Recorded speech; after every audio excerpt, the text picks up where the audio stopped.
My name's Eric. Just listen to this. Very beautiful song. Kind of a sad song too, I guess. Not really sad, but it made me cry a lot. It was. It's called "Easy as Pie" by Tessa Violet.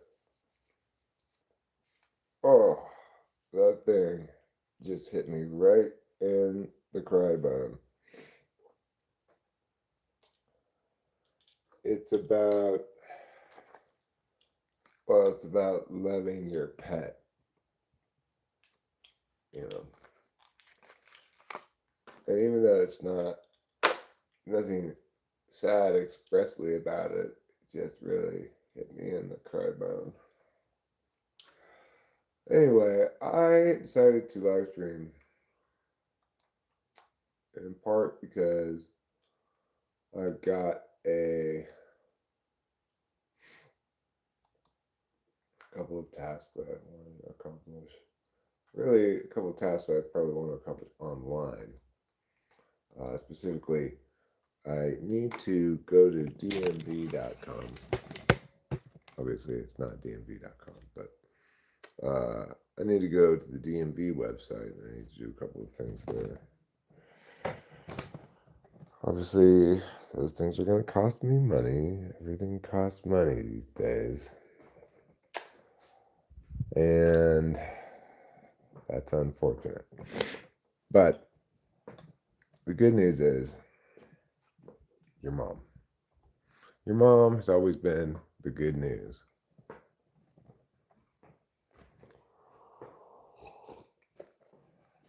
So I've seen quite low numbers here in the Western Building. I don't know what to think of that, but I will say that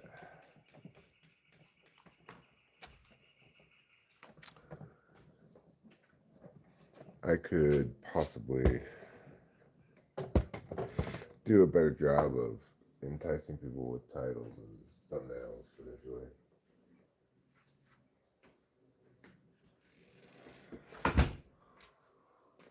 Regardless, I don't really care that much.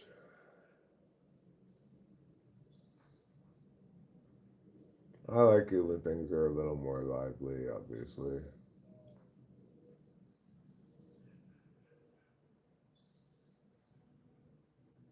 But I've been doing this whole YouTube thing for a long time now. Longer than you've got fingers to count on. Hi, G. How you doing? Oh, that song really kicked me in the cry bone. I was listening to a Tessa Violet song called Easy as Pie.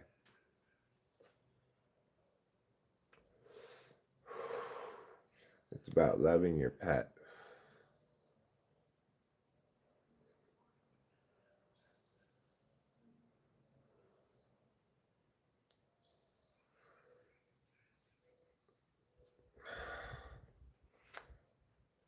These glasses need to be cleaned.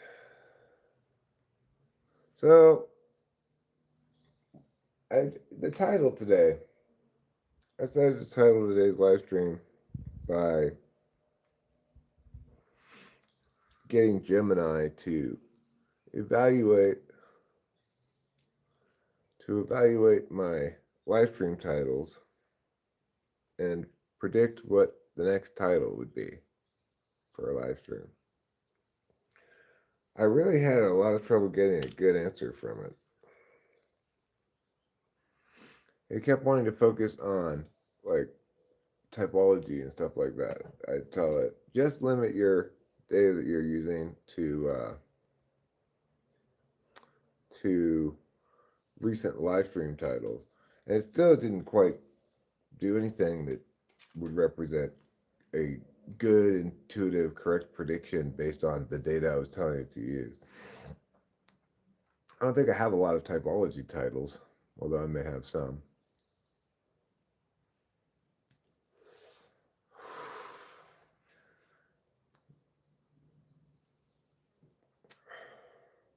And in the in one of the better bits of analysis, it said that some of my habits in titling include the addition of an informal and stuff things. um, Whatever it said. I don't even remember what the exact title is now. I took that from Gemini's response to me.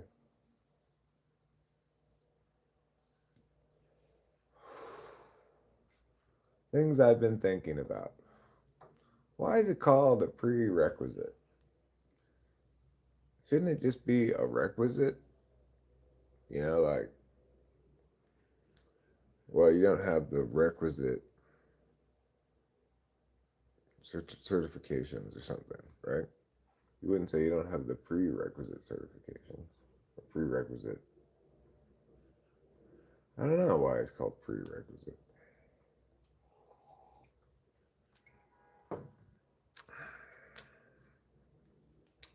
Things I've been thinking about. I've been thinking about other stuff too.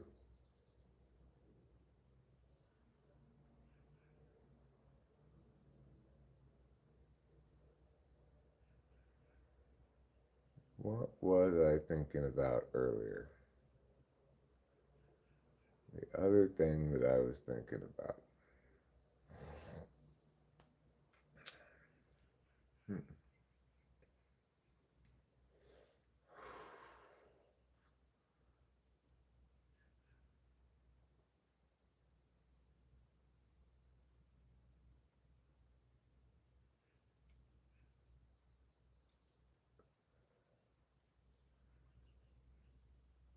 The olden days required people to do a lot more manual labor than the new days do.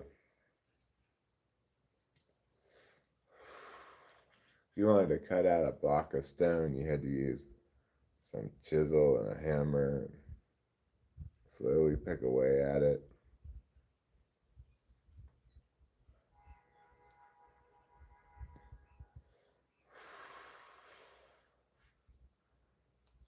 One of the weirder conspiracy theories that I've encountered, you know what? I might actually title this live stream Weird Conspiracy Theories and go over some of the weirder ones that I've encountered. I'm not that interested in talking about real conspiracies.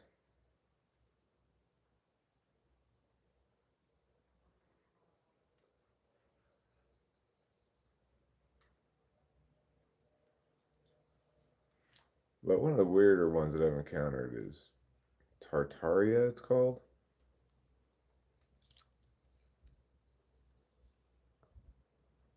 Yeah, I sure did, that boy Klaus. That was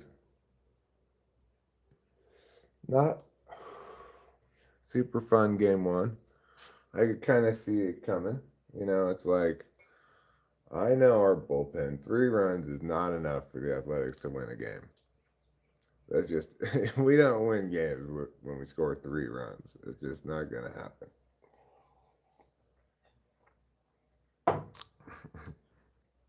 Denzel Clark's so bad at hitting that I just wish they could have him bunt every time. Hi, Diamond. How you doing?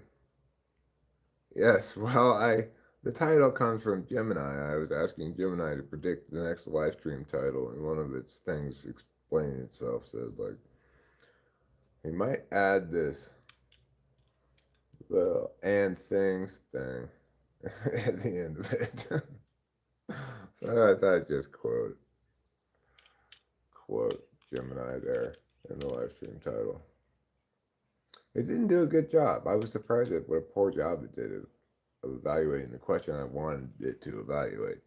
It kept predicting titles that had something to do with typology. I said, like, just use live stream title.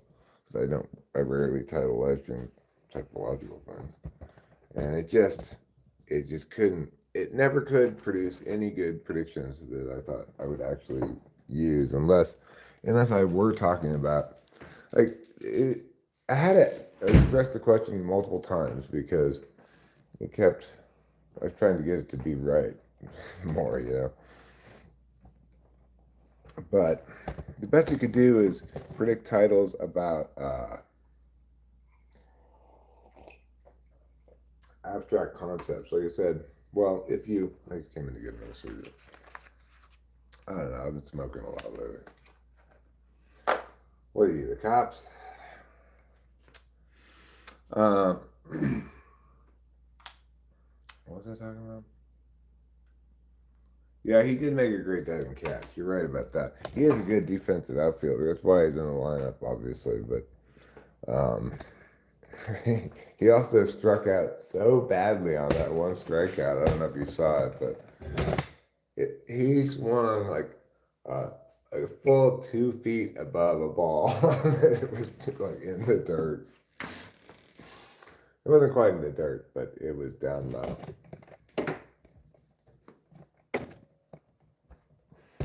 And I just said, "Oh, Denzel, oh, just bunt. Even if you have 2 strikes, just bunt. Okay, we don't need you to do anything else." All right. So what I'm talking about, that title it would come up with was like, it said that if I did an abstract concept video, it might be about, it might be called objective versus subjective reasoning or something like that. I thought, well, okay, that's a possible title. I could conceive myself making that title. But overall, it did quite a terrible job. And I think the reason I even wanted to do this is I thought, well, what would AI do with me and my titles? Like, how would it? Because I remember watching a video where somebody had AI predict the next title of a video about Mr. Beast during one of the scandals. And I thought, well, what would it do with my random titles? Would it be able to predict it? Well, it was not able to. I mean, a good prediction would have been something like cooking breakfast with TWFP or something. But it didn't really, it kind of did say, like one of the analysis, well, some titles are, you call meta community referencing titles. Like, and it gave me examples of my titles. Like TWFP community news. But it really did a poor job of predicting what my title would be. Because look what my title actually is. My title is that quote from that Gemini response.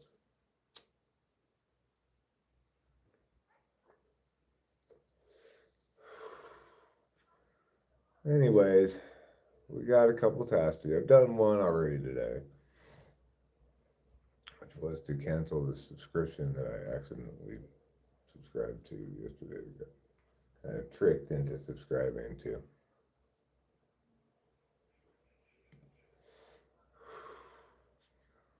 Fortunately, it was only $20 total expenditure, so I can survive that.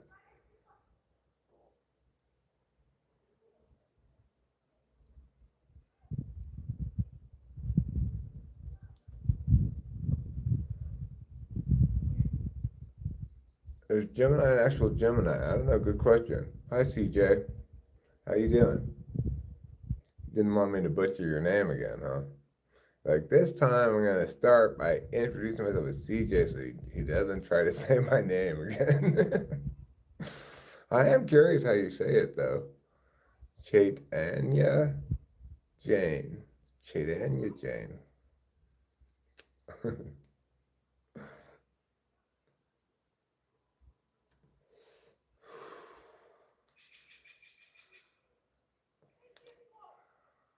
I guess it must be spring break. The kids across the street are home, even though it's school time. It's Wednesday. I'm feeling good on a Wednesday. I'm feeling pretty good. I'm not feeling too bad anyway. I've got to go to the DMV website and I've got to run away. I've got to get away I got to renew my driver's license. That's what I got to do.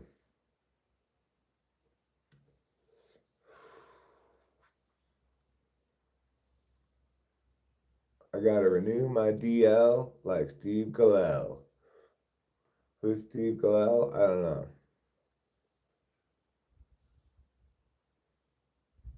I was thinking in bed this morning, do I remember? Oh, I pronounced it correct. Wow, look at me go. I'm a real pronunciation expert. I am just like stunned when I hear people say pronunciation. What a terrible word to mispronounce. It is mispronounced, but it's pronunciation.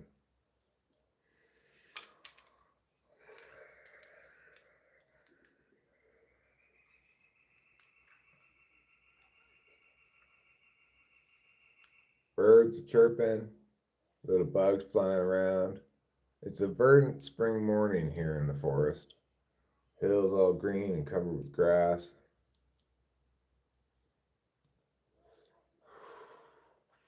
Supposed to get some more rain this weekend. Hi there, Gyalt. How you doing? What's your name? Are you stewing in your own juices?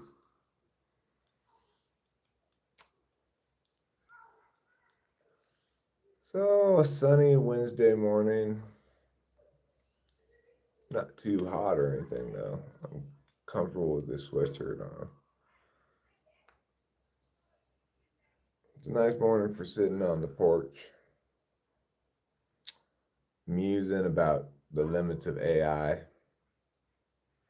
AI was unable to make a good prediction about what my title would be this morning.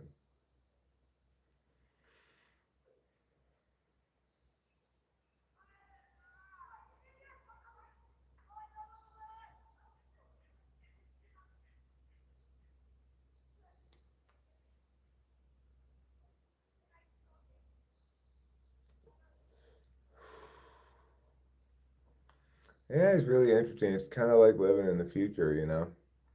I remember seeing such things in movies. What's funny is in movies, nobody ever interfaces with AI by typing things into the computer, right? They always have voice interface. Yeah, that's a good idea, Gil. Have yourself some coffee. But like the other night when I was asking about red potatoes and russet potatoes, whether I have to cook them different amount of time, we I engaged with Gemini about the subject. And what's interesting is like I just had a simple question, which was, do you have to cook red potatoes for longer? She gave me some kind of an answer that basically said maybe a little bit. And then she asked follow-up questions like, so what are you cooking the potatoes for? How are how are you cooking them? I said, well, I'm boiling them. And she said, well, what are you boiling? What are you going to use the boiled potatoes to make? Mashed potatoes? I said, no, I'm making pierogi filling. She said, ah, pierogi filling. Okay, well, and then she said some other stuff. And I was just like, okay, I don't need all this conversation to get the answer I'm looking for here, lady.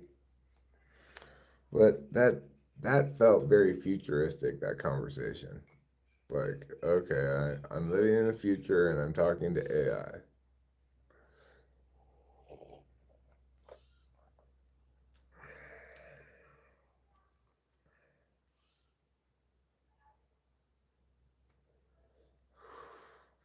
So it is the image generation. Like, it's super impressive. I just got to say. The way that I can go, okay, running a picture of a cop putting somebody in a cell, it makes it, but it's a little bit wrong. So I say, well, can you do it with the door to the cell open, please? And it makes the exact same picture. It just changes the door to the cell. And I said, okay, can you make the cop a guy with a beard instead of a lady? And it makes the exact same picture, but takes the lady out and makes it a guy with a beard. It's crazy. It's it's super impressive. I mean, I never dreamed such a thing would actually be. Like, what a nutty reality. I've been wanting to learn a game engine called Bevy. Hopefully, we'll get around to it today. Is it a game engine where you make games about bathing beauties?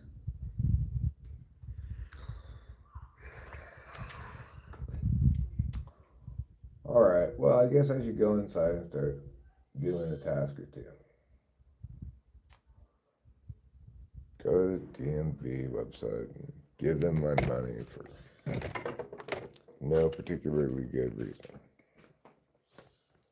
Oh, your driver's license is expiring. Well, your face is expiring, DMV. How about that? I told them, huh? Anyway, you probably have your own relationship with the DMV that's maybe not your favorite entity in the world. They are pretty efficient nowadays at D&D. You don't have to wait a long time like you used to, but they're still just making me give them my money for no good reason. Especially with a car registration, which is also coming up.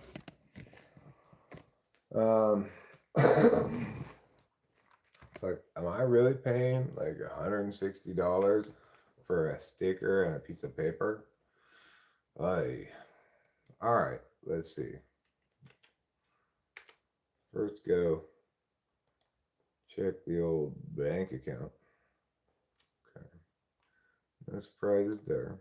That's good. Then we will go to the DMV. No kitty. No. No. I don't want either of you kitties around. Okay. CaliforniaDMV.gov. See, driver's license and IDs. Renew driver's license.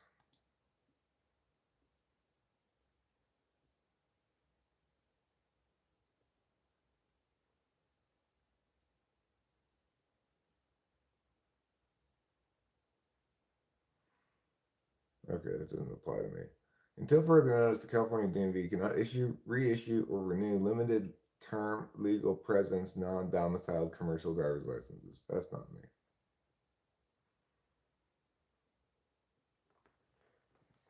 No, kitty.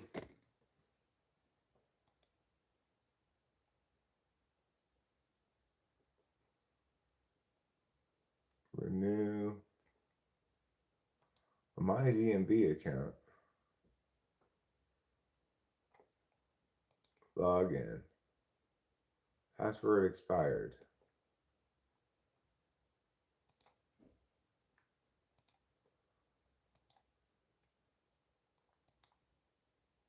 New password. Suggest strong password. Use strong password. Submit. Update password. Put in my phone number.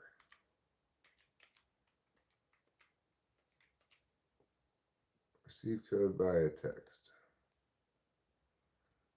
Continue.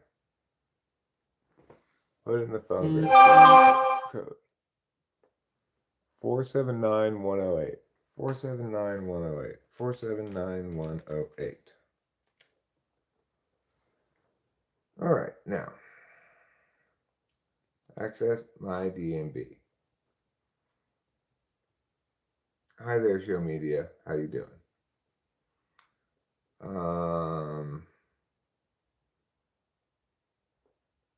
Renew.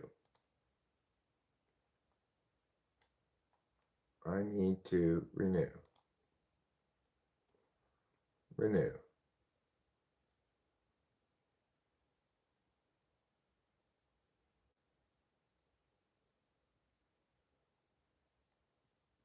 Yes, this is correct.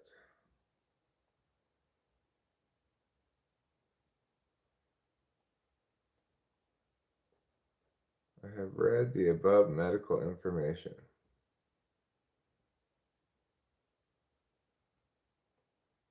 No.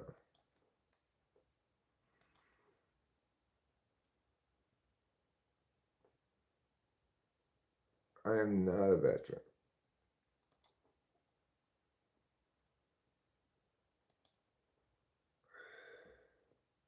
You want to be an organ donor? Sure.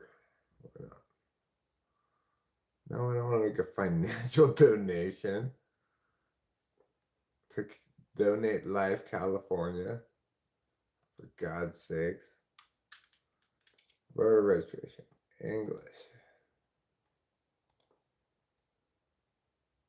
Continue to your voter registration. Are you a United States citizen? Yes. Do you meet all the requirements listed below?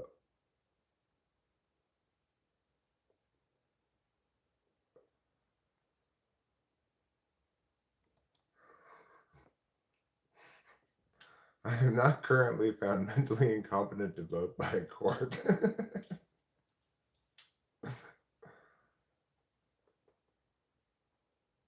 What?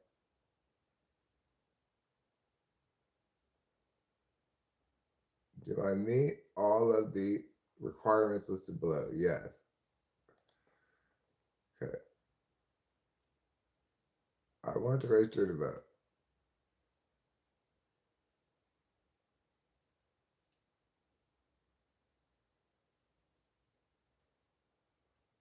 I do not want to register to vote or update my voter registration information because I'm already registered to vote. Submit. I've read all of the information. Organ tissue donor, voter registration.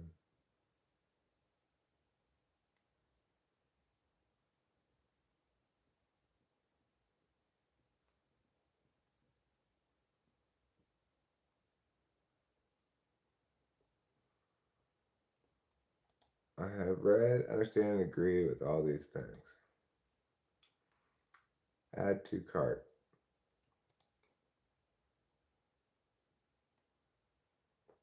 Choose payment method.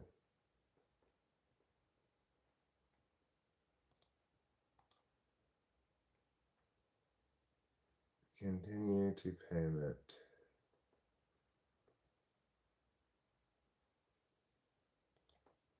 Alright, I'll save my credit card information. Checkout.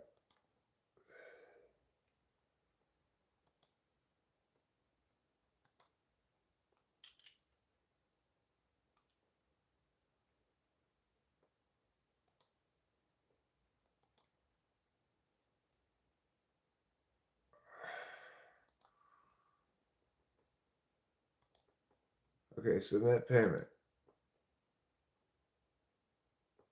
What have I not completed?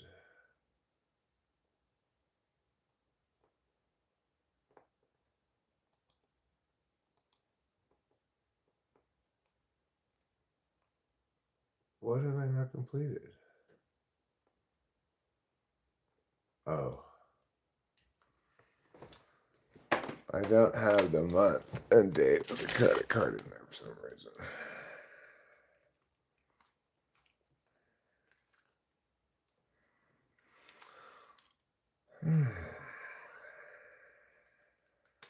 Okay.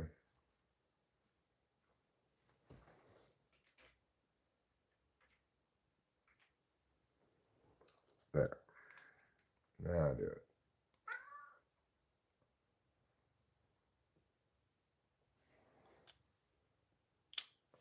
Alright, doing it. Payment processed. Your card information has been saved.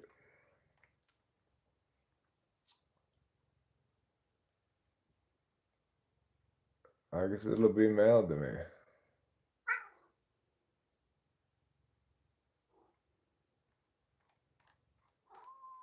What do you want, kitty? What do you want so much?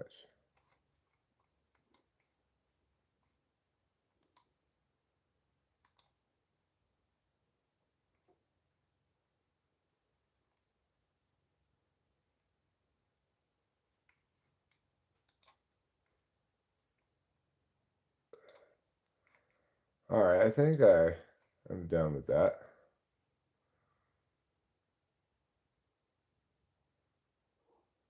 Yes, I did get the receipt. So good. Alright.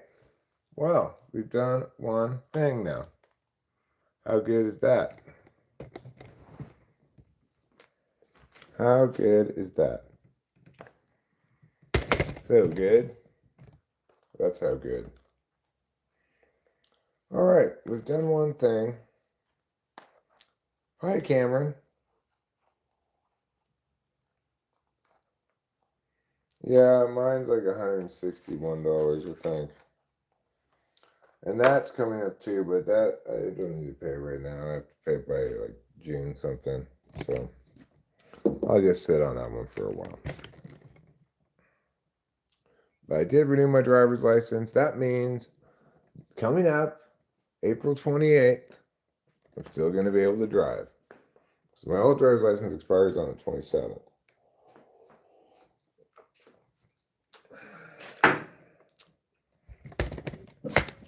So I guess we're here watching the cat eat.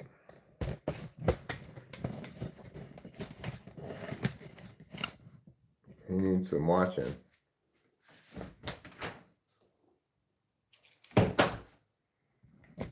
And you can see what a noble beast he is. Oh man, I listened to this song by Tessa Violet this morning. It's got a video. The song's called Easy as Pie. And it's about, and the video shows it's about like people loving their pets and how the love between a person and their pet is easy as pie. Well, it made me cry so much.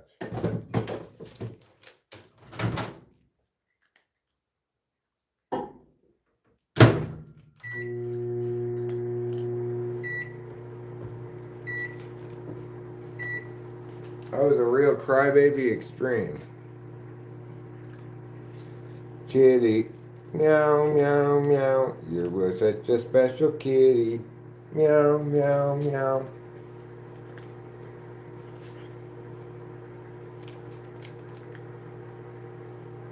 I had some weird dreams last night.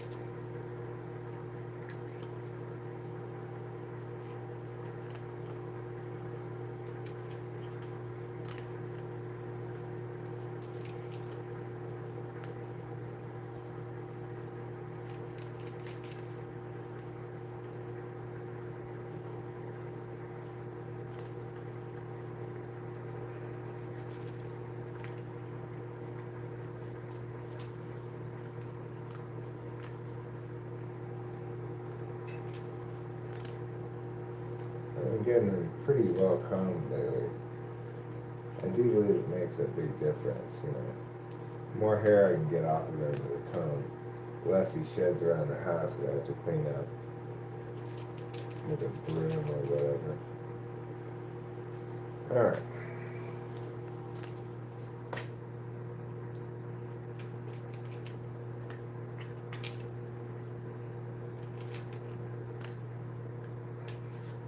Might we see a little brooming today, Eric? We might. We might see a little brooming. I'm going to say fairly high likelihood, 75% chance of brooming. Well, the cat's done eating.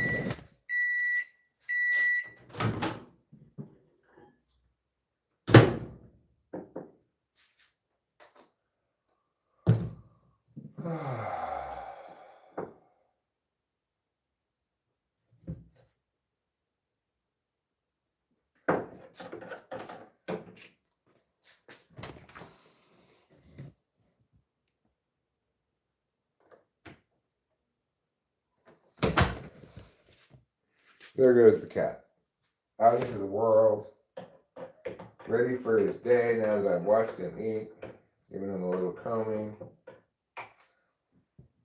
The combing, he should appreciate it more because every hair of his that I comb off of him is a hair that he doesn't have to lick with his tongue.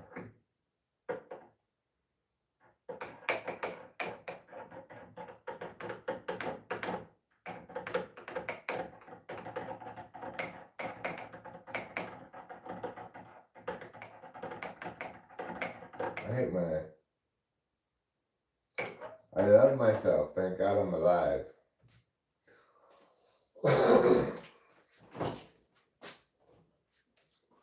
Alright, and pour a little heavy. No, it's not heavy cream. It's half and half. I wish it was heavy cream. That'd be cool. But heavy cream's too expensive.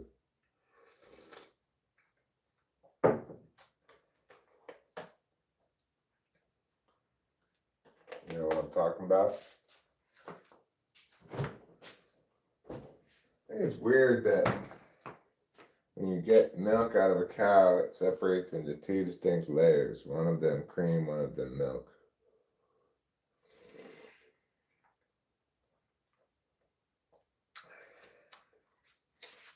Alright, so I got one thing done. And I guess what that means is that I have earned yet another cigarette. Since I seem to be smoking so much these days.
It certainly is a nice morning. Not as nice as it's gonna get.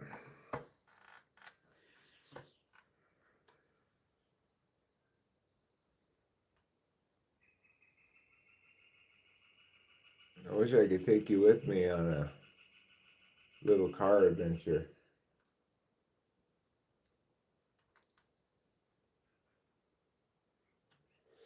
Alas, not enough bars. I could maybe find a spot where there's bars and live stream from the outdoors, but that would require a bit of a journey that way.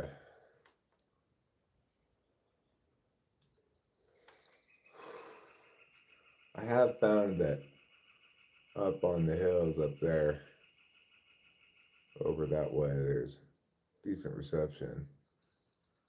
I've been able to stream from outside before, but going over there. That does sound kind of appealing.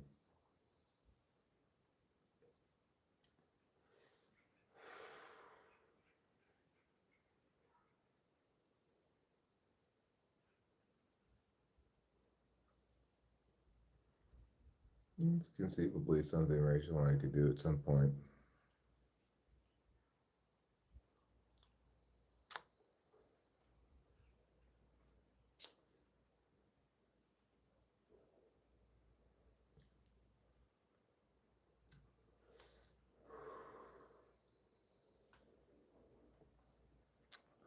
I sure hope the Athletics beat the Yankees today.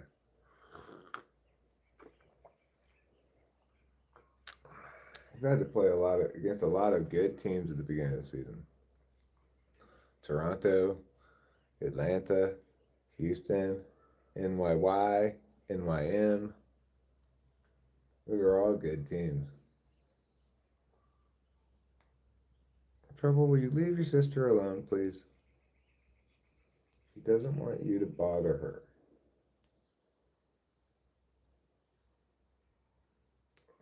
two kitties in tandem.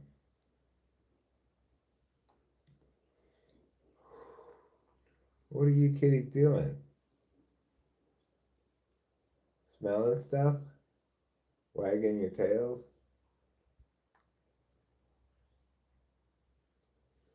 Both got a little tail wag going on. Trouble's got more tail wag, obviously.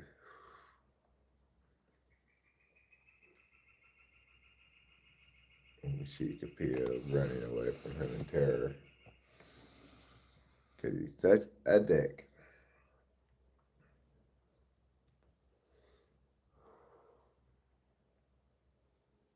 And he's going to get her again. Trouble, stop it!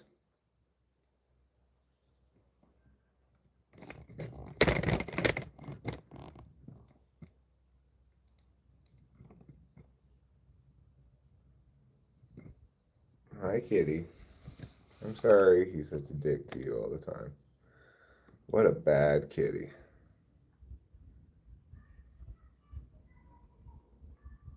What type is the show?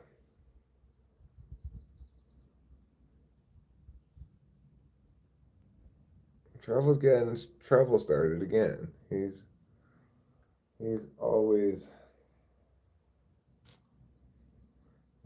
trying to get her. Unless they're teaming up to kill something, then it seems like they have a good time together. Cats are horrible little creatures, really. Trouble, will you leave her alone? Oh my god. You will not leave her alone. I don't know if you can see that or not. Let me turn the camera the other way so I can see what you are seeing. And she's had to jump up here now to get away from that sociopathic Trouble who's stalking her like she was prey. All right, I renewed my driver's license. I'm pretty proud of myself for that. That's an accomplishment. I also canceled that subscription I wanted to cancel today. So that's two things I've done already.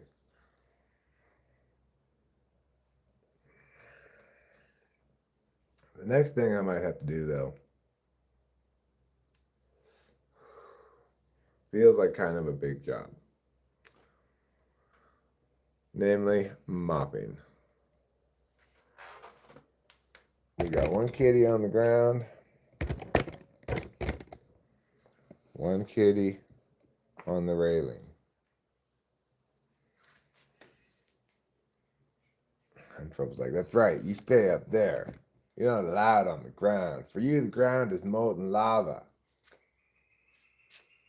Why don't you be more of a karma farmer, Trouble, and less of a karma shitstorm?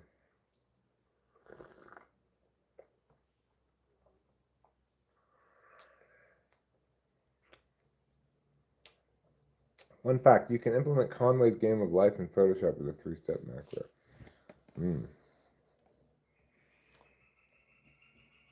What you guys looking at? Looking at a bird or something? I don't see no stinking bird.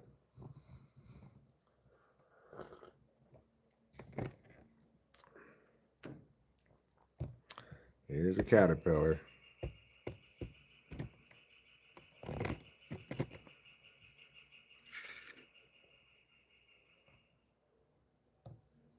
Got a cat hair on it like everything else around here. Hi, Alex. How you doing? Holding fast?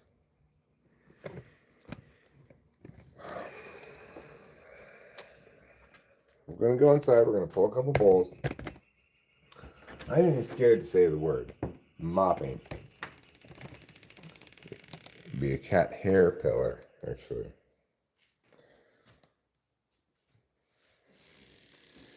But, hey, everybody. I accomplished something already today. I already accomplished 2 things. So, stop saying I'm just a waste of air. What? Eric, you're the only one saying that? I do have a little bit of a problem with self-love, don't I? I've got some trash I could take out here. That's always a useful thing to do.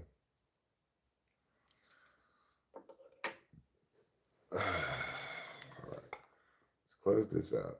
An informal stuff things modifier. For those who weren't here when I told the story, that title is I asked Gemini to predict what the next title of my next live stream would be. It didn't do a good job of predicting it, but one of the things it said is that I might include an informal stuff things modifier. So I was like, that's a funny title to put. An informal stuff things modifier.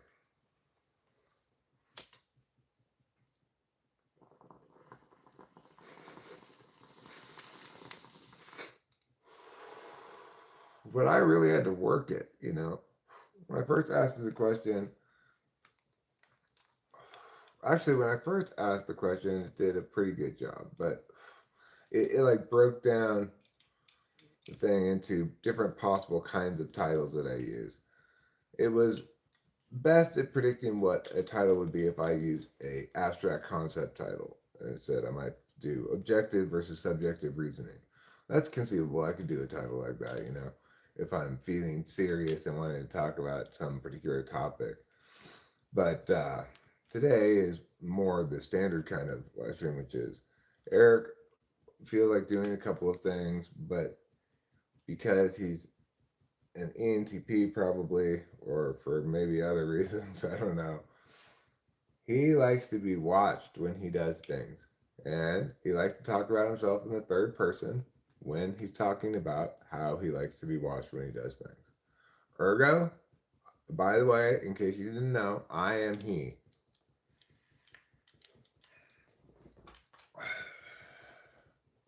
So that's what I'm doing today.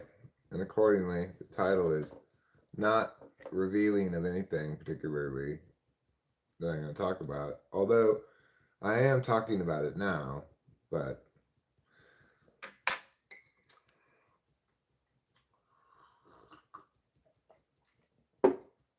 yeah, I really struggled to make good predictions.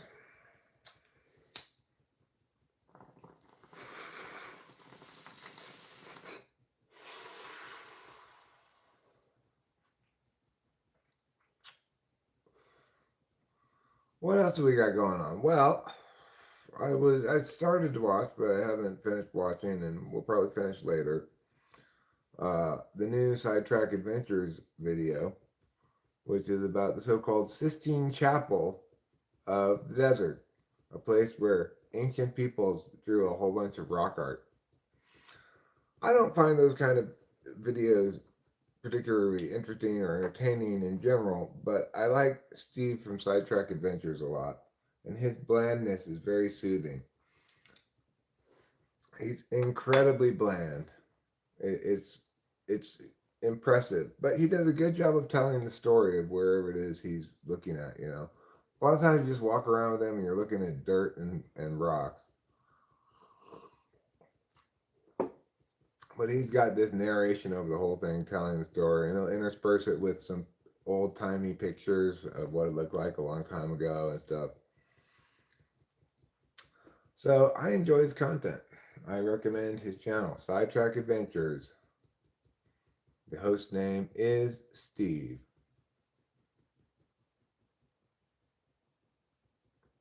You watched Meta Bechet's recent video on Coca Leaf, movie entertaining. Oh, that sounds interesting. That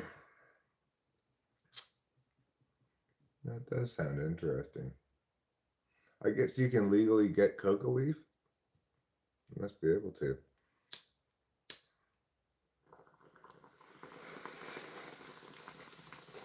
I do like that guy's content. He's like one of the only tolerable people talking about drugs.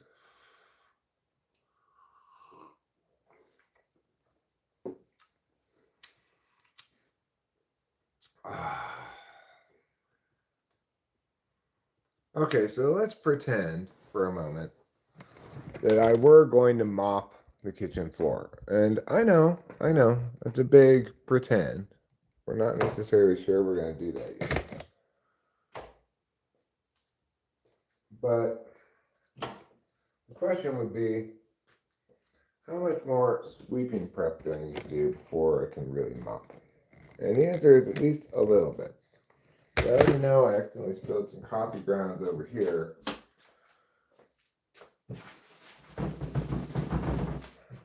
When I failed to properly dump the coffee filter into the trash can. I don't know if this has ever happened to you. It wouldn't surprise me if it did. If it has, where you go to dump your coffee filter in the trash can and it sticks a little bit in the holder, and then you end up with coffee grounds on the ground. If it's not happened to you, good for you. You're a real hero of the world. But I'm not that impressive. I don't have those kind of superpowers. Alright.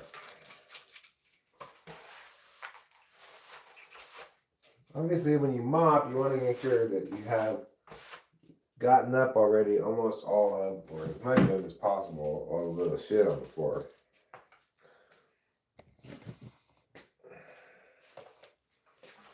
Because that part is to be done by a sweeping, not mopping.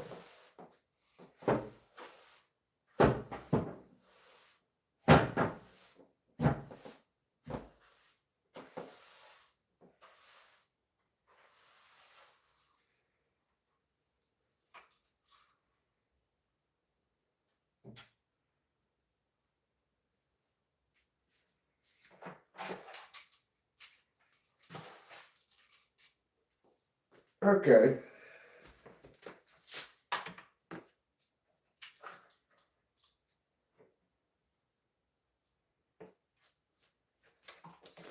So this is all pre-speed work, which is good. I'm getting my Adderall on Friday. So anything and everything that I get done before then is like gravy work.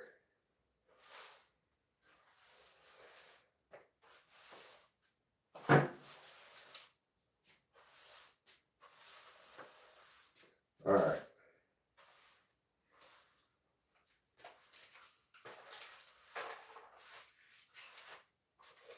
I managed to sweep up a bunch more little shit, even though I swept a whole bunch yesterday. The main thing I want to do before I start the mopping is over here. I want to get this cat hair that I see over here. Let me bring the trash can closer.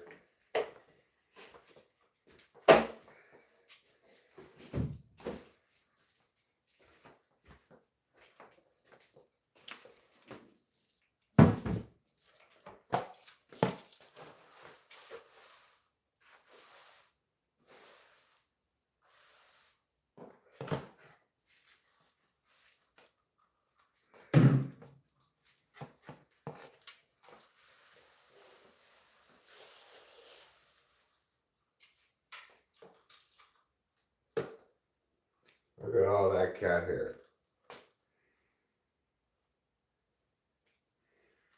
Yeah, it's insane. I know. This cat is just all trouble too.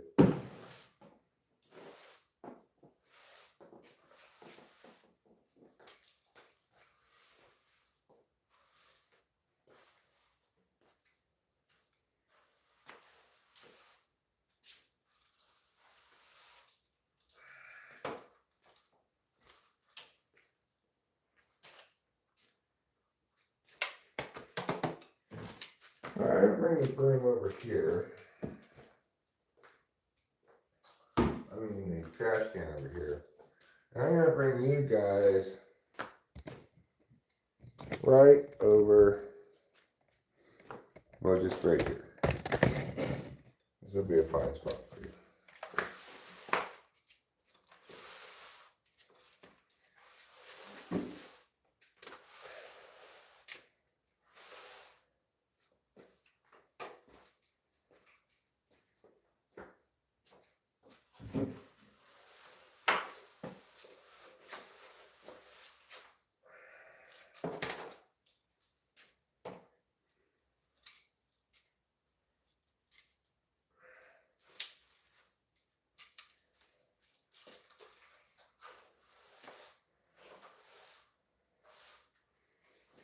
Feeling good on a Wednesday with sparkling thoughts. And I push.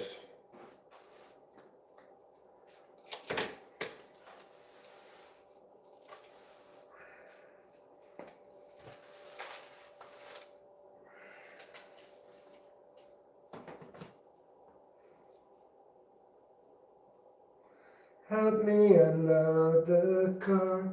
Yeah, yeah, yeah, I am Lord.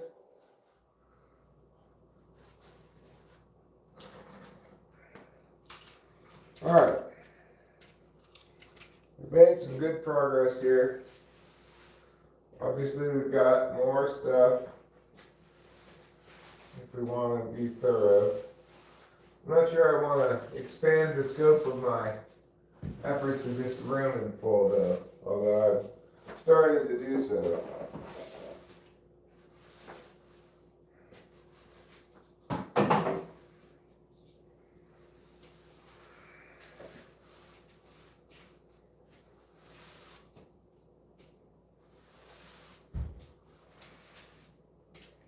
All right.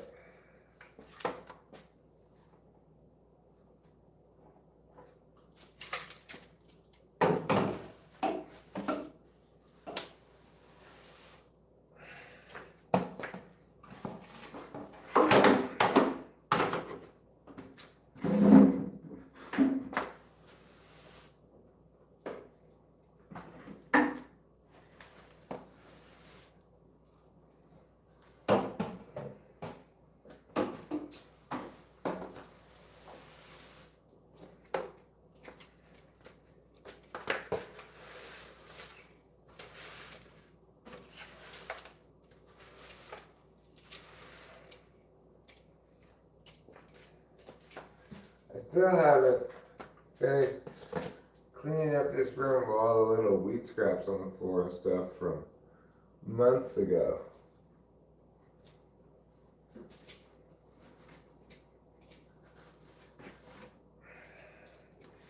Alright, I think that's good enough on the sweeping.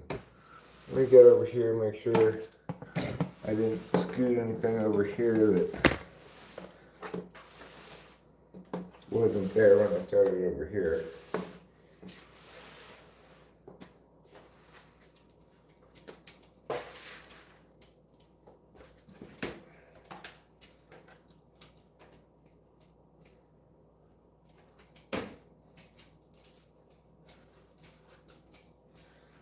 Help me unload the car. Yeah, yeah, yeah, I am Lord.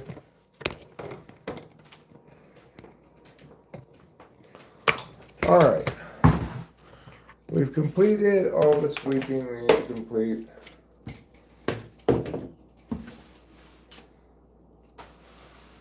Say that, but then I see a little hair down there.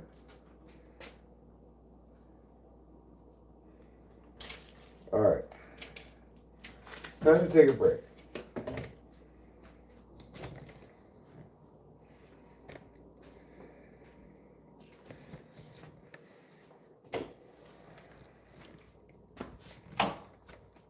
Turn out those lights.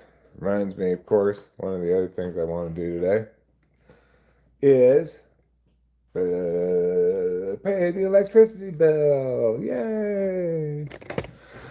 Doesn't that sound fun? Hi, Winston's mom. Hi, Casey Jones.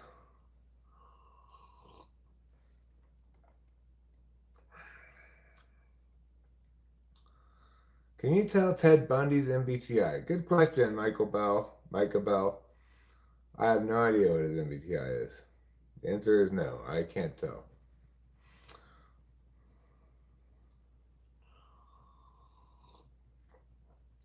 Pay bills. That's kind of like wiping. I guess that makes using electricity kind of like shitting.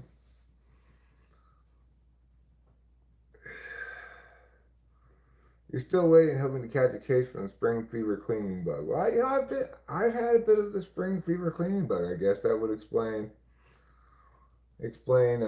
why I've been cleaning so much. It is that time of year, aka spring.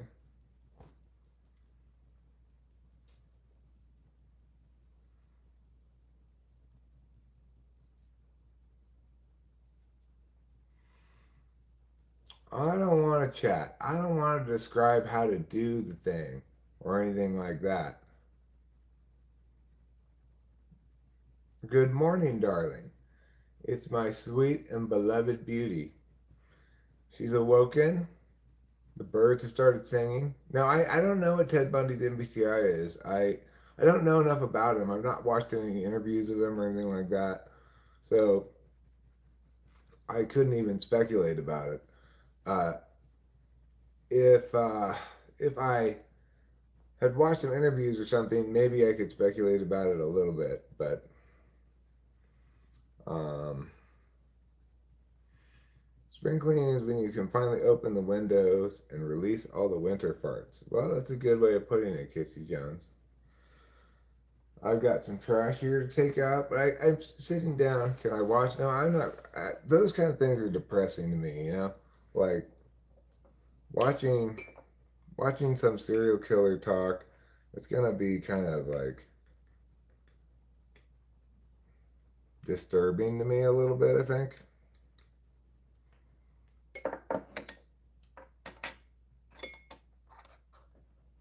I'm not that into that kind of dark stuff, you know.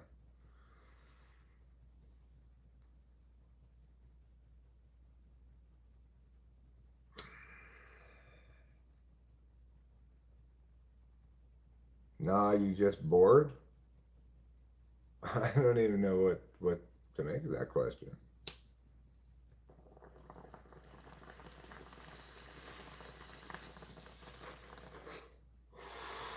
When I was younger, I was more comfortable watching darker stuff, but I think I was just being kind of bipolar about the whole thing.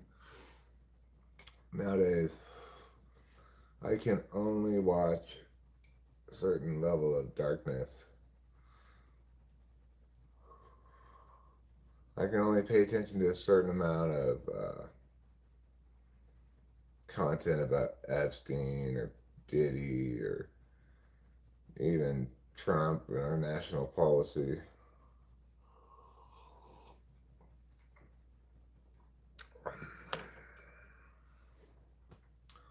Although I am I can't help but be kind of interested in, curious about how the whole Iran thing's going to play out. I'm not that detached from the world.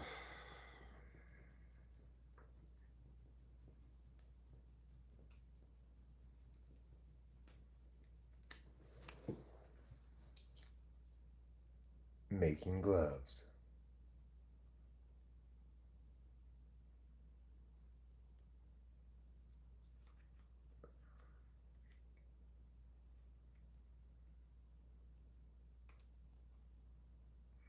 You've been obsessed with watching shows, movies with a personality of a female 9 enneagram.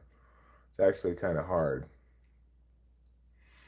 I mean, to some extent, I wonder if um, all of this stuff that you're doing, to some extent, is more representative of what a 5 would do than a 9. It would seem like you're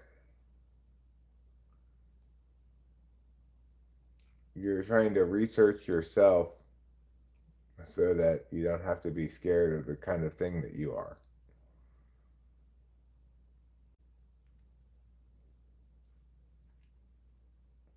One day I'll find a stylist who gets it, and I just say, "Chop my shit, make me look less ungood," and then they'll silently jump into action.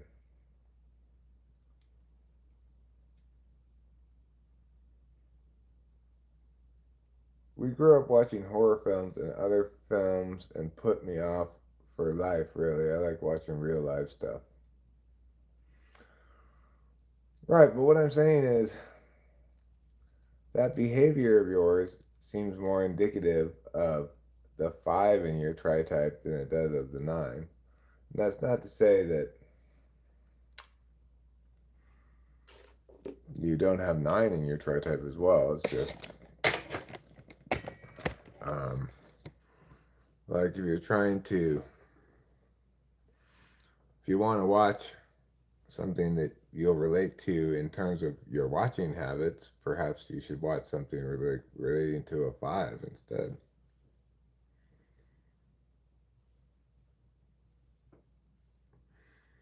But again, that's all assuming that these characters are going to be like whatever somebody says. Oh, this is representative of a five or a nine. Is it actually? Is the question.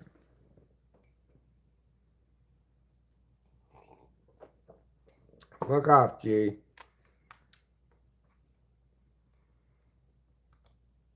Fuck off.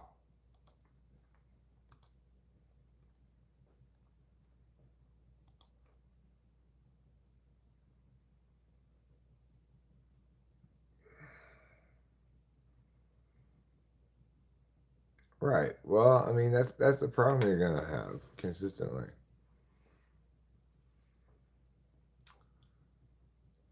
You probably have better luck asking for videos about yourself described in big five terms, like um,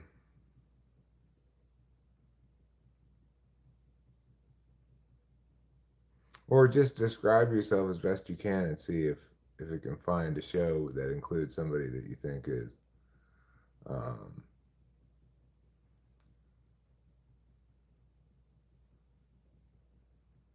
you'd rather be educated than a liberal. I mean, I would suggest that liberalism actually correlates, at least to some extent, with education. Unfortunately, people who identify as members of this ideological group or that ideological group are inherently misguided. You know, the only ideology anybody should adhere to is correctness. Yeah, I think the AI would be have a better chance of getting it right if you gave it more generally used terms. Assume I spill something white on my pants. I assume other people will assume it's cum. What? It, that's probably not what other people are thinking, I would guess. Casey Jones. I watched Peter Santanello, old Florida episode. It was a pretty good watch.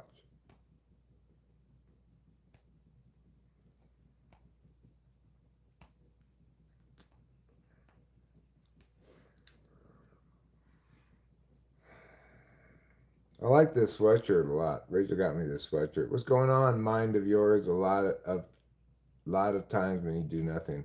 What's going on in the mind of yours? A lot of times when you do nothing. Mm. Well, a lot of times these days, if I'm not enjoying my thoughts, I'm probably thinking about money and practical matters. Uh, you know, bills I have to pay, other stuff like that. If I'm feeling more like cheerful, then I'm probably thinking about any number of a wide range of things. Like, you know, earlier today I was thinking about the word prerequisite. Why is it prerequisite? Why isn't it just requisite? Doesn't requisite mean the same thing as prerequisite? You haven't taken the requisite classwork to take this class? Wouldn't that work just as well?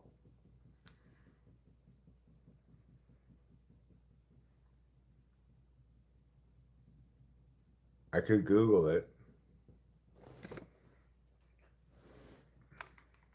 I could Google it. Let's see. Why is it prerequisite if requisite means the same thing? Well, requisite and prerequisite both imply requirement. Prerequisite adds a critical time element, meaning it must be completed before another event. Requisites could be completed. Okay. All right. Fair enough. Fair enough. I accept that. There's an order of operations implied by prerequisite that's not implied by requisite. Got it. They're like, you have to complete these 5 things before you go to here, right? These could all be prerequisites of this, but none of them are prerequisites of each other, right? You could do these ones in any order, but they're requisites to doing this. Interesting. Well, you learn something every day. You learn something new every day. Isn't that interesting?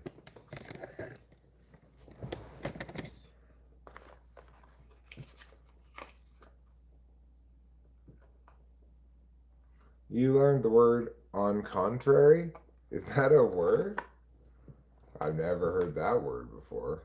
One word called on contrary? On contrary?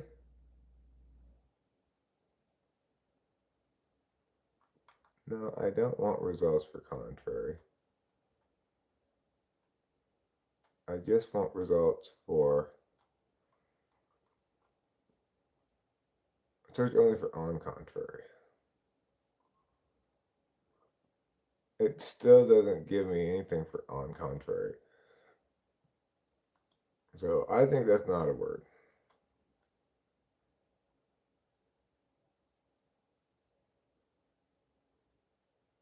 Portends.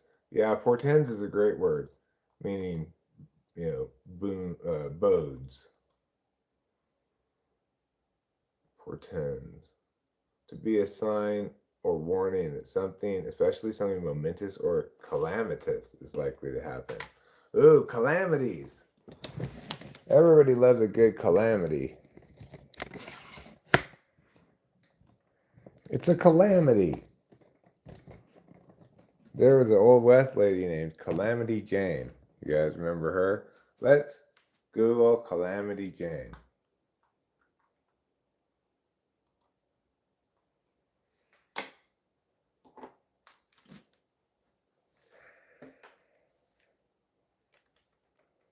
Calamity Jane.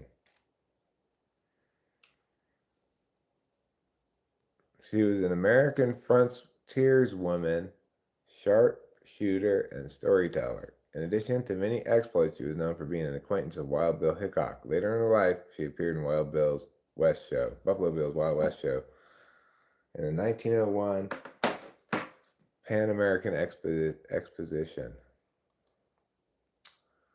Huh. Well, she was born in 1852 in Missouri. She died in 1903 in South Dakota. Her occupations were explorer, army scout, pioneer, storyteller, sharpshooter, performer, dance hall girl. She was a dance hall girl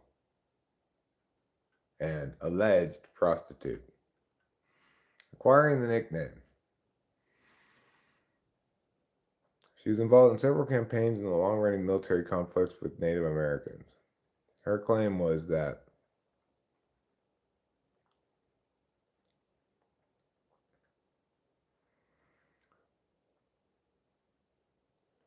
she says, when fired upon, she's out on patrol against the Indians. When fired upon, Captain Egan was shot. I was riding in advance, and on hearing the firing, turned in my saddle and saw the captain reeling in his saddle as though about to fall. I turned my horse, galloped back with all haste to his side, and got there in time to catch him as he was falling. I lifted him onto my horse in front of me and succeeded in getting him safely to Fort.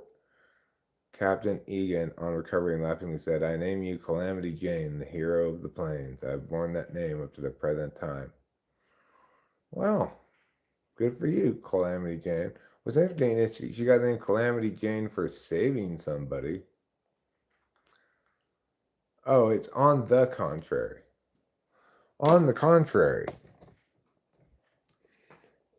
In fact, blah, blah, blah, blah, blah, blah, blah. That's how you use that expression. On the contrary, sir. Indeed, it is meow, meow, meow, meow, meow, meow, meow, meow. I should bring a drink with me. I don't know if I still want more coffee or not. Unbeknownst to me, he had just said, on the contrary, sir. Boy, did I feel the fool.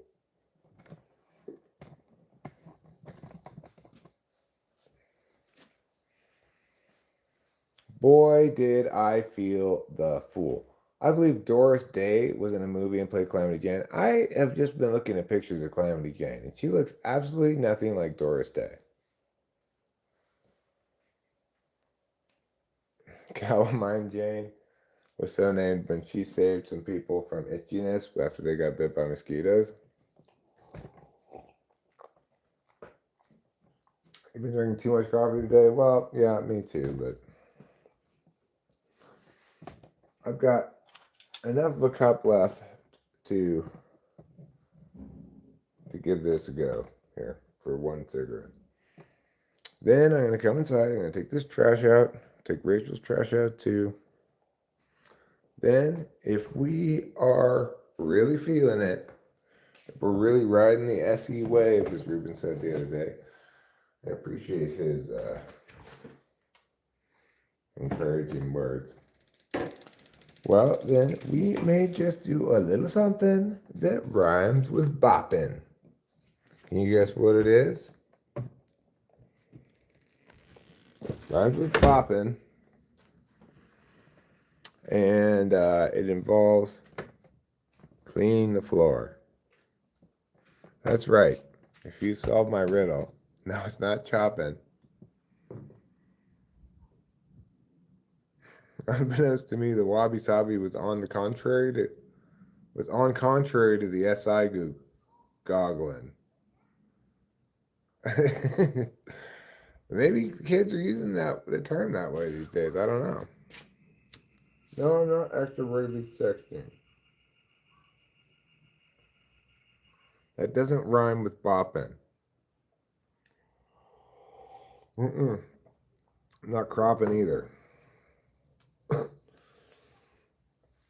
No, I'm not popping.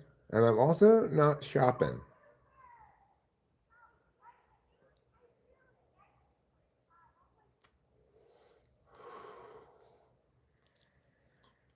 I am, in fact, say it with me, everybody. Mopping, maybe. We'll see. Probably I'm gonna mop. Mopping always seems like, ooh, you really want to take on that big of a task, Eric? You want to mop? Have you lost your mind?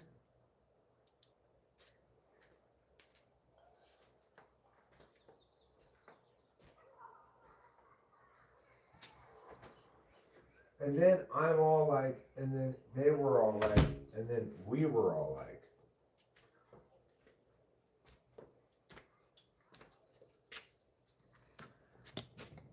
What were you all like, Eric? We were all like, nah, da, huh? What?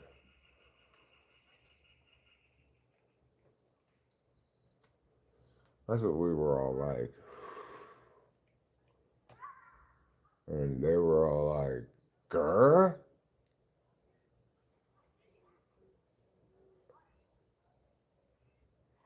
Some butterflies flying over there. Or one butterfly, anyway. One butterfly and some little bugs. There's another butterfly. They're coming out. You can tell by the number of caterpillars we have that we're getting well into butterfly season.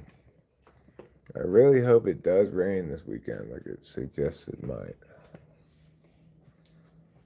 Here we go. Here's a good caterpillar to show you. One thing people come to this channel for is some hot caterpillar action. And you're getting it right there, everybody. You're getting it in full.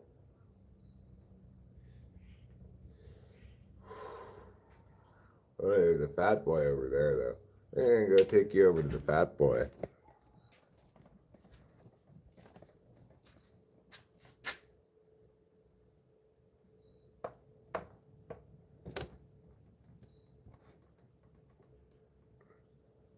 He's really moving along, too. Yeah, we do. We got a lot of caterpillars. There's one right there. There's one right there.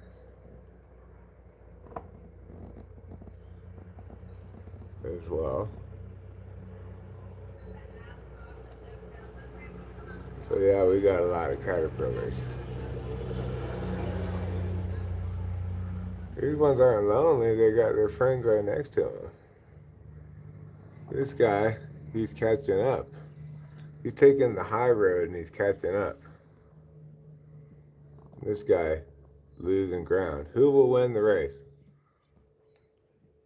If the race is to the end of the thing, okay, so the race is to, there's the end down there, okay? This will be a very slow race. Who's going to win? You think Big Boy's going to win? Well, he's got a pretty good head start. The little guy was moving for a second. Now he slowed down, but now he's going again. I think when he's going fast, I think he goes faster than the big guy.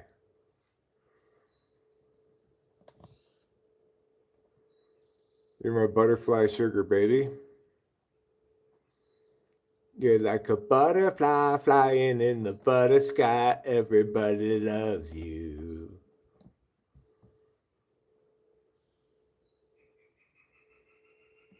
Caterpillars can't mate. They're the babies. They're the baby form.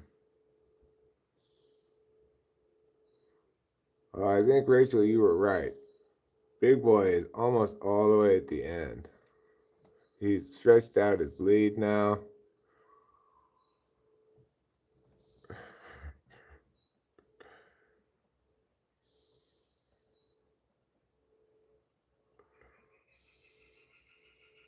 I don't think I know that song, Ruben.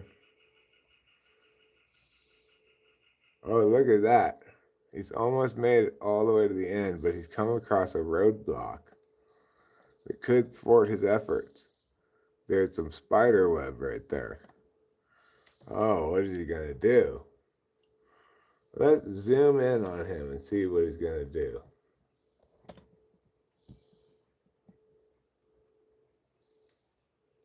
He's not liking that spider web very much. Is he turning around? Is he going to go all the way back the other way now? Wow, he was so close to winning. This is something nobody predicted.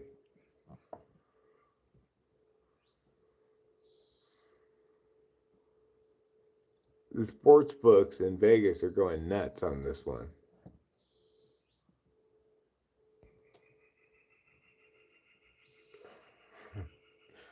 This is more exciting than I expected it to be. Well, I think he's trying to find a way around the spider web, but I'm not sure if he's going to be able to or not. So can he walk in either direction? He's going to try again. It's like he forgot why he didn't go over there before.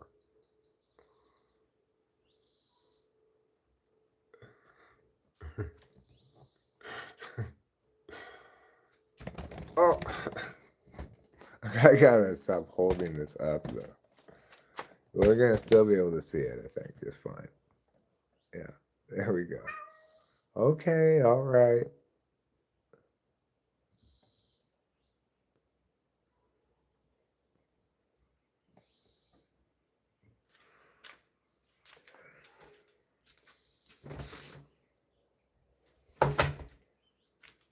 All right, I'm gonna get my coffee. I'll be right back.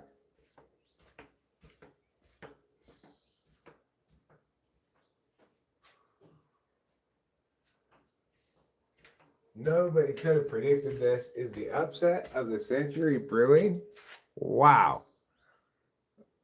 The skin and bones, he's got himself caught up quite a bit.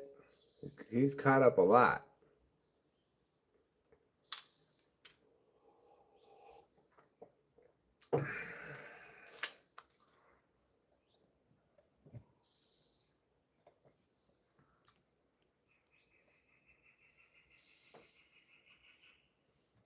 It looks like all that steroid use for Big Boy has not paid off.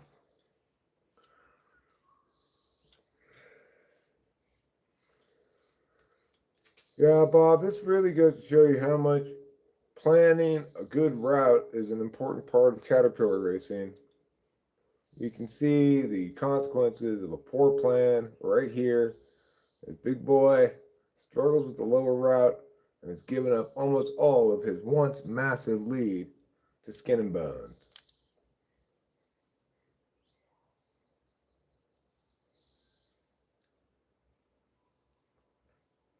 That's right. I've accomplished this just by using natural wheat germ and other products of nature. I only put healthy things in my body. Now you can see I'm winning the race. I'm going to win it. God damn it, I'm going to get to the finish line first. Well, Bob, you see, Big Boy's not made much progress around that spider web, but now he's making a late surge. He's making a late surge. Oh, he's backed up again. He's run afoul of that pesky spider web.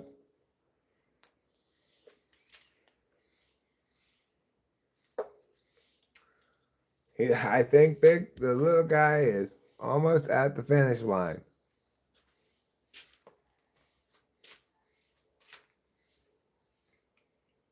You got just a little. I'm gonna wait till he gets his whole body across. Okay, whoever gets their whole body across the finish line first. Oh, Big Boy's making a late surge. He's making a late surge. Oh, go, Big Boy. Go, you got it. Oh, he's stuck in the web, though.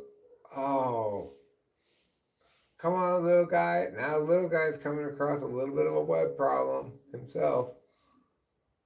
But I think he's got it. He's all the way across the line.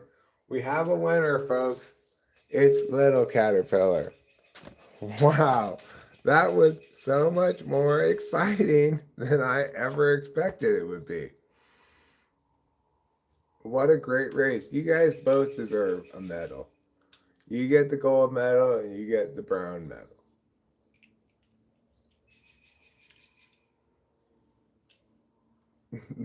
It wasn't exciting. I don't think any of us expected it. I don't think Slim Bob had anybody bet on Slim Bob, but he won anyway. We didn't do our due diligence in investigating whether there might be some obstacles in the path.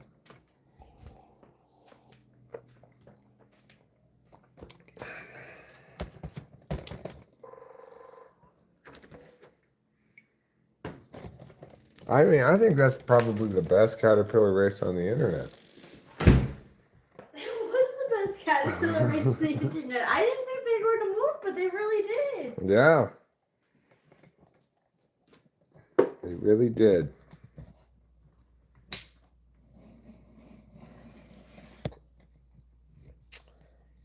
Uh-oh. Uh-oh. Here we go. We've got Kitty on the chair.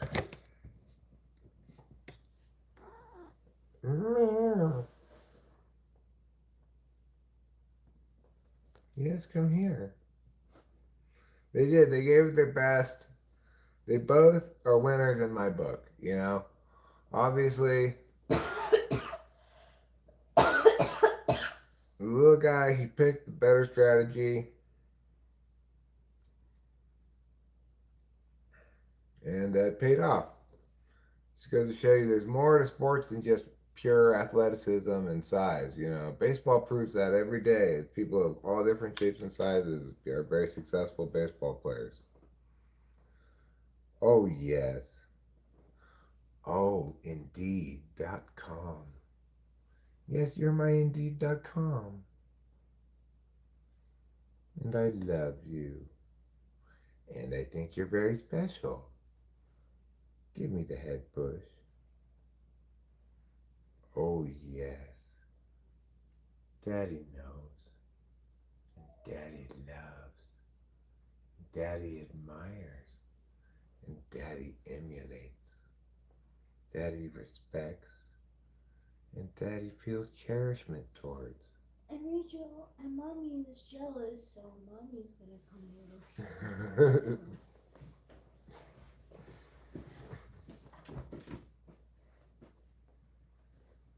Here comes Mommy Claus, here comes Mommy Claus, right down Mommy Claus Lane. She's gonna pet you down your back and you'll get down the same. No, Yes. you won't. You're staying here and getting more pets from Mommy, who has finally come down Santa Claus Lane and some. Oh, yes. Here comes Kitty Claus. Meow. You're not getting.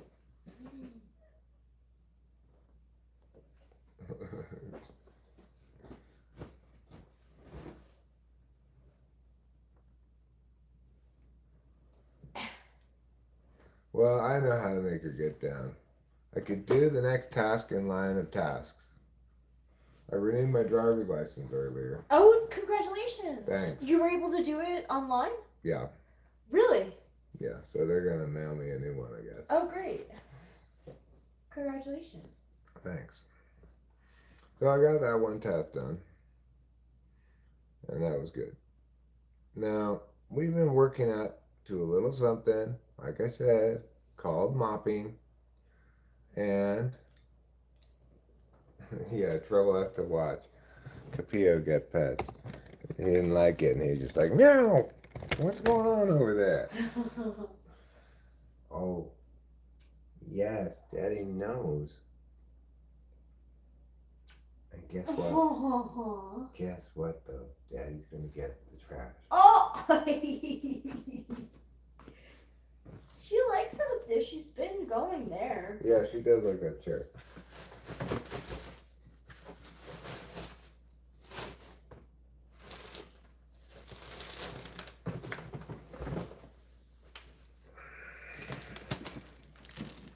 Trouble. What a bad cat. What a bad cat. He's like, oh, you got down? You're in my territory now, bitch. Listen, Capilla of Trouble. Not your territory. I found it very explanatory when, you know, somebody said that dogs are familial. I was like, well, what are cats then if dogs are familial? And they said cats are territorial. I was like, oh, yeah, that makes sense. Trouble wants as much of the house to be his territory as possible, but, you know, he can't have that. He needs to get over himself already. He thinks he's the king of Siam.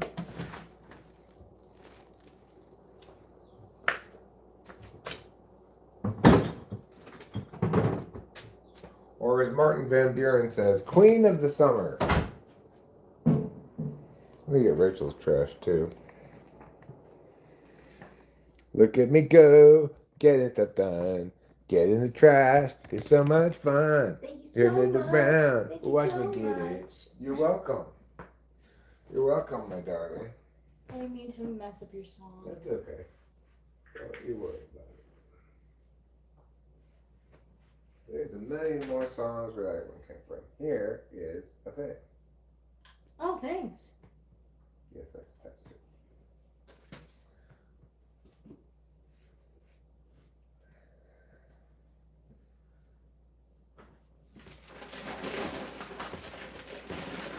Actually, Rachel's trash is almost empty. So I'm going to just leave her trash as it is for right now. Yeah. It was just puff stuff. Yeah. So we're not going to take Rachel's trash out. We are going to replace my trash bag.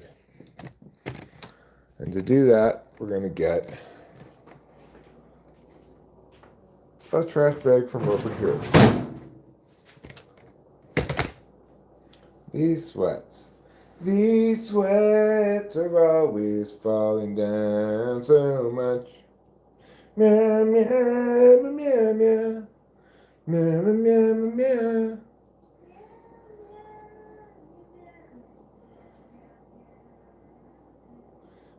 What song is that? These dreams? Yeah, these dreams.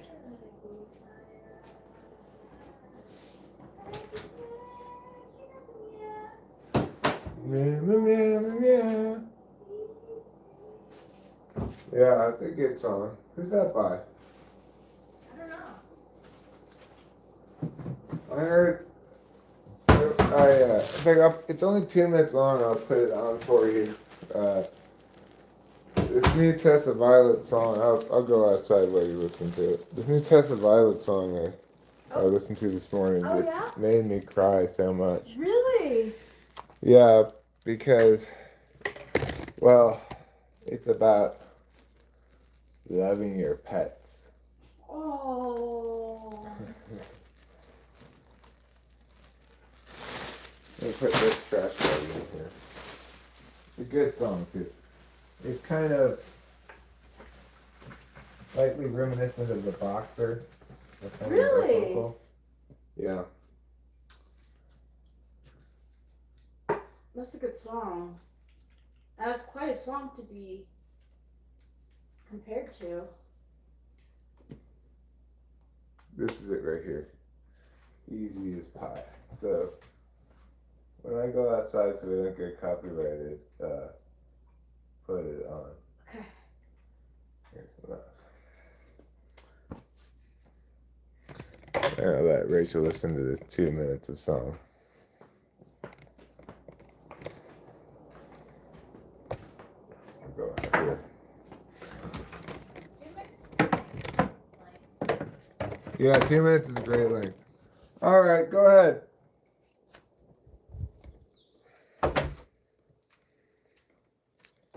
She's probably going to be crying too. Video is just a bunch of people loving their pet. That's right. That's going to jerk a few tears here and there.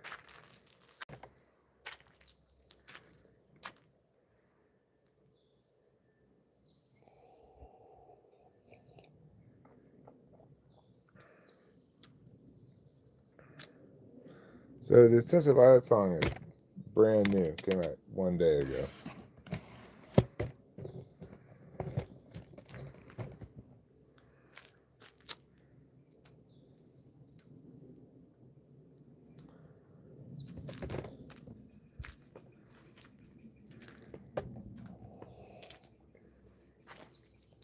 Like, what makes these caterpillars decide to go wherever it is they go and then stop going when they stop?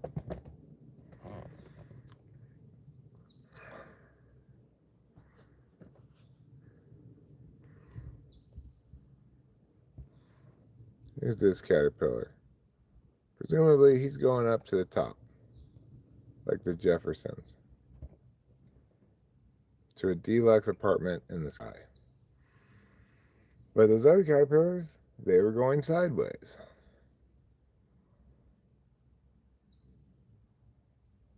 What makes them decide to go? What makes them decide to stop?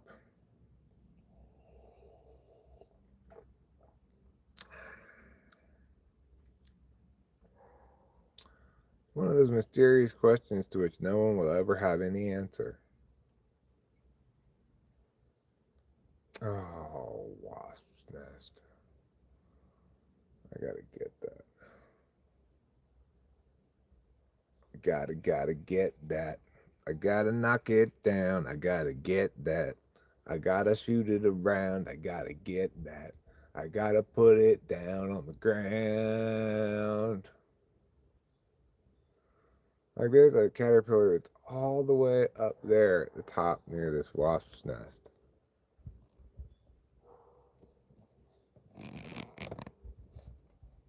Oh, let me meow so I can.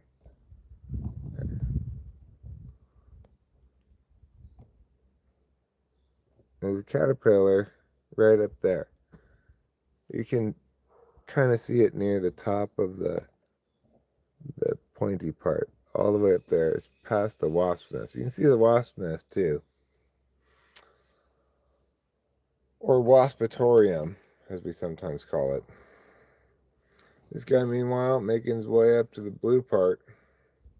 Then what's going to happen? Is he going to keep going up? Is he going to go to the side? Nobody knows. One thing I've been thinking about some lately. There's this decision I make every time I drive out of here and into here.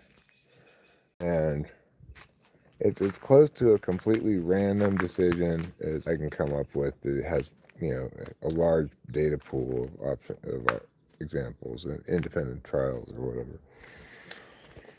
Which is, when I leave my house, I can go one of two ways. I can go along the top way, which presumably is a little shorter because it's a little more direct, but it's a little more up and down, a little more windy. Or I can go the down way, which is just to go down and then meow and then meow. It's all like straight angles, but it takes you way down here, further away from where you're going. They take approximately the same amount of time as far as I can tell, though I've not actually timed them to verify that.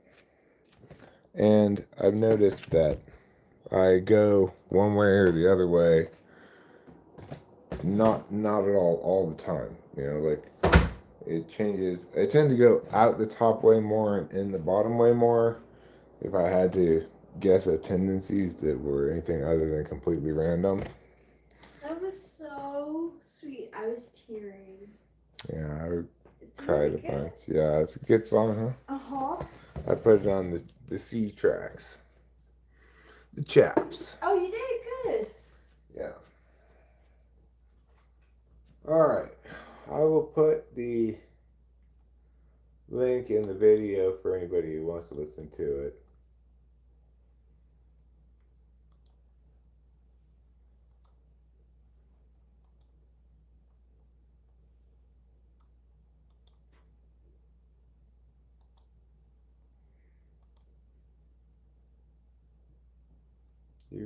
You put Butterfly by Crazy Town on C tracks? No, I don't know that song. Let me Google it. Butterfly by Crazy Town. Oh no. Oh no. Let me You're listen really to gonna it. love it.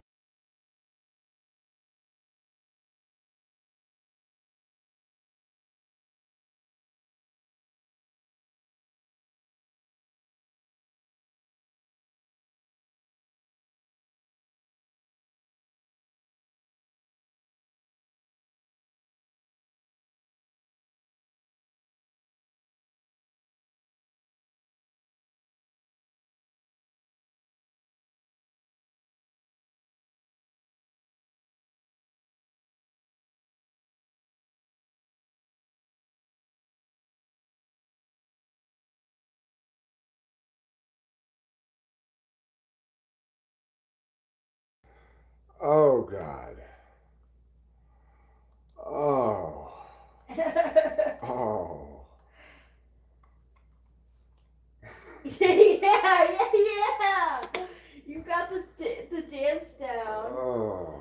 That was so popular when I was like, I don't know. 16 years ago is when they uploaded it to YouTube, but I don't know what that means. Because they don't, doesn't mean it came No, out. it's like it came out in '99. 99, huh? Yeah. So that's 27 years ago. Yeah. No, it does not get a spot on the C tracks, Ruben R. No, it does not. Oh my God, that song is so cringy. Oh, like, what were they thinking? What were they thinking?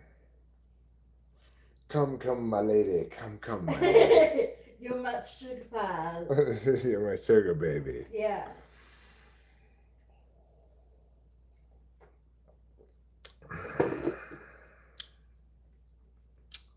Wow. That was like, you know, walk down the street, like, there's this thing, and for some reason you lean over and smell it, and you get this big blast of rancid smell in your nose. It takes a little while to recover from that. Wow. It's aggressive.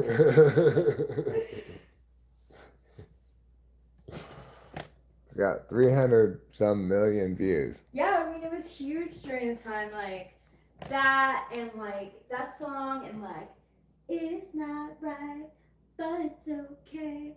I'm gonna make it anyway. Pack your bags up and leave. Don't you come around. Get your keys, something like that. It was that Whitney Houston song. And another one that was really popular around that time was Cher's Do You Believe in Life After Love? It's a good Cher imitation, Rachel. Thanks. I'm impressed. All right, let's go and get the key ingredients in a certain task that I've been avoiding for too long. Oh!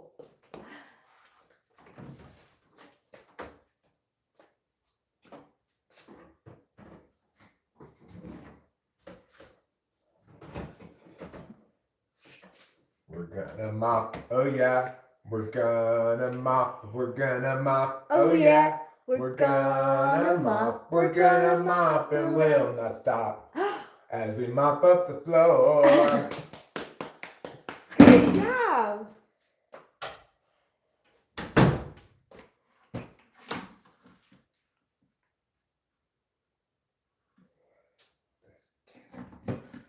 I wonder if, well, I should just mop the kitchen floor. What are you thinking? Oh, you're thinking about a root? Like, Oh, I think maybe I should sweep up the rest of the cat hair. well, if you want, like, I can put something, like, in the hallway to block, like, the Roomba, and the Roomba can get the dust from, like,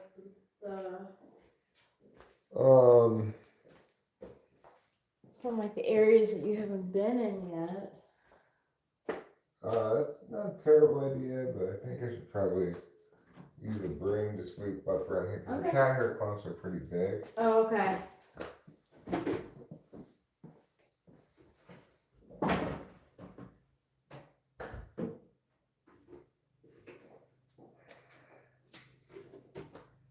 This is fine.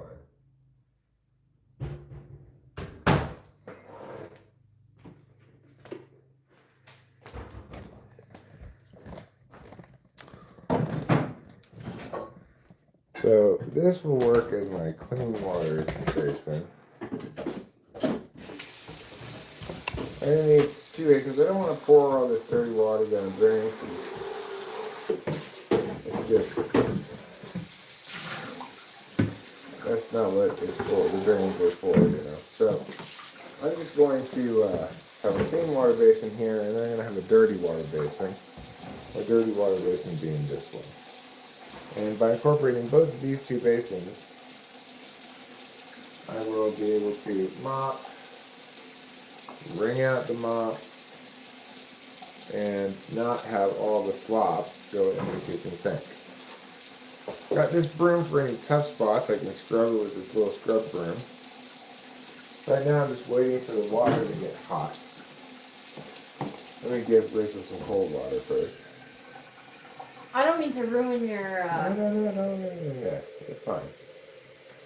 I may do one more thing before we start, which is go pee. Oh.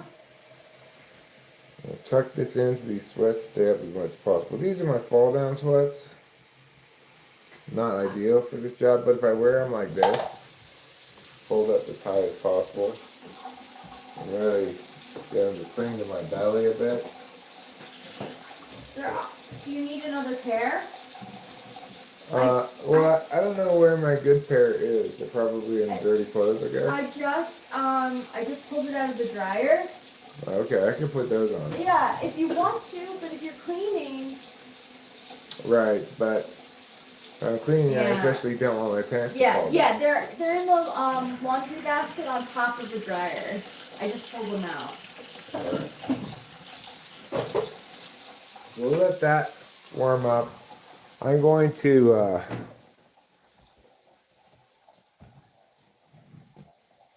let me go get those other pants. And we'll come back. We'll fill that up. Oh wait, she said they're over here.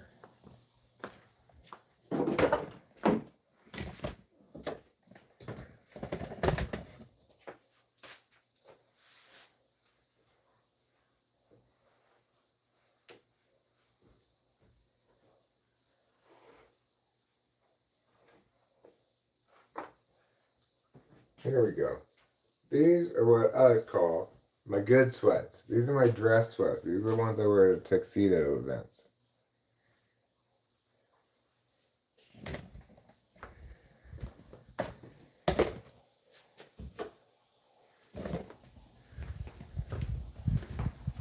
Okay.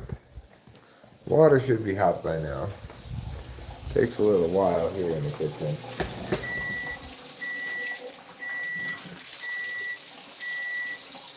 Alright, I'm going to put some of this soap in here.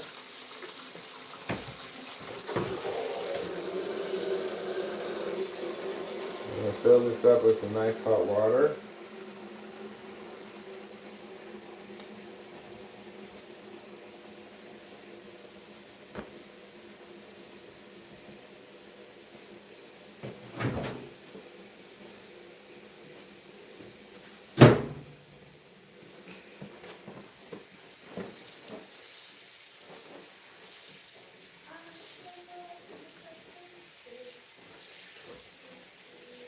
Okay.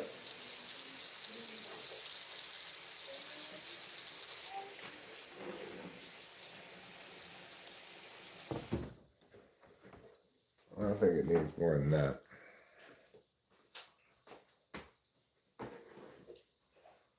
Now I do need to go pee. So I'll change pants at the same time. I'm going to leave you in Rachel's capable hands for a couple minutes. Hi, Rob.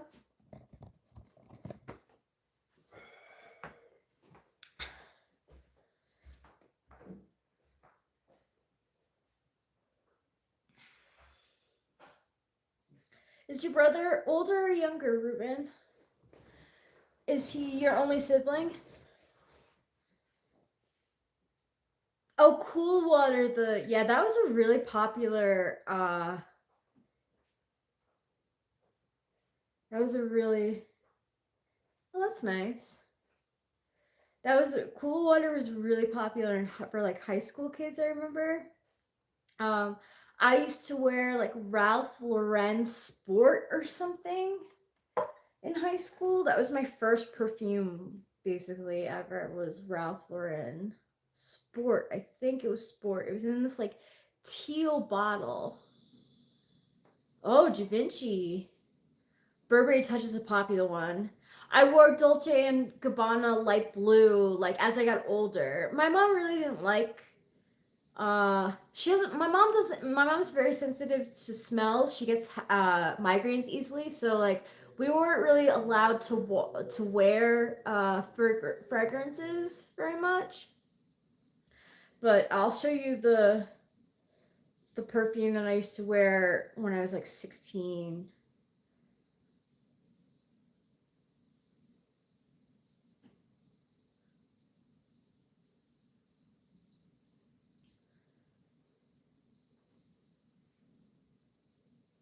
Oh no, what was it?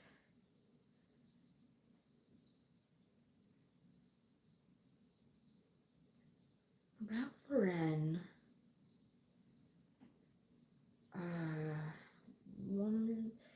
Women's perfume.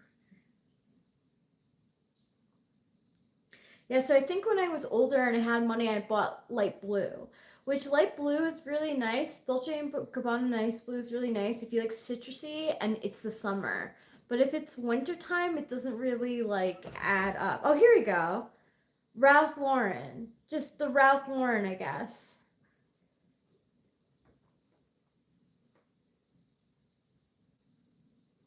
And you can still buy it. Oh my god, I didn't think they still had it.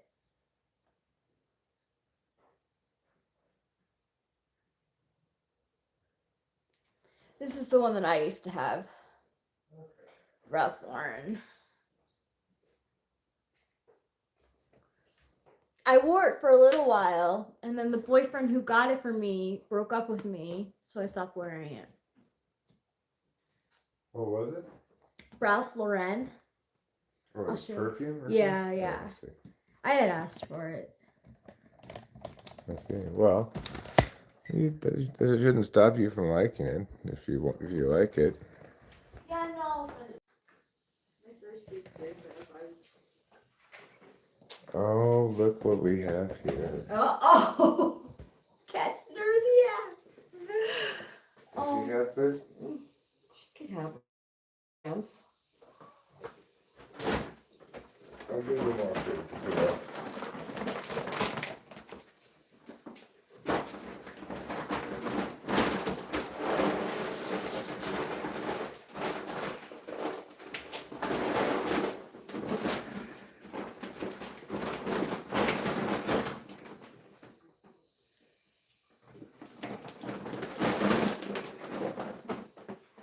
Okay, now, in order to mop the floor, I'm going to want to do a couple of things. Some stuff that I need to move outside.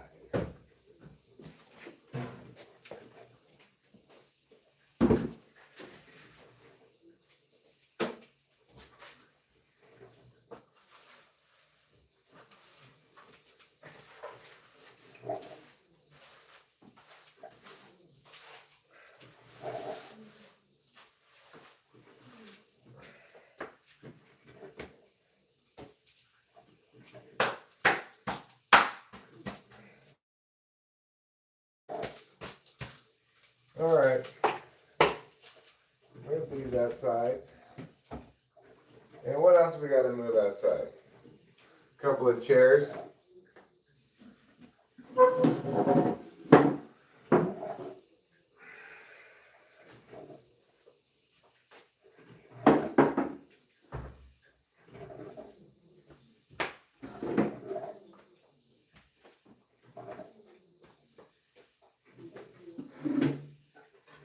Move this whole table out?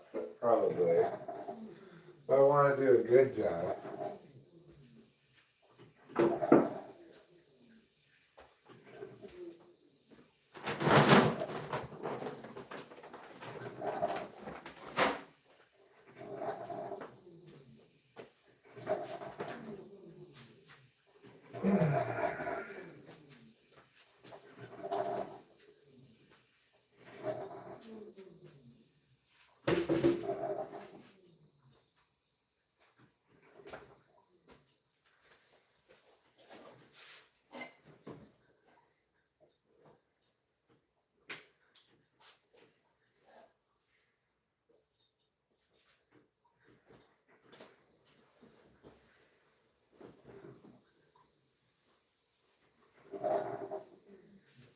Okay. Let me get that broom back so I can get over here where maybe I didn't get that thoroughly.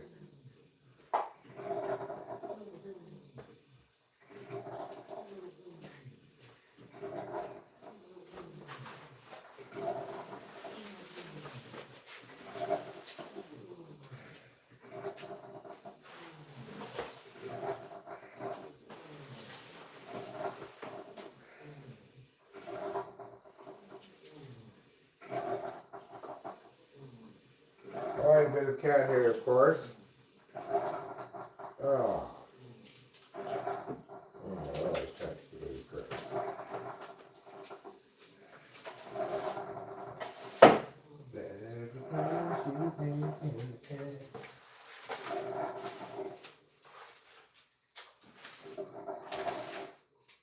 Get as much of this stuff up as possible. Let me get it again.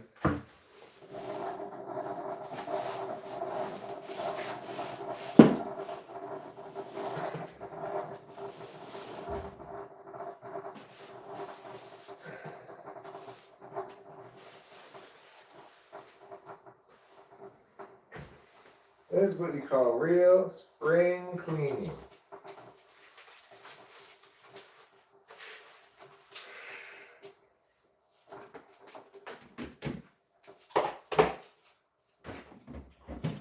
All right, let's go, everybody. Let's go.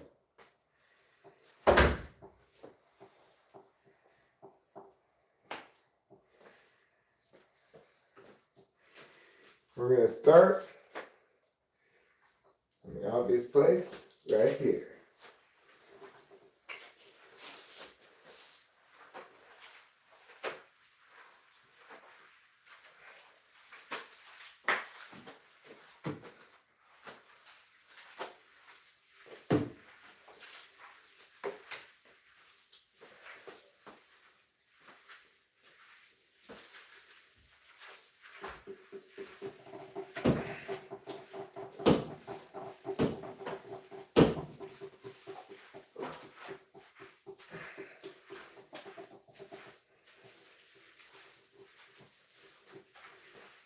we got some difficult spots over there. So let me get the other bucket now.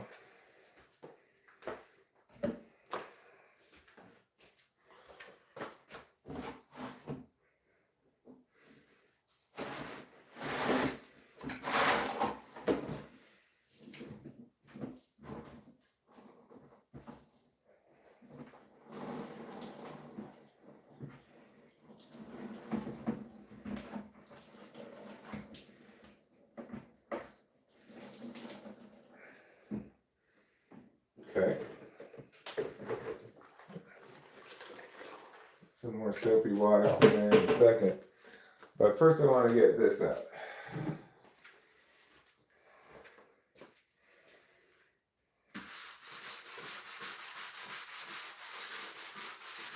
This is my curling broom.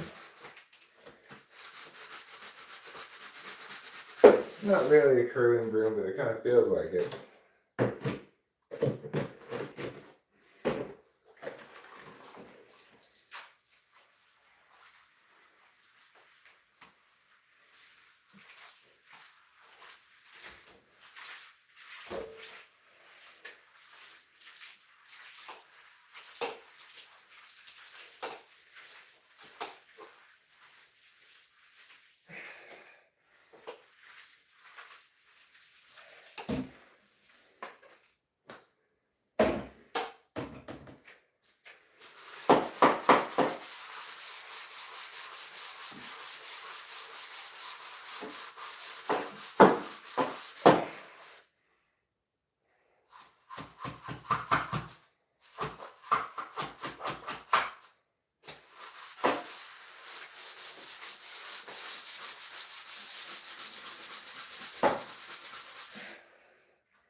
Okay. As part of my mop as I go strategy, I'm going to now do the wiping up part.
Yeah, no, you can pour coffee. Wow. Oh. It's fine. Go ahead. Thanks. Uh-huh. I'm drying as I go, so Okay. there's not going to be any Smart. wet floor at the end.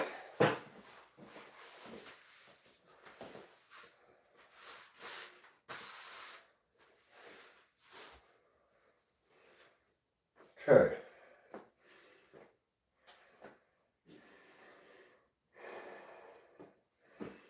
I don't think I'd call that area over there very clean.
Okay.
Well, I don't think I'd call it tweaker clean, but it's pretty clean.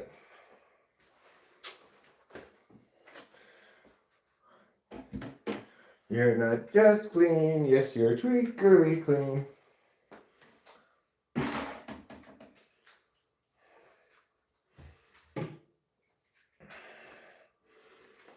You want things really clean, hire a tweaker.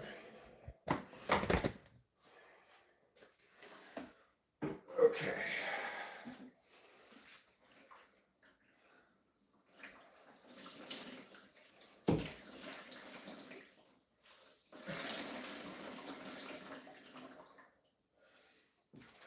All right, here we go.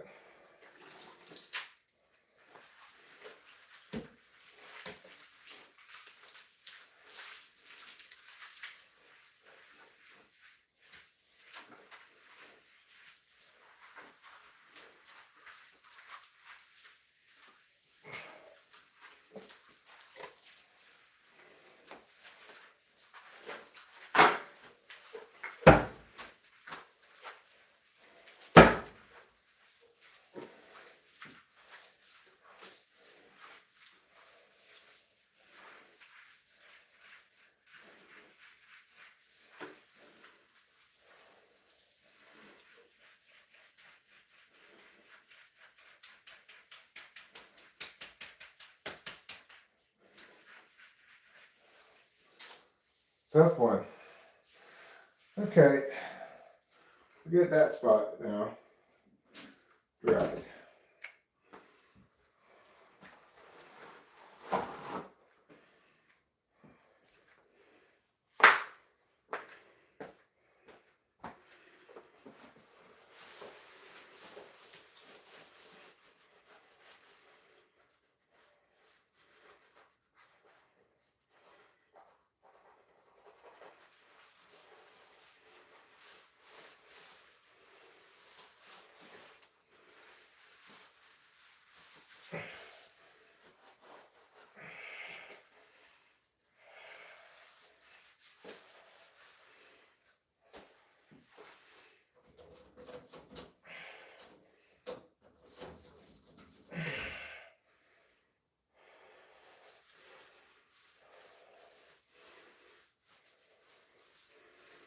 All right. Well, making some progress.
Okay.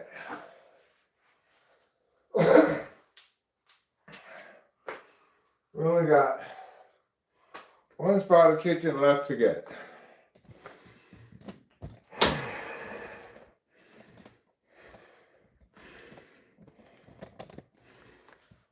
That's right up here.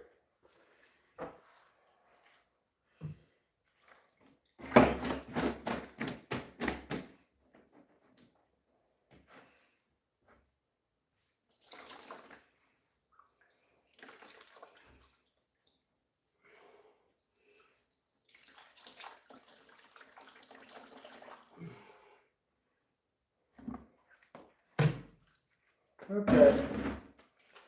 Here we go.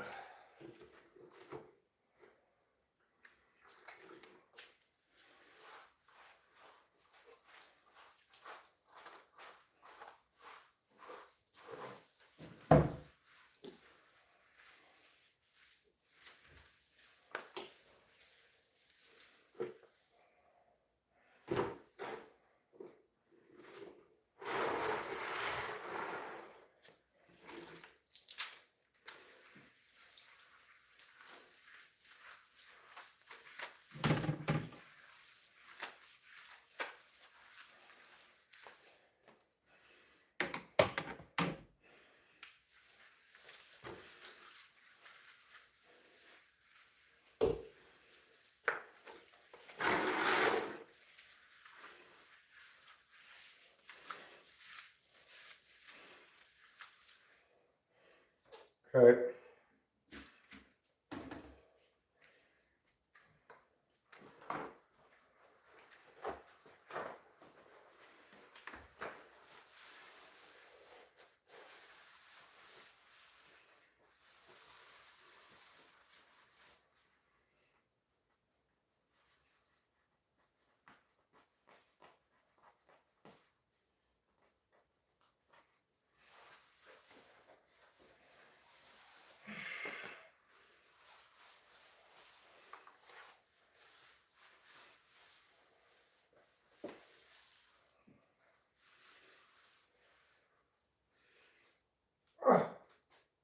outside it goes.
Okay, let's take a little break. I think we've earned it.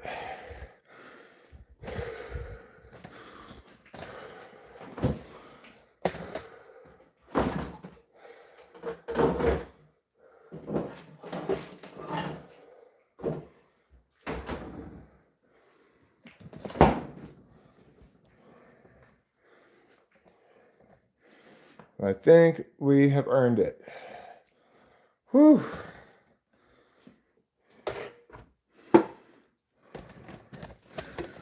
All right, that kitchen floor is about as clean as it's ever gonna get, because I don't ever clean it much more than that. After all, it will unavoidably just get dirty again. Trump's a grown-up? Well, he's an adult.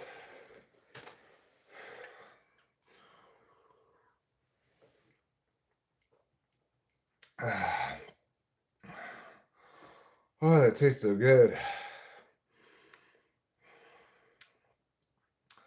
Thanks, Rachel.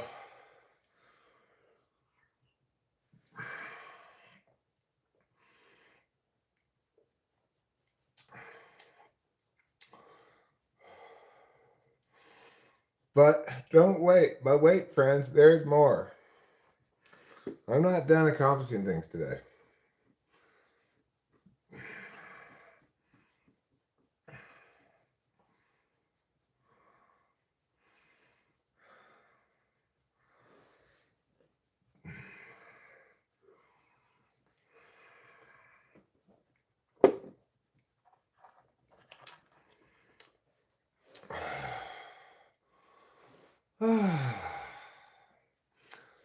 You might be saying, well, Eric, what else could you possibly do? Are you going crazy? Have you lost your mind? You've already done so much. That's enough for 5, 6 days worth of work. Maybe so, friends. Maybe so. But no, I'm not done yet. I'd like to sweep the foyer and the hallway and maybe even the dining room. But most of all, I want to sweep in here in the living room so I can get as much cat hair as possible so I can then vacuum with the Dyson so that then maybe I can vacuum with the good vacuum. It's such a mess in here. Oh, well, that's a little bit more of a workout than I anticipated. I never clean 100 either unless it's me I'm cleaning. Well, yeah, I mean, I maybe if we were having people over, I might try to get a little cleaner than that, but it's gonna have to do. You know, I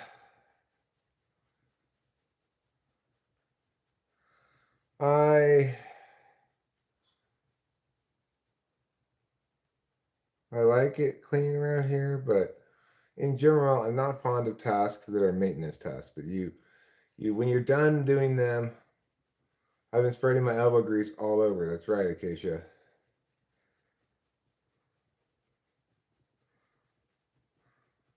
I've got an inky pinky for you, guys. It's a 4, 4, okay? And it's a lover boy situation.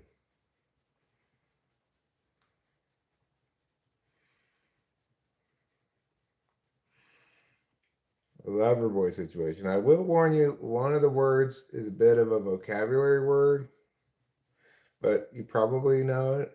Probably heard me say it before at some point, maybe. But anyway, it's a 4-4, and the clue is lover boy situation.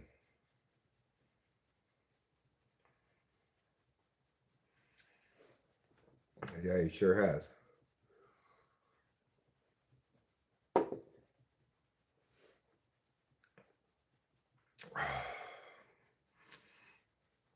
Nope.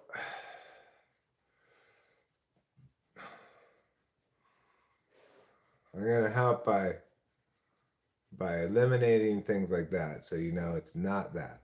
Womanizer is not the synonym. That's a good guess, though. Although maybe I shouldn't do that because then I might prevent you from coming up with a successful solution to it that's not the answer I'm thinking of.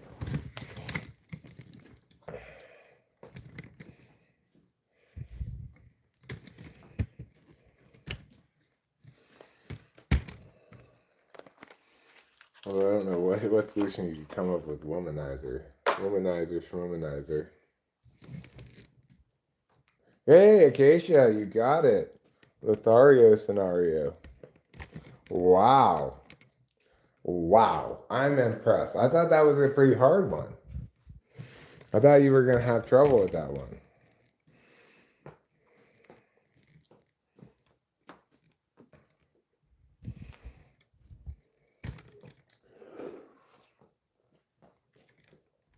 Because you're getting a wonder point for that. And yes, it's Wednesday. Wonder point values are doubled. That's worth a total of 2 wonder points for you.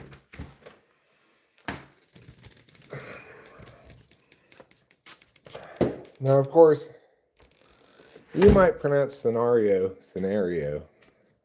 in which case it doesn't really work, but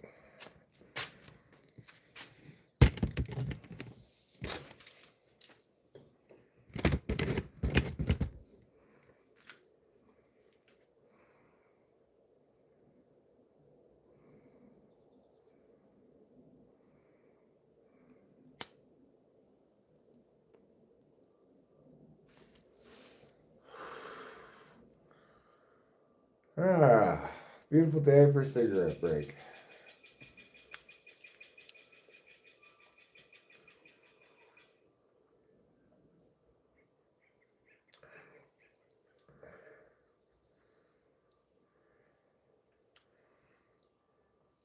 So we've got some more cleaning in store ahead of us.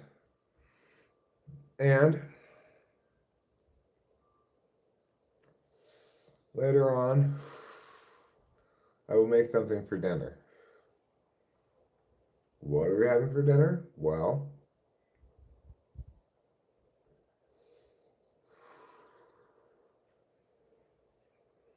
I've got kind of a crazy idea in mind. Well, we don't have the bread for it. I could make bread. We need bread.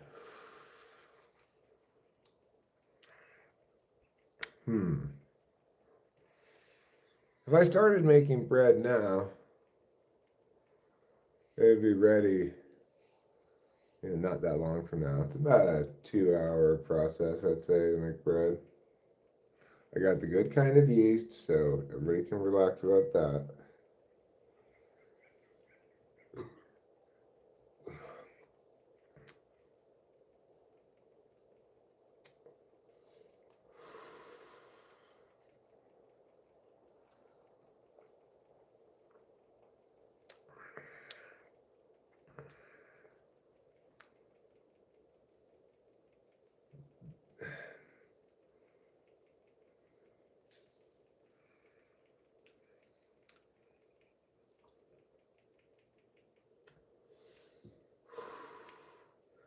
It's the loveliest of spring days.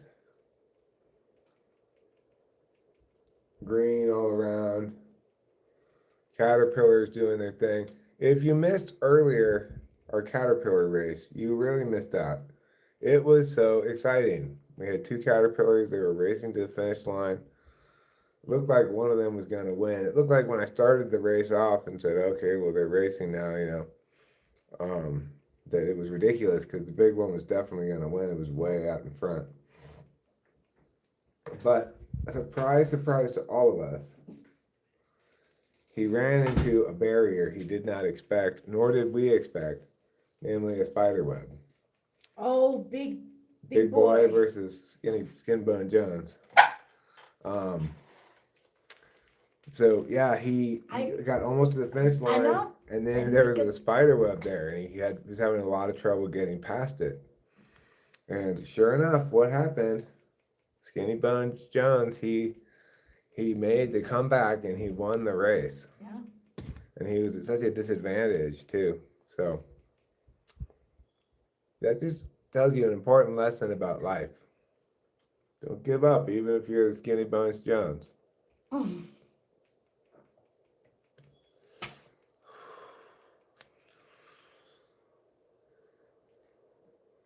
Anyway, bettors lost their shirt on that as everybody had put their money on Big Boy.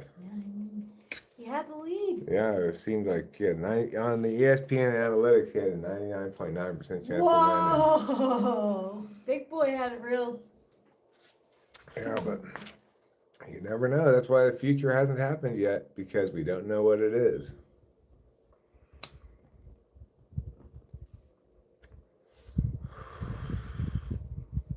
You got a letter? Yeah, you got one. Andre 3000, is that what you named him, Ruben? I think we should all agree that that's the most exciting caterpillar race on the internet.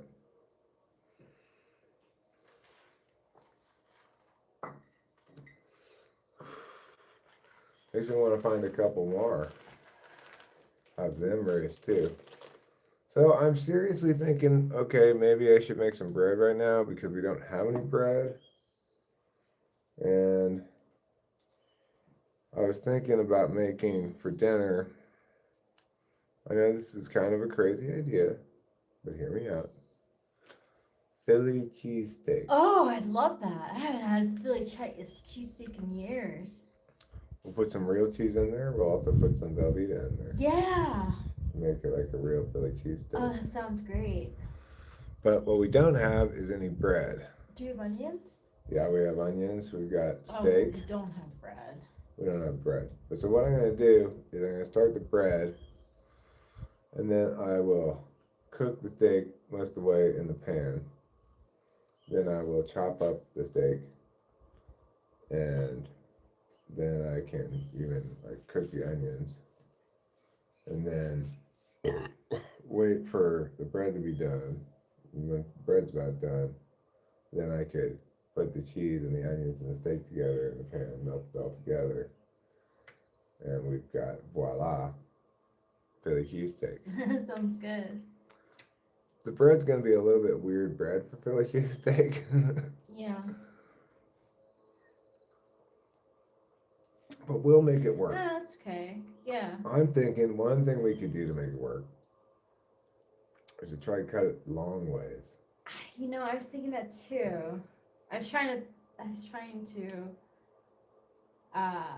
visualize how it could go.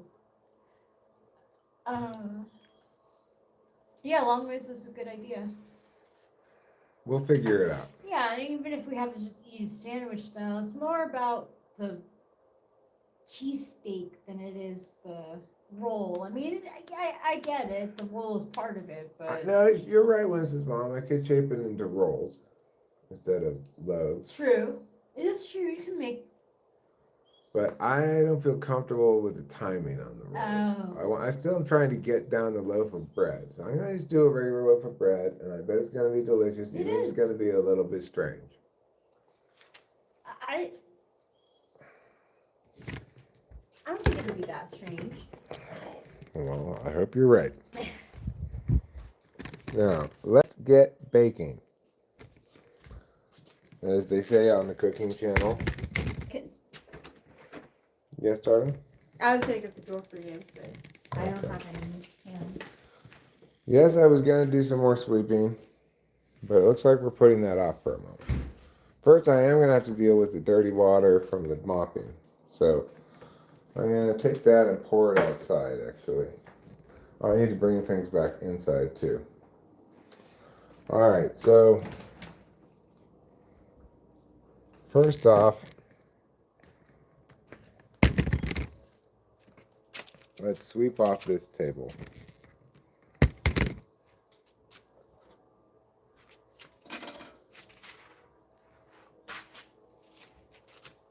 I'm going to sweep it into this trash can right here.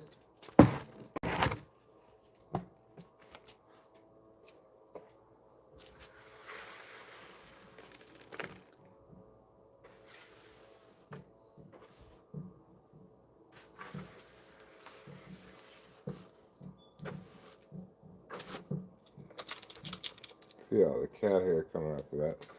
Get it down here a bit too. And the cat hair that's stuck around down here.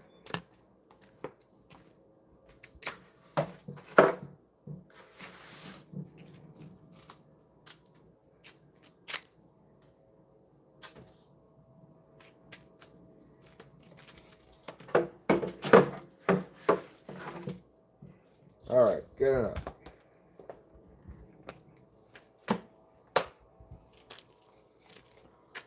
Let me just sweep off this part out here too so I don't track a bunch of shit in back inside.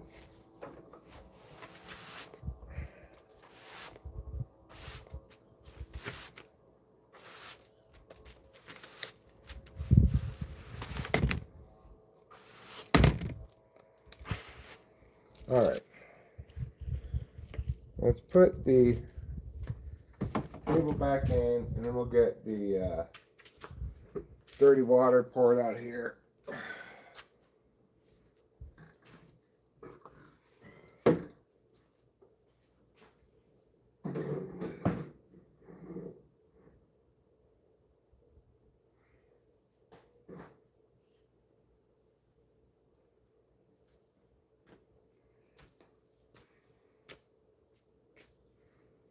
Okay.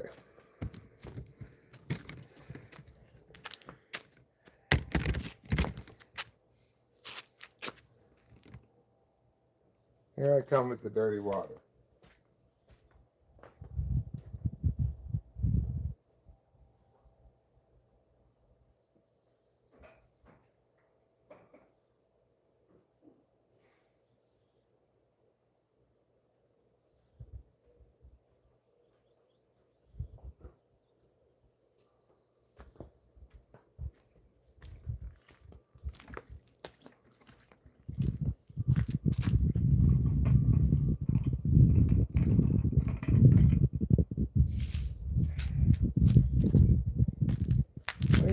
as far as the mop goes,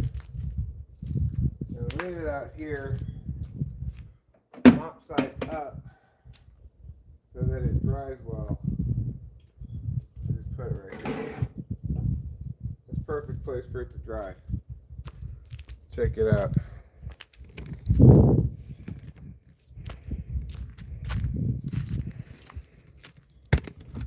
So it'll dry fine there. Now let's put this back in here.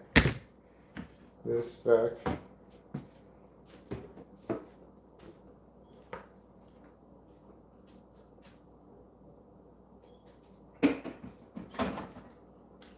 Okay. Put these buckets back.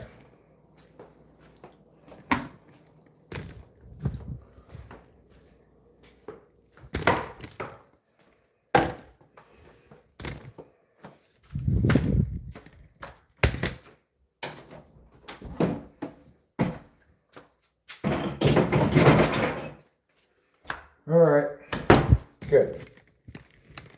Now we'll close that off, turn that off, and then come in here. We'll get these chairs, bring them back inside.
Trevor likes it to be like that so he can jump up on it easily.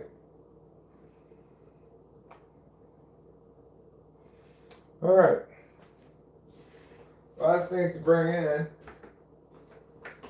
are the trash can and the broom. Then we can get started on the bread. Well, almost. We actually have a wee teeny bit of cleanup to do before we get started on the bread.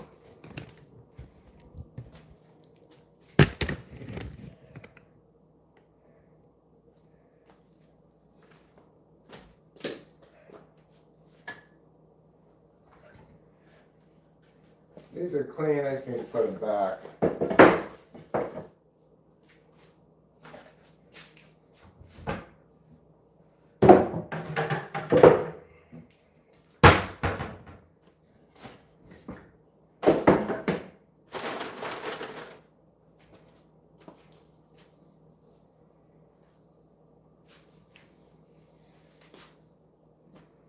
Okay, now we've got to get this pan clean. So I'm going to start by getting something else dirty. I'm going to scrape off the fat in here into the trash can, along with a little bit of egg that I cooked in this pan.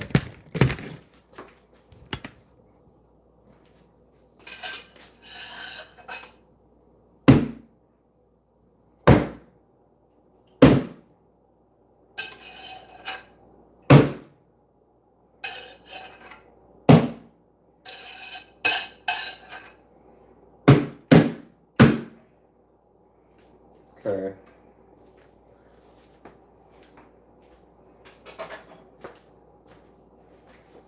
You get a paper towel.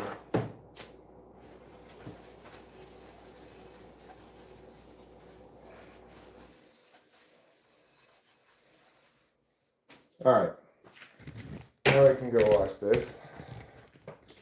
We'll wash this. We'll wash this. And we'll wash that spatula.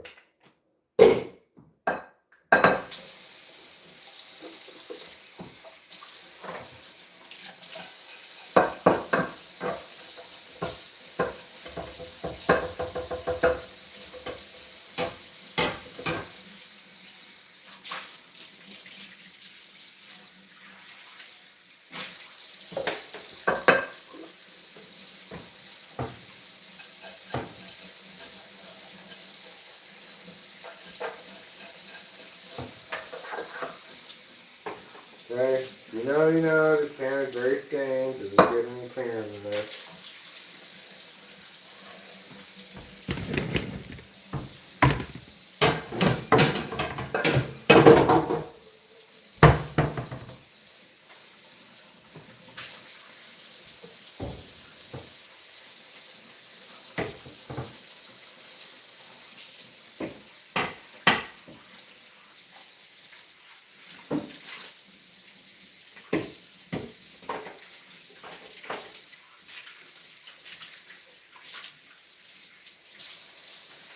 Really just shake that off.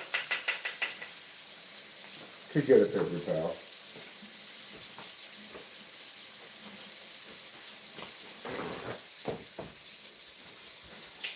Dry it off.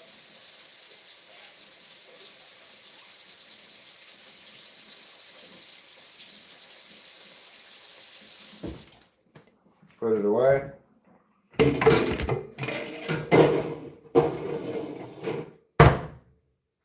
Alright. Now we've got the spatula to go.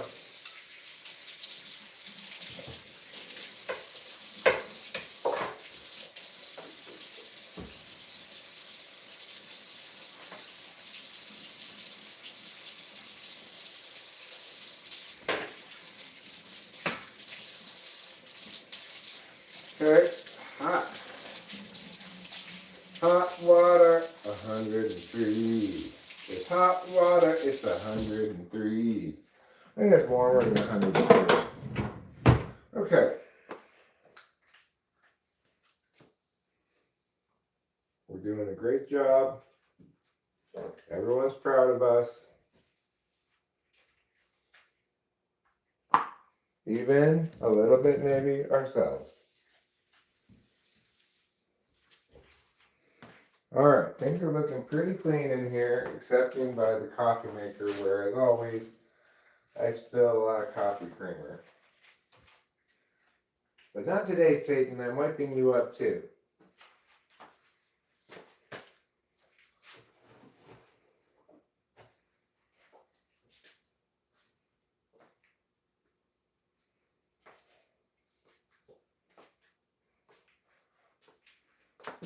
Alright, I think we're ready. Are you ready for the adventure of a lifetime? If not, turn away, friends. Turn away. Because that's the only thing we have in store for you. Let me put this broom back.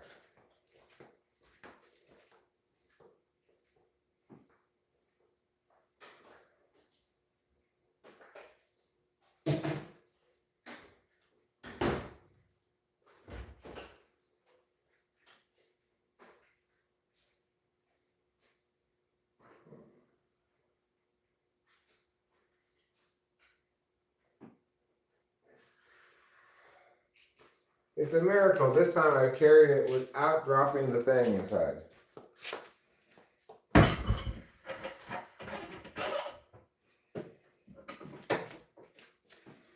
Okay. We've got the mixer out. Let me go from this side. We've got the mixer out. You haven't used your castor oil yet. Well, I guess you've been behaving yourself.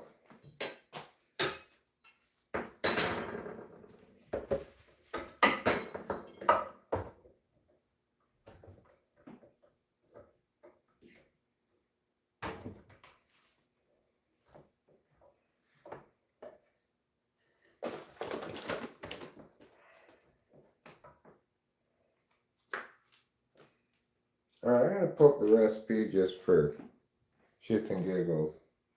You know, I think I remember it.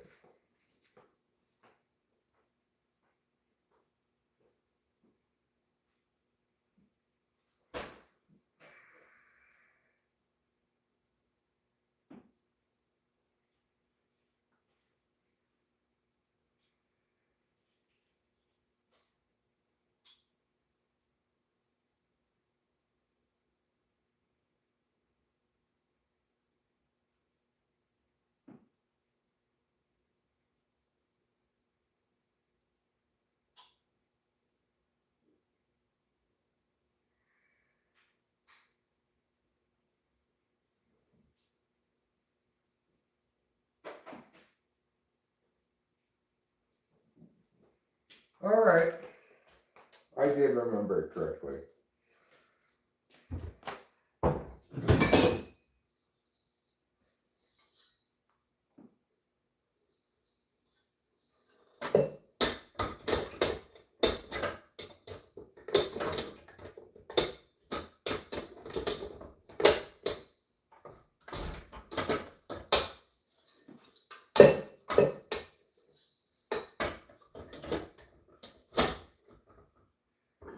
Alright, now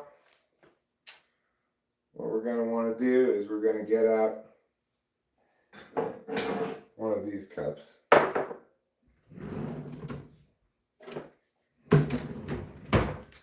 Actually, we'll get out two of these cups.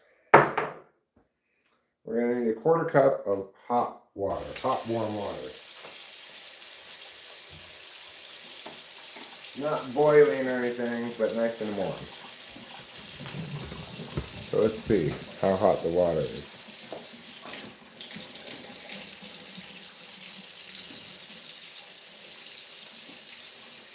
Getting there.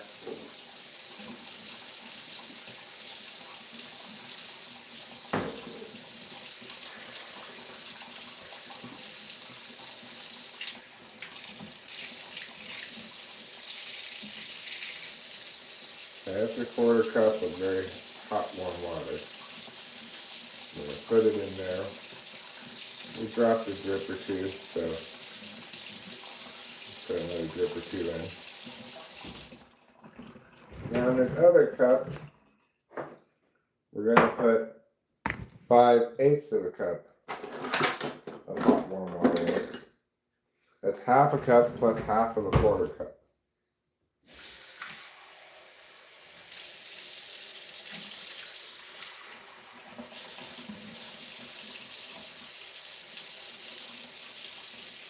There's half a cup.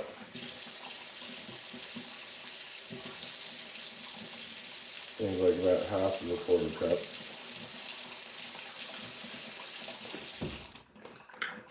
Okay, now we're going to get out the yeast and some butter.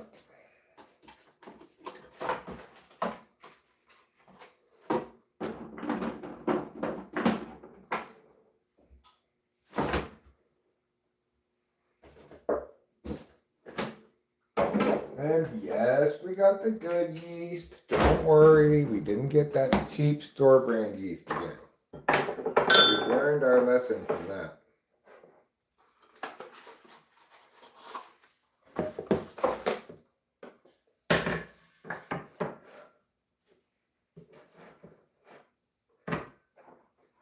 Okay. Here we go. So, this is a brand new jar of yeast.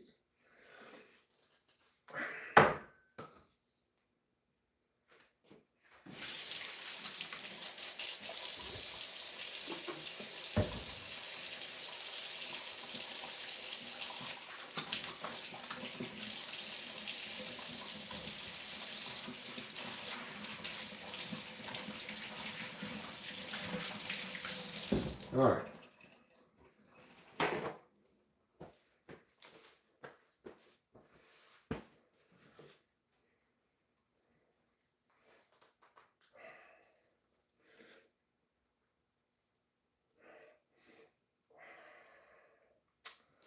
Boy. There we go. All right.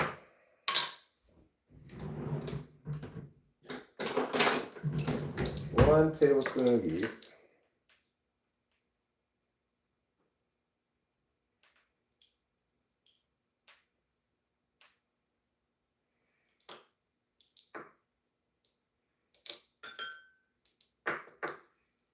Now, we want to put 1 tablespoon of butter.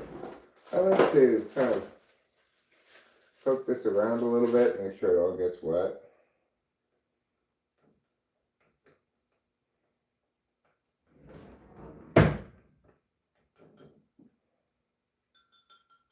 Okay.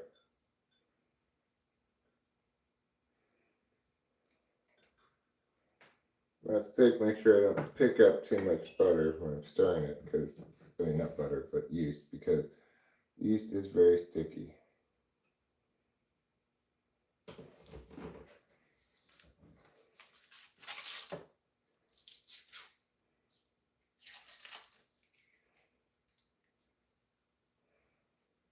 Put this tablespoon of butter right in there.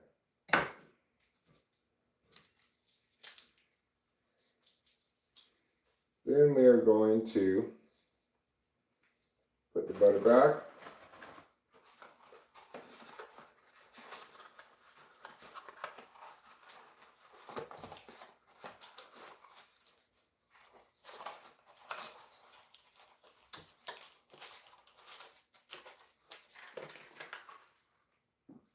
Pick up this little piece of trash.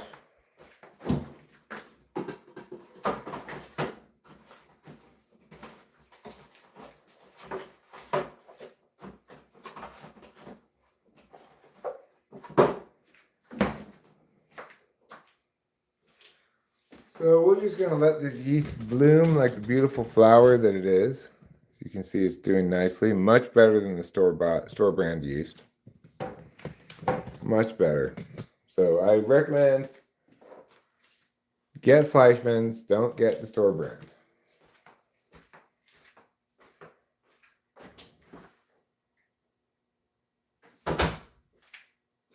Yeah, it's a little bit cheaper, but it doesn't work.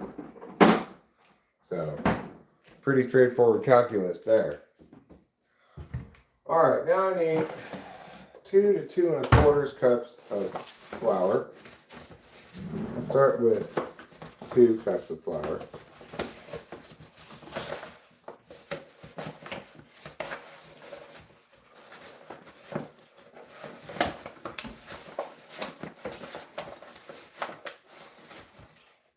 This is 1 cup of flour. And it's good to put the flour in before you put the turner in.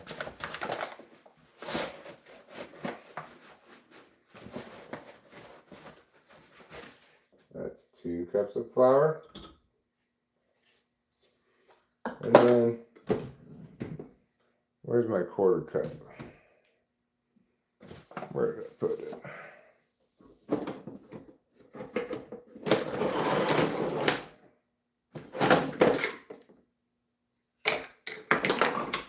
Where did I put my 1/4 cup? Oh, it's underneath the 1/2 cup. Fair enough. It's a reasonable place for it to be.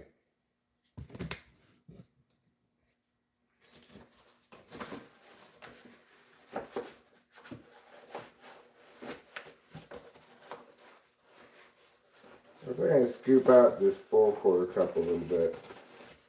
Give it a little less than an additional 1/4 cup. Because it says 2 to 2 1/4 cups.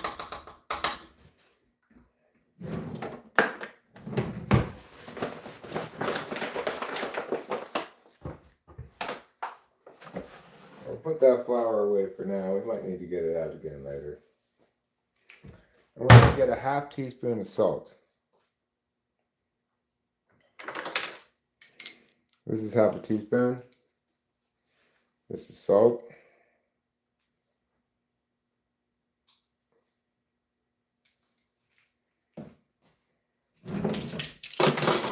These go back. Now it's time to wash this knife.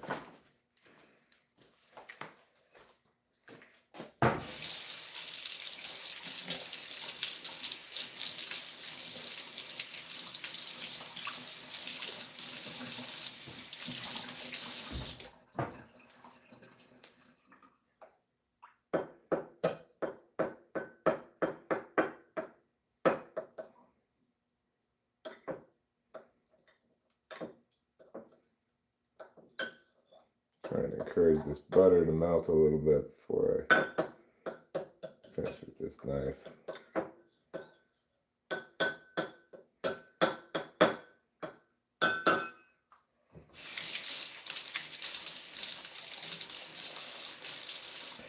Buttery meltings, buttery ways. Everyone loves my buttery days. All right.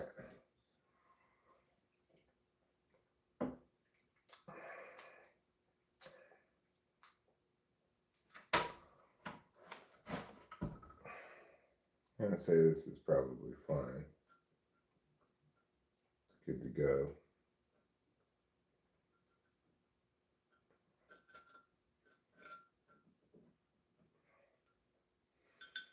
All right. So let's try to combine these two into one. There we go. Then we're going to put this on. Actually, we can put this in right now.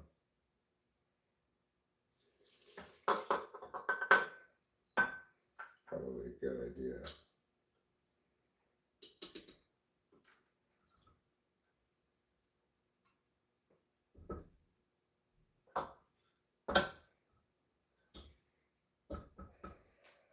Okay. Put these two cups in the center and put this on.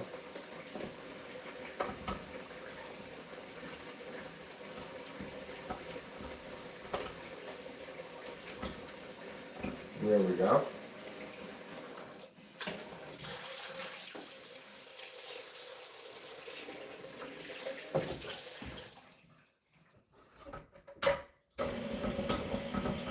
I'm going to start on regular speed. Let it go for a while.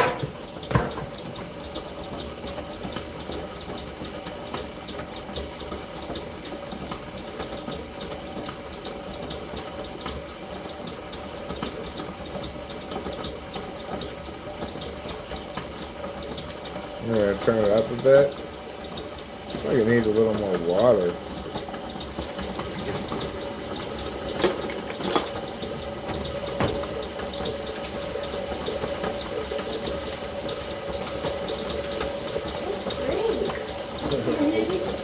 That's okay. A little bit more water in there.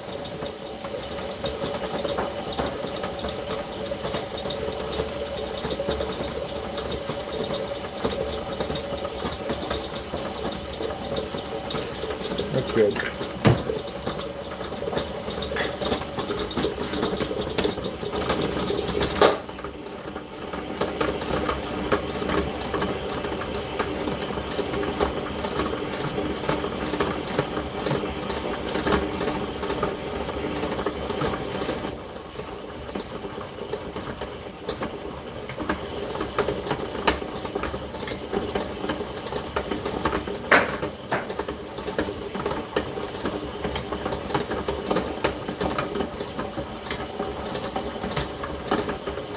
I still need a little bit more water.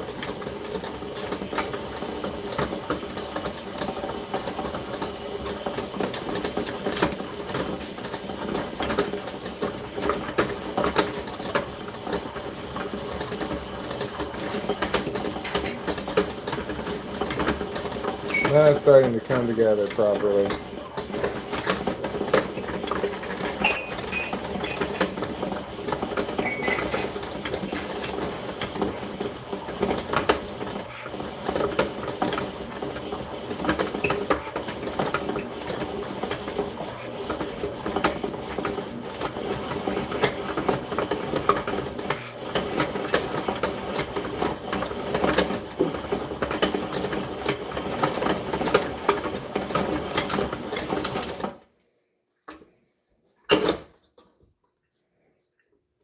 Still needs a little bit more water, I think.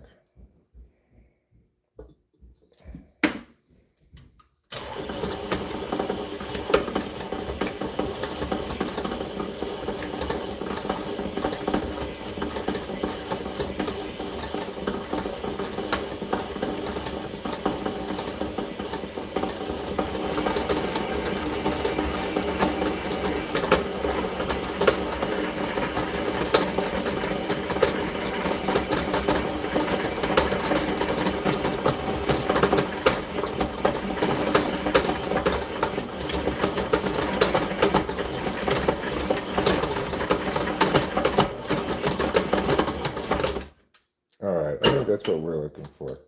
Yeah, I'd say so.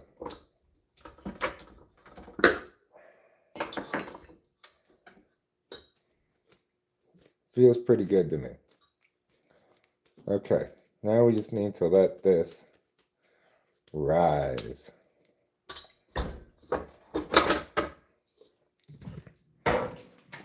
I'm going to put this on for a second. I'm going to put it 500, and then when it preheats all the way to 500, I'm going to turn it off, and it'll just be warm there. All right, we started our bread. How close are we getting to the athletics game? 2:02, huh? We've got 2 full hours before the A's play. And regardless, we can enjoy a nice, refreshing cigarette.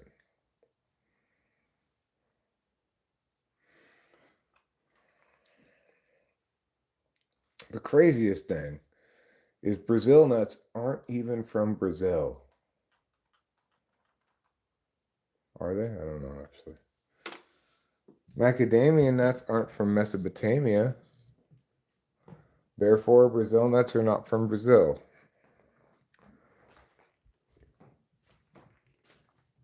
Ipso facto ergo, there you have it.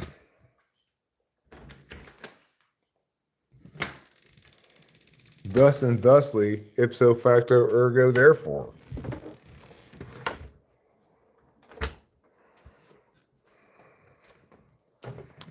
Hope that was clear for everybody. All right, I got a good loaf of bread going. It's gonna need an hour and a half to rise. I thought for sure I had my cigarettes in my pocket. Are you serious? Fine. Be that way. Amphetamines raised my confidence like crazy, made me feel like a king. Plus, I was eating healthy and taking supplements. I can assure you, eating healthy and taking supplements had nothing at all to do with it. Ridiculous things like that are just blown away in a second by the tsunami that is amphetamines.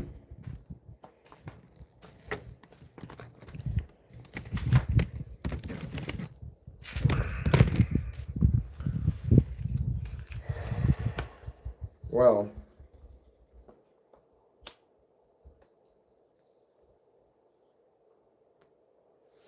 next up is to start on the steak part of the Philly cheesesteak. And then after that, the onion part.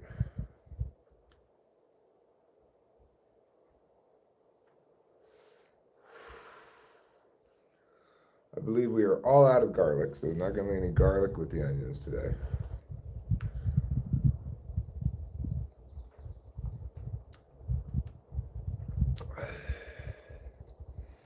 We're just going to have onions simmered in wine. I could open that bottle of whiskey and cook with the whiskey. I checked. I'm allowed to do that.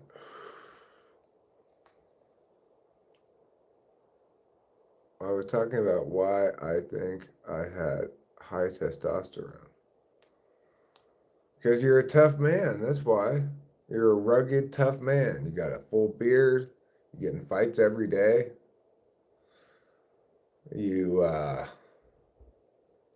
hump a lot of bitches all the time. You got high T. When you try to compete as a woman in sports, they catch you right away.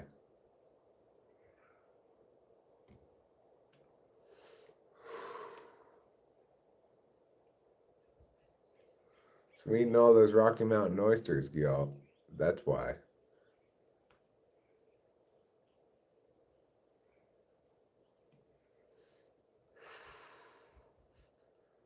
So I'm just gonna basically defrost the steak in the pan.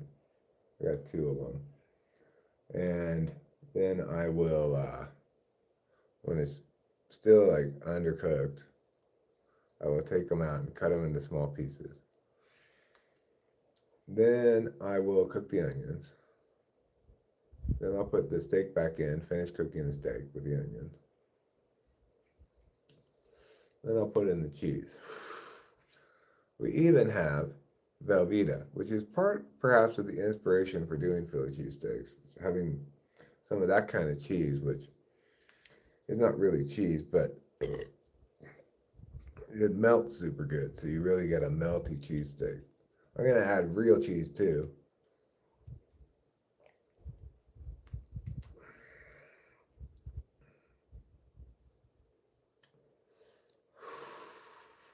You know, cheddar's not the best melting cheese, if we're being honest.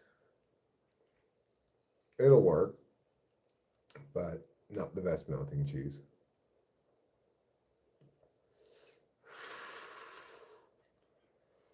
They should have a kind of cheese called melting cheese. Make it clear to everybody. This cheese is for melting.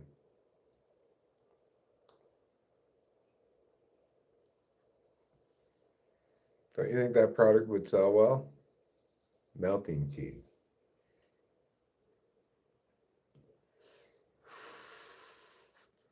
We've scientifically engineered this cheese to have a lower melting point.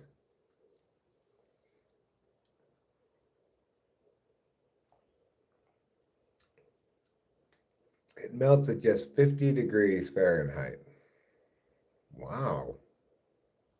You really did engineer the shit out of this cheese. That's why you have to get it in the refrigerated section. Otherwise it'll be all melted. It's almost always melted all the way by the time you get it home, though. It's one of the problems with melting cheese.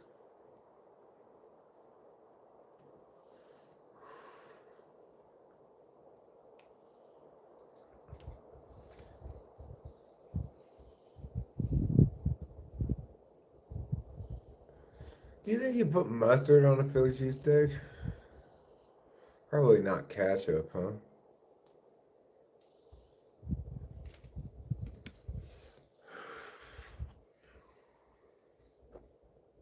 I don't know. What condiments go on a Philly cheesesteak normally? I don't eat a lot of Philly cheesesteaks. I've never even been to Philadelphia one time.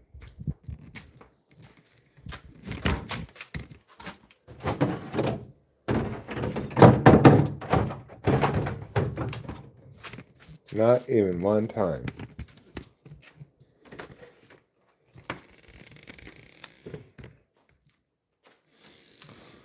Which is why I've never experienced brotherly love. Before I fell asleep, I heard you talking about Meta Bashade. Dude, chill. Talked to him for a short bit a couple times in his Discord. That's cool. I've been too lazy, but I hear cold water is good for testosterone production.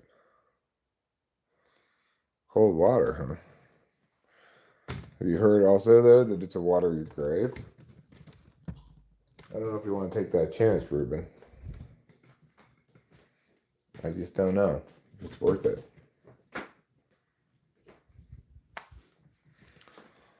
Alright, I guess I'm done with the mixer, so I'll put it back.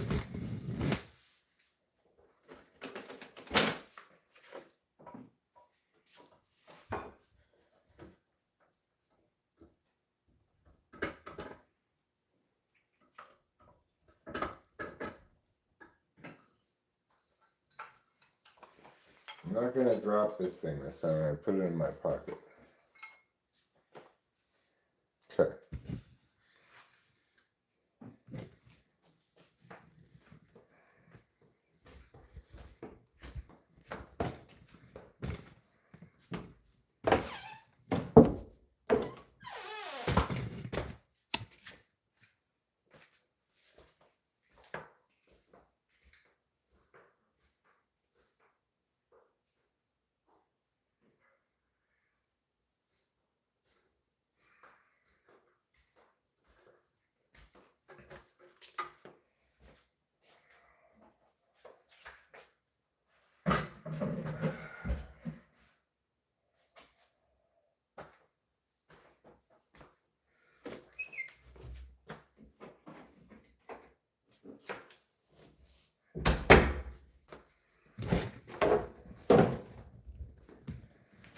Okay, so I guess the bread needs another hour and 20 minutes or so to rise. I forgot to put any timer on. This is probably started at 15 minutes, so I'll wait for that timer to be done, and then I'll give it another 15 minutes after that. This is warming up nicely, just as I had hoped. All right, let's get the pan out and the steaks.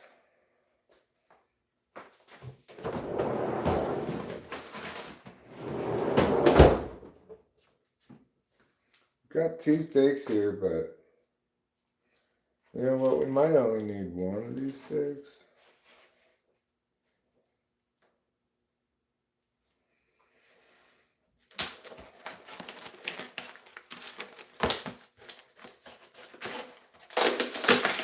Oh, they're pretty thin. I think I'll cook both of them.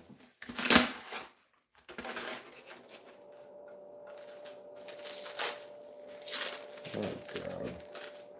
I hate it when this thing gets stuck to the bottom.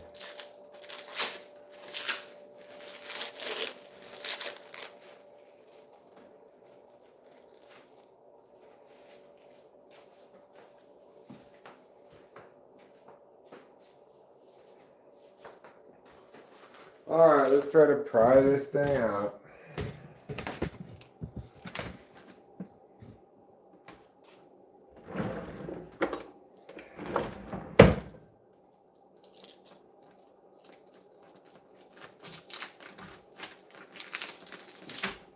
There we go. We got it.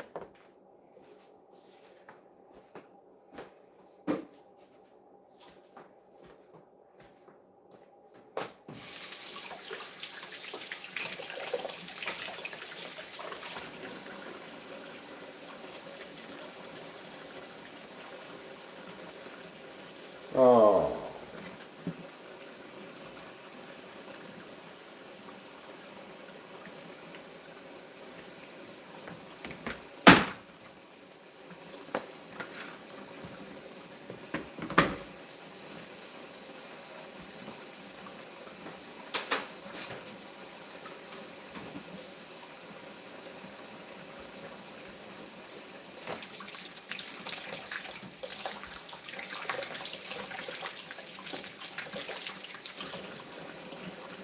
Hot water.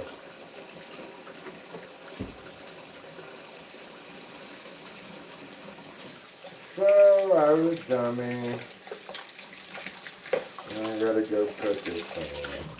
I put that thing in my pocket so I wouldn't drop it, but then I forgot to put it away. Let's go put it away.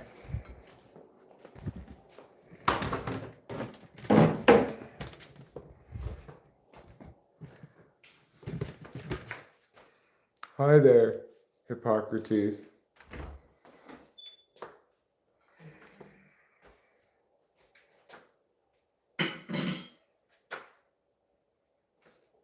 Okay, I put that away.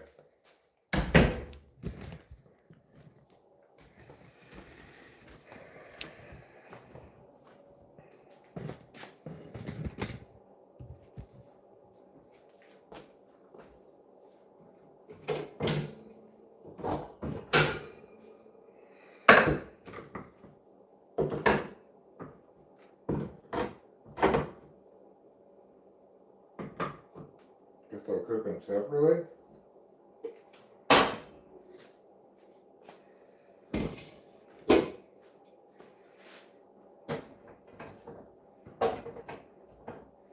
I think I can cook them both in here at the same time. It's just gonna take a little bit of doing.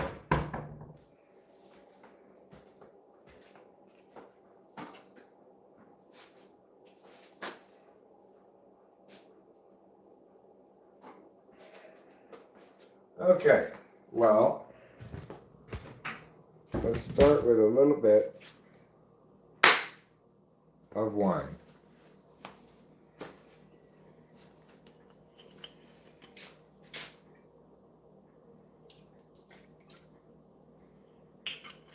So this will be a good ashtray.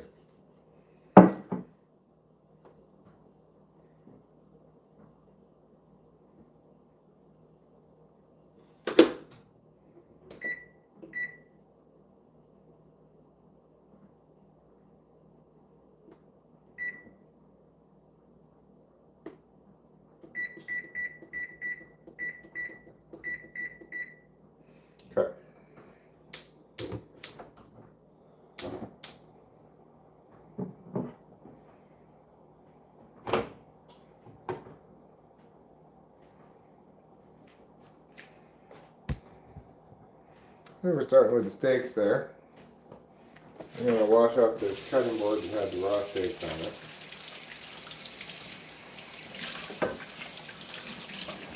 And I'm going to put it back over here. Wash off this steak knife that I used to fry that thing off. Put it back right here.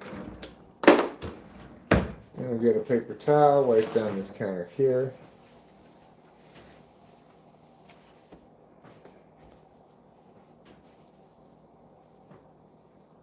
Okay, looking good.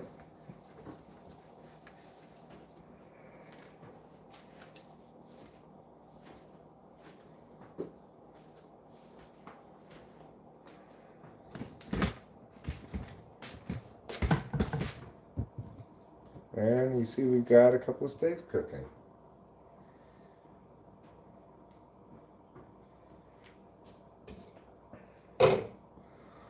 When these steaks are, defrosted all the way, cooked a little bit, then I will take them out and cut them into small pieces.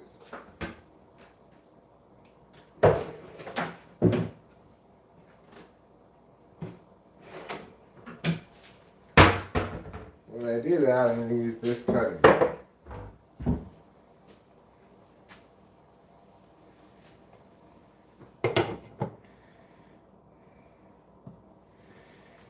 We're going to let that steam a bit.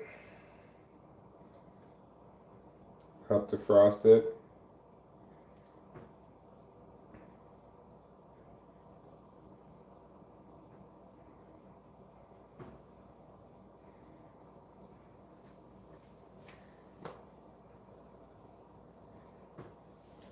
Alright. We just let it be for a minute or two. 2:20, huh? Well, still almost 2 hours till the athletics game. But at least now we know that when it does come around, we're going to have some delicious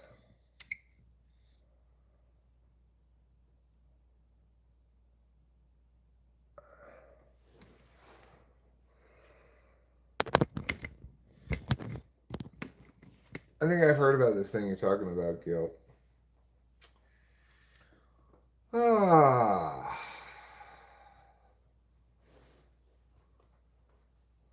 The Bible thumpers at the park just awkwardly stare at everyone. Sorry to hear that.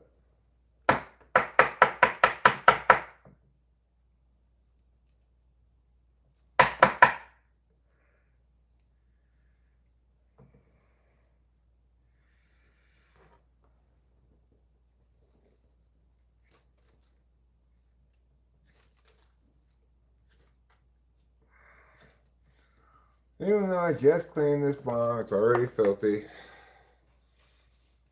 That's not unexpected.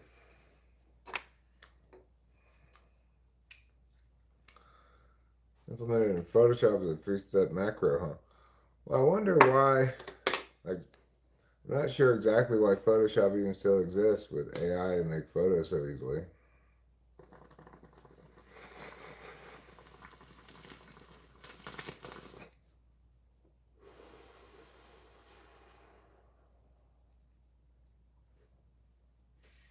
But that's such a bargain, Casey Jones. Normally you have to pay a lot for a Bible study.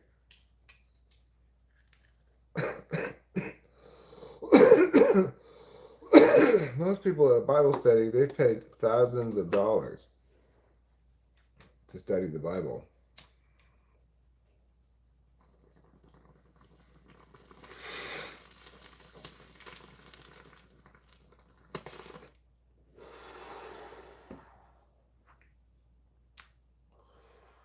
Okay.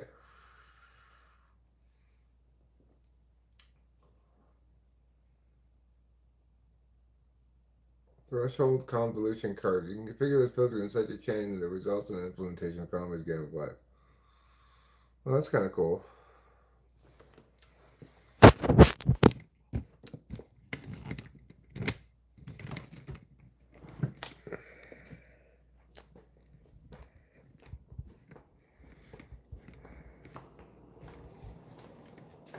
Alright. We're ready to get back to work.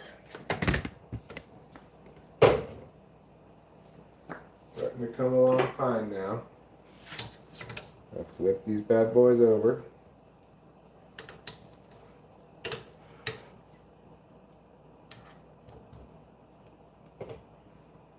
Let them go a little while longer. They don't need to be all the way cooked through or anything. I want them a little undercooked. I should cut the onion up right now.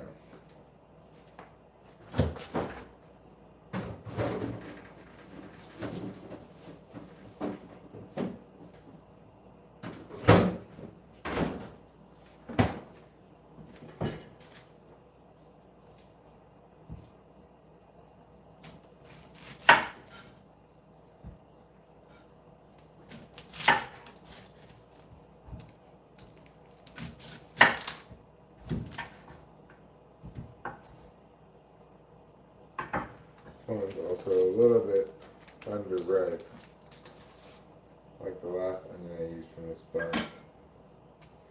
That's fine, it's not too bad.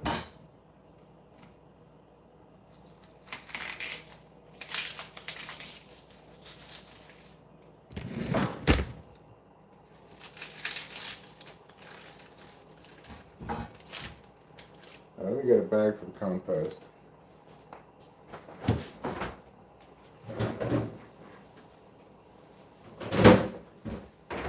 I really appreciate these compostable produce bags.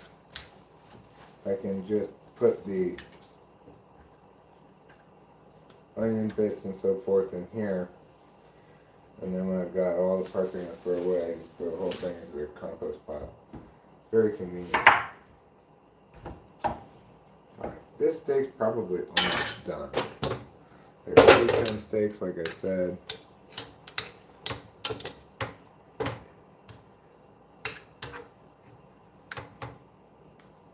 I don't need them cooked all the way through yet, so I'm going to turn this off. Then we'll chop up this onion.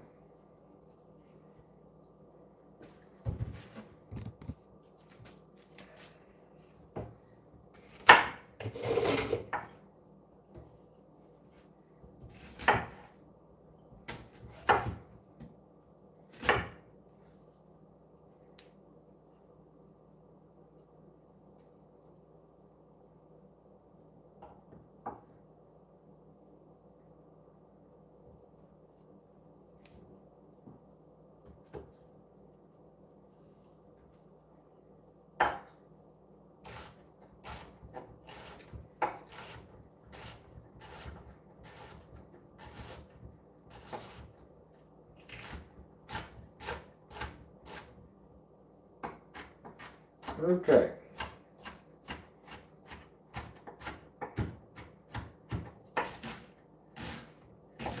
The general rule with onions is you chop them until they're very small, almost in every context. So the rule is chop it as much as you can stand chopping them, and then just say, okay, small enough.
now we're going to bring these sticks over here.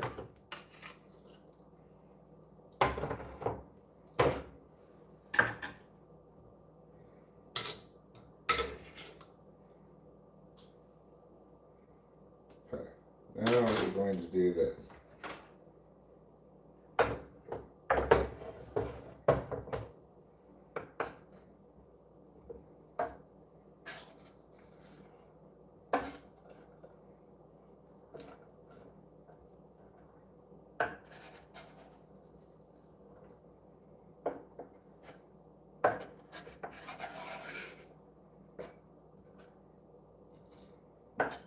Now we've got some wine, a little bit of beef juice, and some onions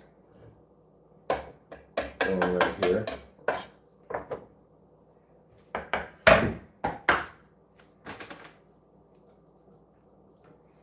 Push those around a little bit.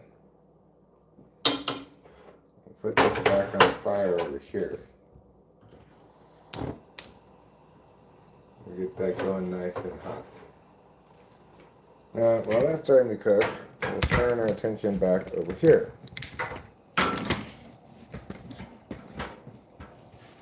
And what I'm going to do, I'm going to get this steak holding fork. And we're going to cut this into little pieces.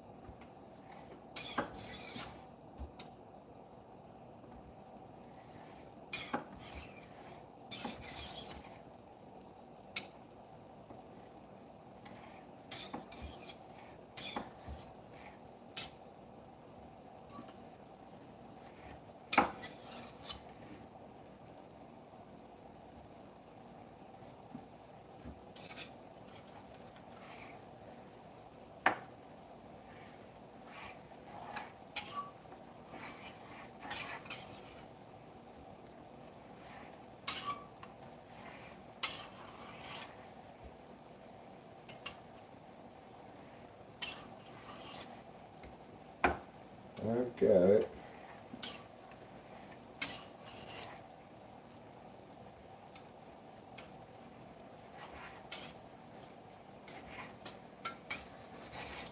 Okay, that one cut that way. Now we'll cut it this way.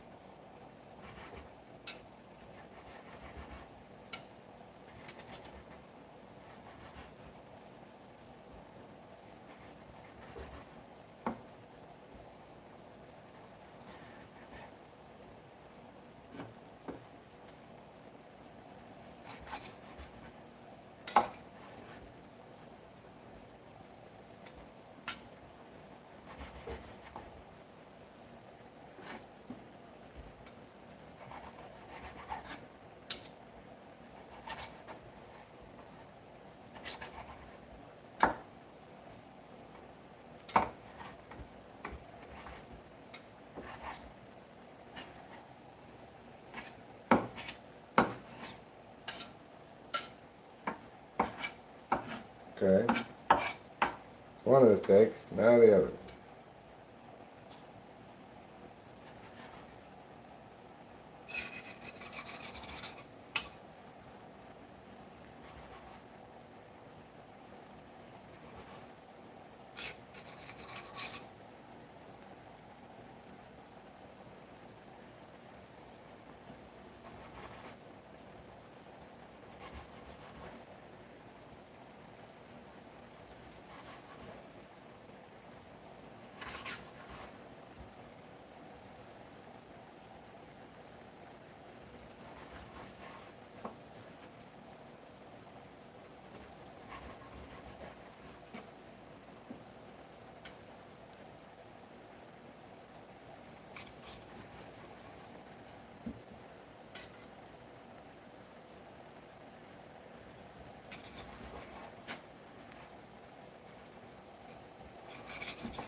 Okay.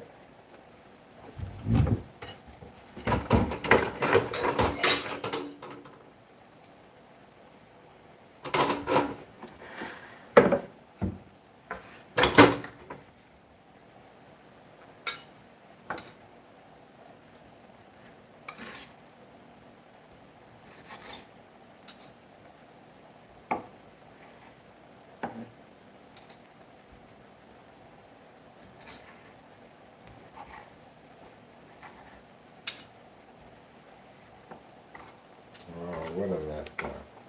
Well,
okay.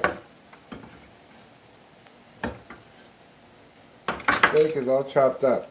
Pretty good job, Eric. Pretty good job. Now, we gotta stir these onions.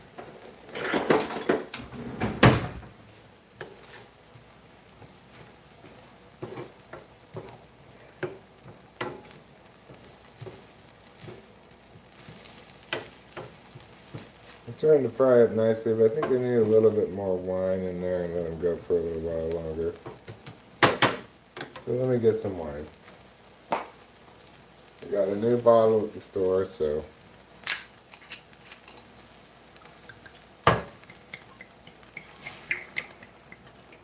let that simmer for a while. We want those onions nice and soft.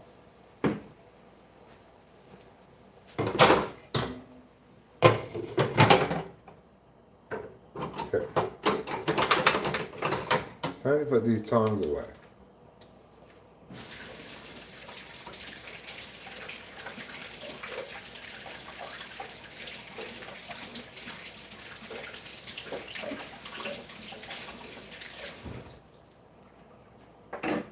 Okay, we could get out our final ingredients for these Philly cheesesteaks.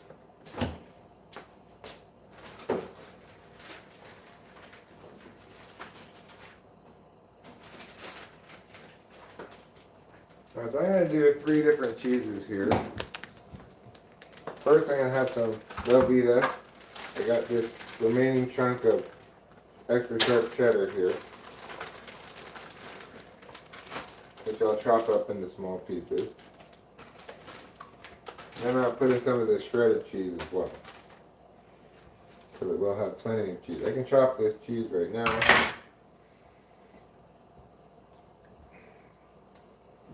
Just making the smaller pieces so it melts better and more evenly.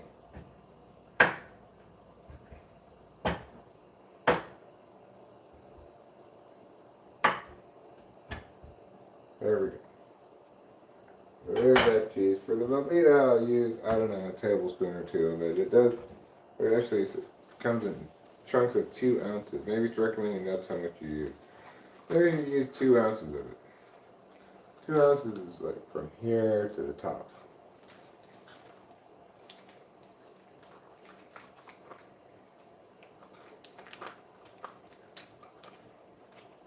kind of crazy looking stuff.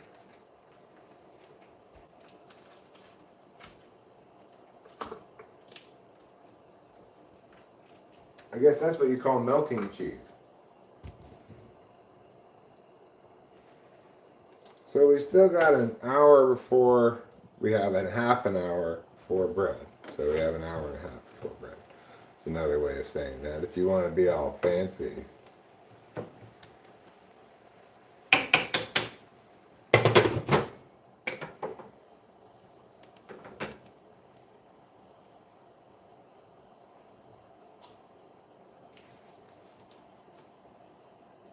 Alright, I don't think I really need to cut anything more. Throw these trashes away.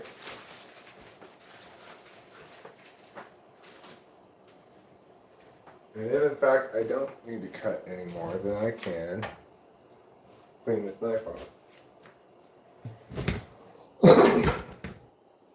Put it away. It's almost 2:40.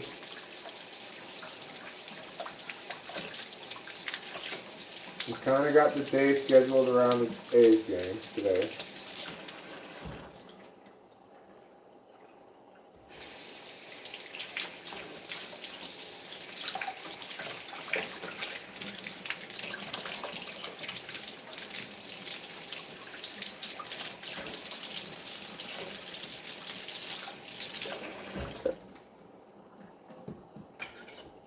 Now, while we are waiting for the onions to boil down that wine, we can put this in the compost pile.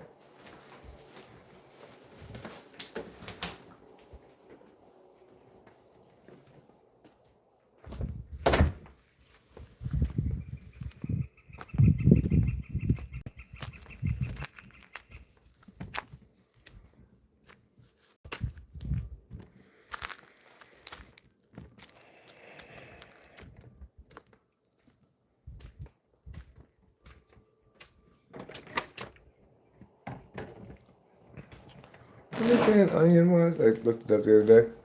An odoriferous bulb, I think is what they called it.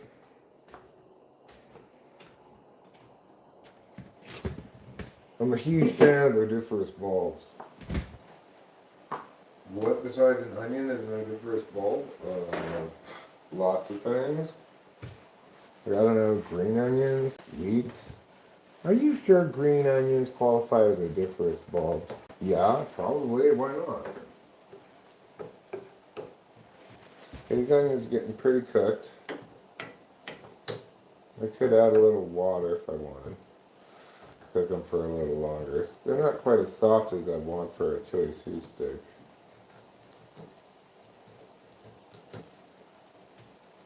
But yeah, I don't have to add more wine. I could just add water.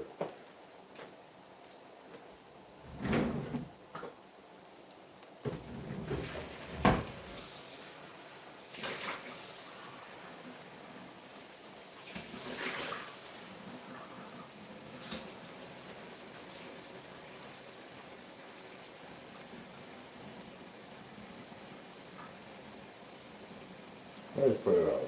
Might as well let them go for a while.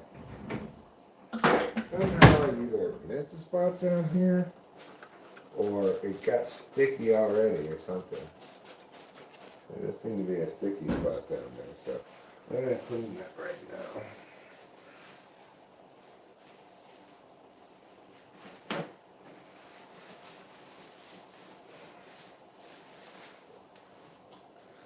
I don't want any sticky spots on the floor.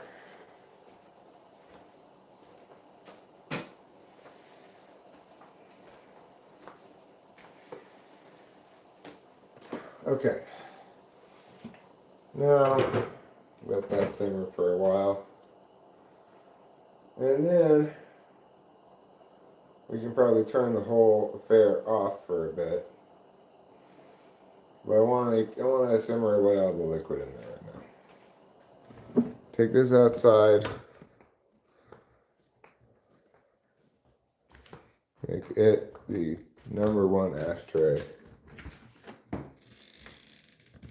Come on in, kitty.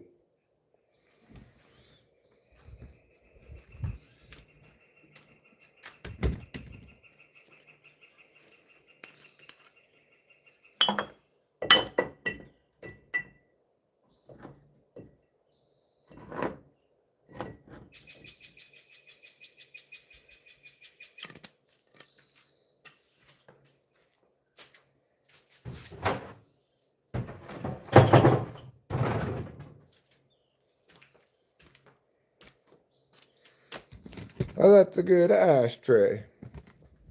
That'll hold a lot of cigarette butts. Okay. An informal stuff things modifier. That's right.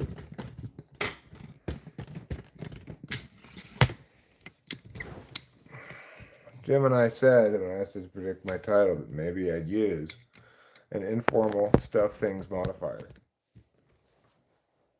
I guess it was right about that. Actually, it was wrong though, because this doesn't qualify as such. In this case, it's not modifying anything. It's the subject of the. Well, I guess stuff and things is modifying modifier, but stuff things isn't. Is in quotation marks, so it's treated differently. You know that song "Stop, Drop, Turn Around, Open Up Shop"? I actually, I thought he was actually singing about opening up a trap house or a shop for dealing drugs, but no.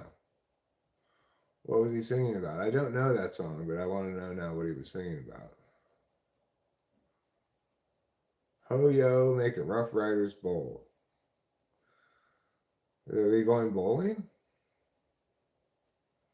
That's cool. You don't hear that a lot. Oh, that's gross, Casey Jones. Let's stop talking about that. Instead, let's talk about my delicious lunch. I wish he was talking about going bowling instead. Rough Riders Bowling League. They see me bowling. They hating, patrolling and trying to catch me bowling dirty. Trying to catch me bowling dirty. Trying to catch me bowling dirty. They're never going to catch me bowling dirty. I am the most by-the-book bowler of all time. You know, there are various things you can do to a bowling ball that are illegal that some people do. Try to play with illegal balls. I don't know if you know that. Have you heard the DMX remix of Raining Rainbow? No, I have not.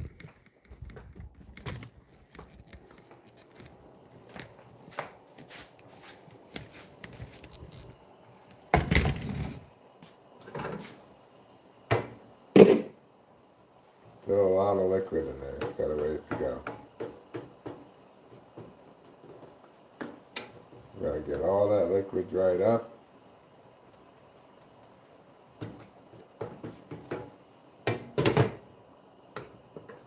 It's gonna soften up the onions good though. We got 45 minutes on the dough till we pound it down and give it another 15 minutes. I might even give it more like 20.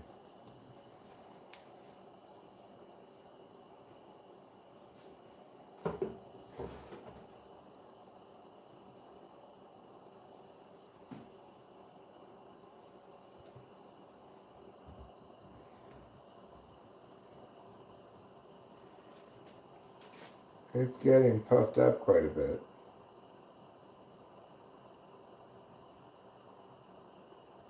I almost imagine I can see it rising as I look at it. I wonder if that's true. Let's take a close gander at this. Can you see it rising as it rises? Are your eyes that sensitive enough? I'm gonna get my glasses.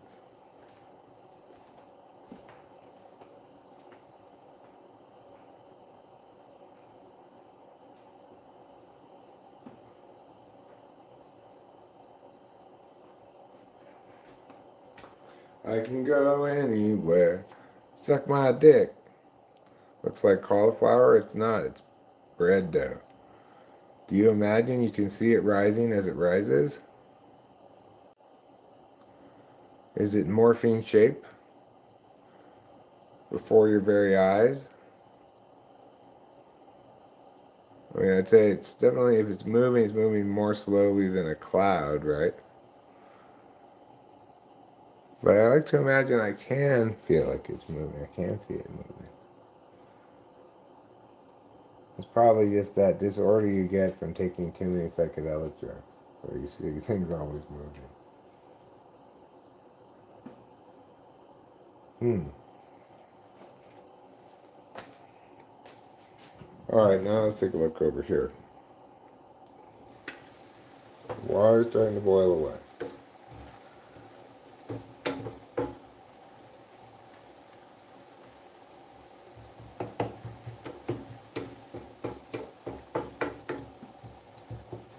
They're nice and soft for the most part. Yeah, they're soft. And I'm just going to let the rest of the moisture boil away. Get a little bit of color on the onions. Then we'll set this stuff aside for a bit because there's no point in trying to finish this before the bread is done. We won't have any bread to put it on.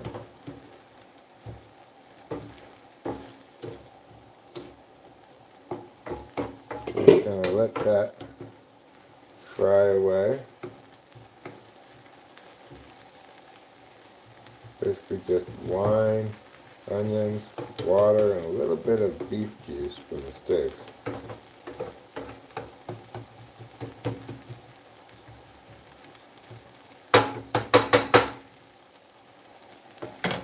I'm going to season this a little bit. Now, I don't know if anybody here is aware, but as an ENTP, I'm known as a close salter. I like to get real close when I salt the food. It's an ENTP thing. INTPs sometimes do it, but the real close salters are ENTPs. Alright, now that I've very closely salted this,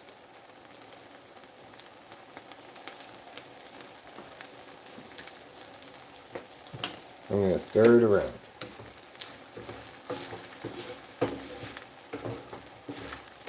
Now that's really starting to smell like some grilled onions there. Starting to get a little color maybe in a couple of them.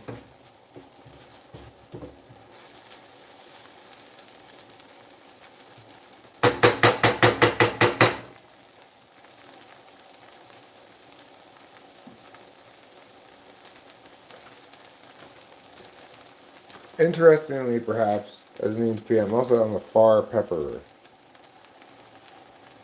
I'm not sure why, but that's part of my function stack as well.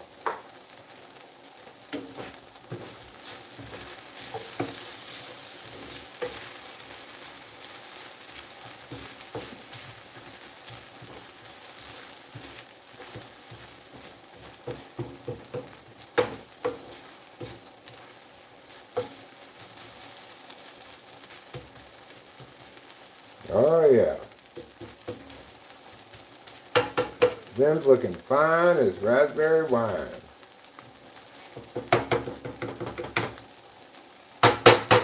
I'll go a little bit longer to get a little bit of color on them.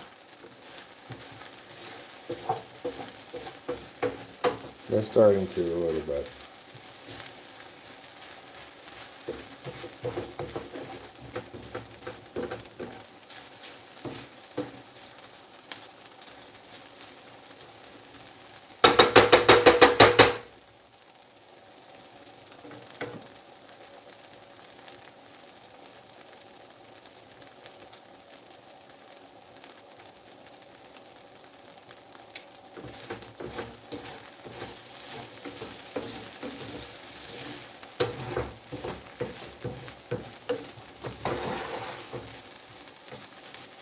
Alright, I think that's enough for now.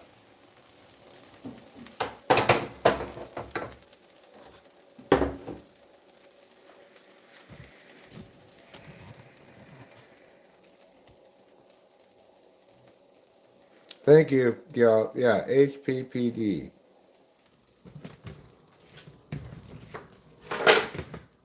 I need to get on disability because I'm suffering from HPPD. Yeah, everything's always like super trippy, so obviously I need to be on disability.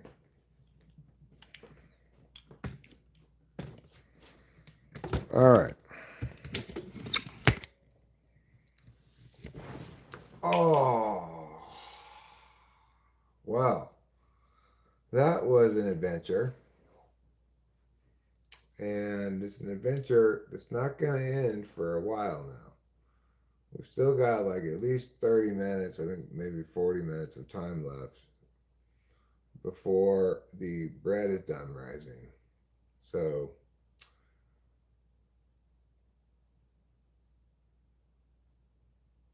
and salting it with the salt shaker directly over, like parallel to the food.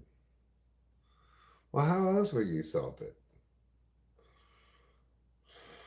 But then, other than put the salt directly over the food you want to salt, what do? Like start over here and go like tossing little bits of salt in the general direction of your food, or what?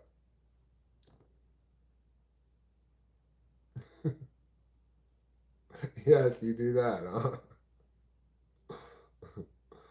You miss energy drinks. Well, here's a little known fact about energy drinks. They actually sap your energy. I toss it so it lands evenly distributed like that. That's not how you evenly distribute it. That's how you randomly distribute it. That's different. Even distribution, you have to do some close salting like I was showing you in there. I did a fine job of properly salting that. How criticized do you feel about the close salter thing? Not at all. Not at all. Not even one little bit. Rain does provide energy, huh? Well, that's wonderful to know. That's information that I wanted so badly. New tab to the right. All right, it's 2:55. The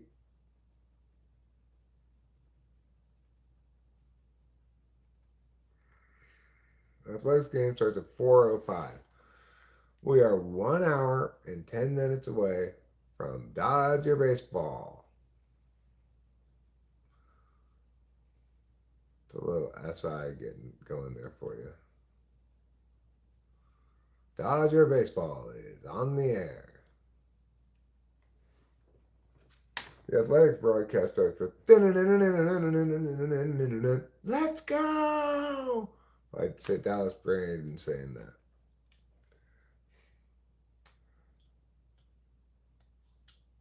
So it's a little different. Let's see. What could I put on in the background while I kill a little time here? I could put on Bretsky, yes. Wheel Wednesday. You know what, baby? I have a giant. This guy, I think, is an Hopefully ENFJ. We don't have to bust open this 10 strip, and I have a wheel. Crap comments and your comments only, baby. If you want to get on next, I like Wheel Wednesday a lot. I always enjoy it. Smash that subscribe button, baby. Once we hit 500K, we're gonna gamble $100,000. Hopefully we hit it by now. We probably haven't. Hit the button. Make sure you do. Alrighty, baby. Let's get spinning. Come on now. Give me a little something. $400. I don't care. Is this what? $400. I don't care what you play. Just fast spin it all the way, you sicko. Alrighty. Whenever I hear fast spin, the only thing that comes to my mind is Phoenix. Like, let's do it. $25. All right, we're going to mute Bretsky. We're going to put on the CCs. I'm pretty hungry.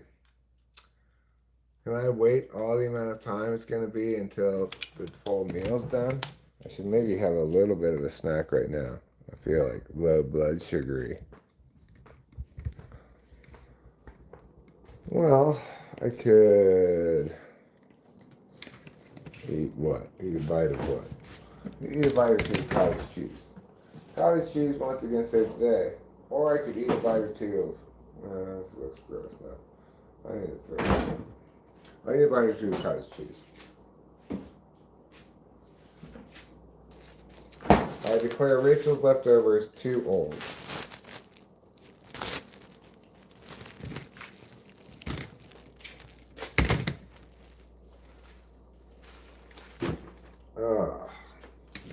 Horrible.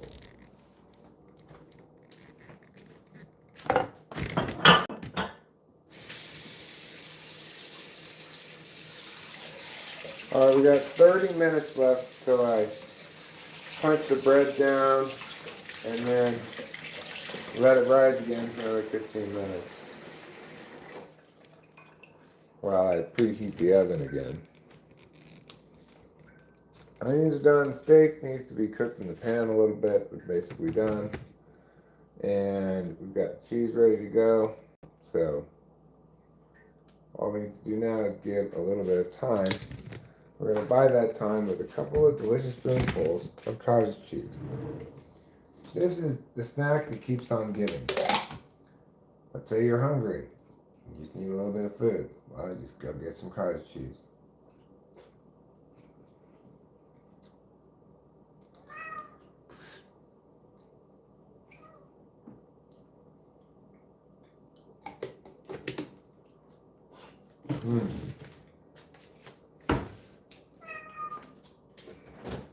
What? What do you want?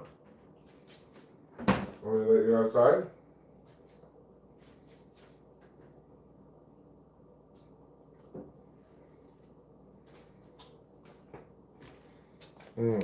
That's better.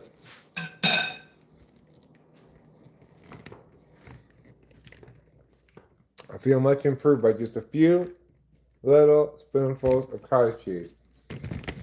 It's as much good as an entire ham sandwich.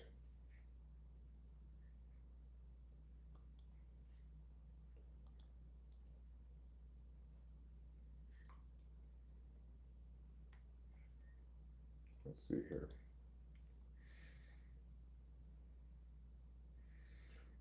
He's fast spinning. Ooh, that should get us 800. That should get us 800. 2,230. I did not. Oh, that's a lot. This guy, the first idea on Wheel Wednesday seems to be going very well. All right, so we're killing a little time. We're waiting for the bread to finish rising. Yes, we'll go outside. We'll have a cigarette at some point.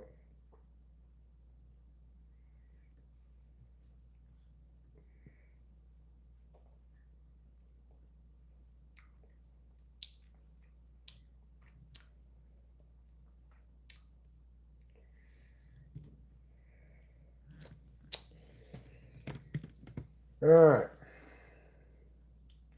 So if we want to have a cigarette, then what we need to do is go to the car and get the last pack of cigarettes.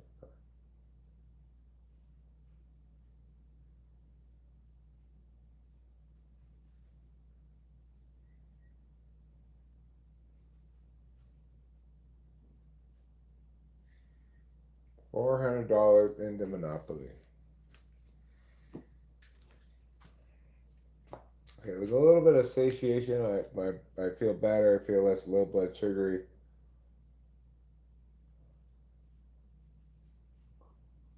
More capable of being alive. So let's get a cup of coffee and go get a cigarette. And we'll maybe come back in, open the window. I can open the window right now. I could open the window right now. That's a little bit of pre-planning I'm doing here. No, it's just regular planning. It's not even planning, it's executing the plan. Shut up, you pedant. Okay. I've got my coffee cup. I've got this camera. I've got my legs, my feet. I've got a wonderful whisper of whimsy. It's getting to be late on Wednesday. Yeah, well, I probably dealt with it too. Even though I know I'm going to be having dinner in not that long, I needed a little something.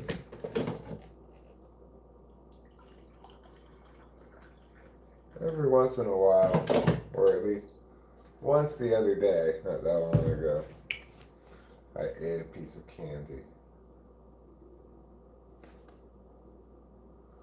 pretty much completely cut out all sugars from my diet. I had a kombucha the other day that had sugar in it, and I'm not sure if I exactly could feel the difference or not, but I imagined that maybe I could. Alright, I got a fresh hot cup of coffee. Mmm, delicious. Now let's go get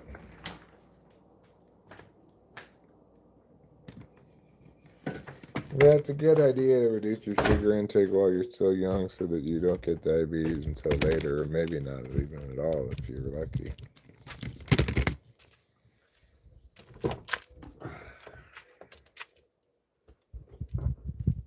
Instead of just gorging on sugar like me.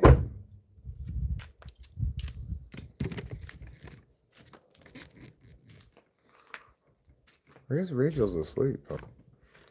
Oh. Wouldn't surprise me at all because, you know, she doesn't fall asleep until what you and I might call early morning. I'll be right back.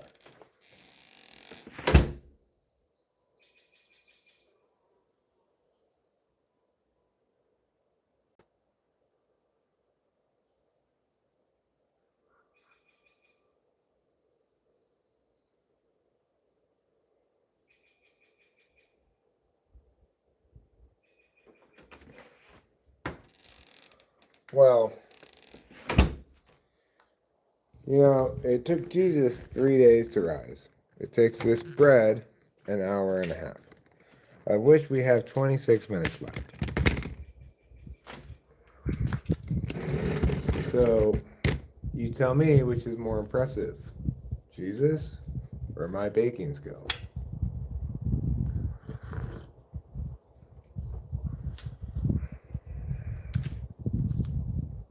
Touche, Christianity. Touche. The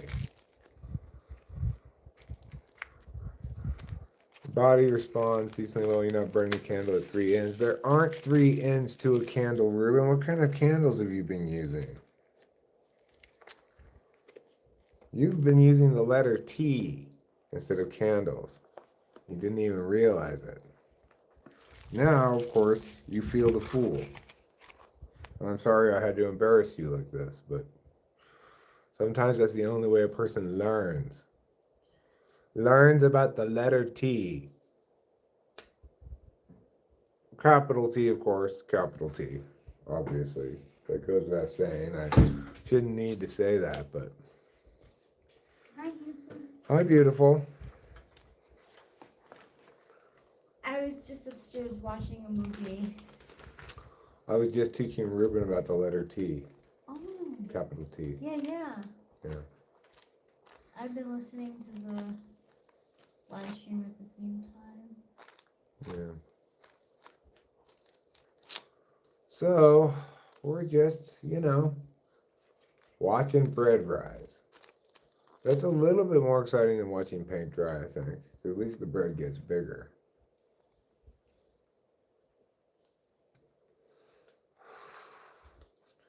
That's what she said. At least the bread gets bigger. I'm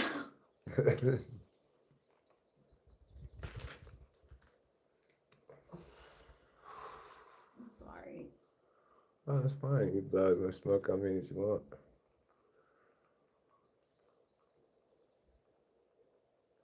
That was a nice day. Yeah, it's absolutely lovely out here.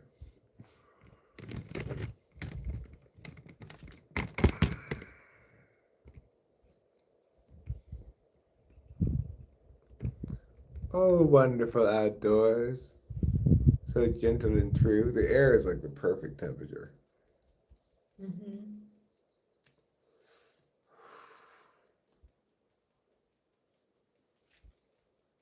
I did some serious mopping today. I know, it looks great. Thanks.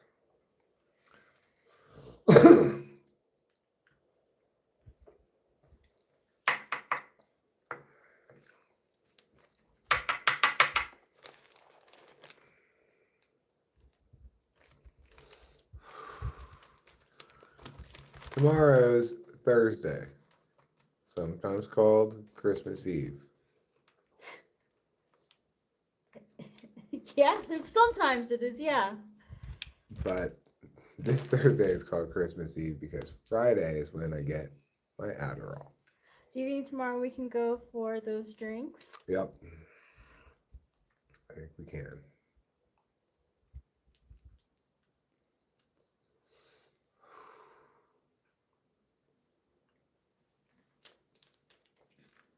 So all this stuff I'm getting done today, cleaning stuff, that all qualifies as pre-work. Stuff I'm getting done before I get Adderall. Oh. Well, is the mopping pre-work? Yeah, because it's like bonus, because otherwise Oh, it would be something I'd have to do once I get the Adderall. I see. But I'm getting it done ahead of time. That's good. Yeah.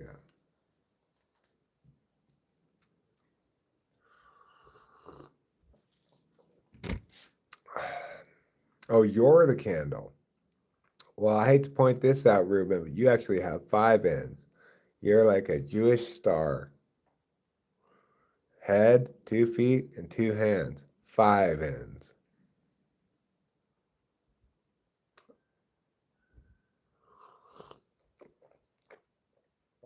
If they make a sequel to that movie, Rachel, they should call it The Other Half of It.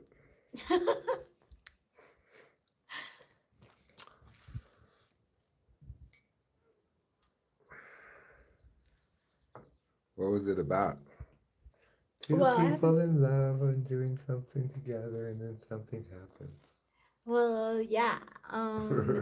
It's sort of like that. I haven't gone through all of it, but it's this girl who is smart, and she writes English papers for students in her class. And one of the boys in her class has a crush on a girl, and he pays the smart girl to write letters to the girl he has a crush on. So it's a Cyrano de Bergerac thing. Yeah, exactly. Only problem is the girl he has a crush on, and he had a date, and he's like, he fumbled the ball because You need to do the earpiece and the other girl sitting at a table behind the menu scene. They needed that one. they did need that one. They are high school students, so well, yeah, they didn't use that. Instead, now he's like hardcore learning how to Right? yeah, and have a conversation. That's ridiculous. That's a cognitive function deficit he's not It going to be is. able to overcome. Well, that's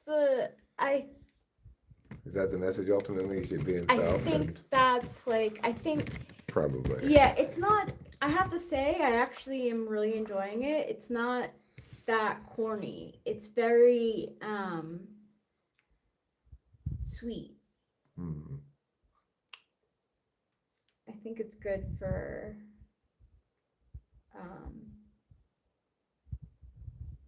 a younger audience. I mean, I think it's just a good movie, but it there is a sweetness, but it's not too sweet, but Right. it's not obvious. I mean, it is a little. I don't know. I'm enjoying it. I don't know how to describe it. What's the word I'm trying to think of? It's not maudlin. What's that? It's like overly emotional, No. No. corny kind of. No. Well, I think it's about time to go back inside and see how much time I have left on the bread.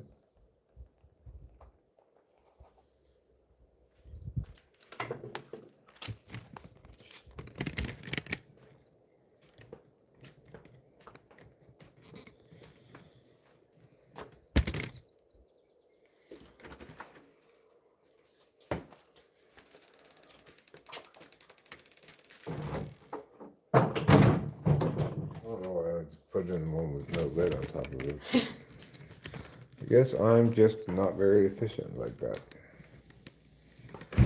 Alright, let's see how we're doing on the bread rise.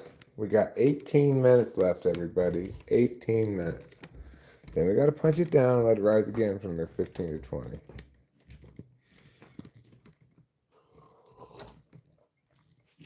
I'm inclined to let it rise again for another 20 because I like it extra fluffy.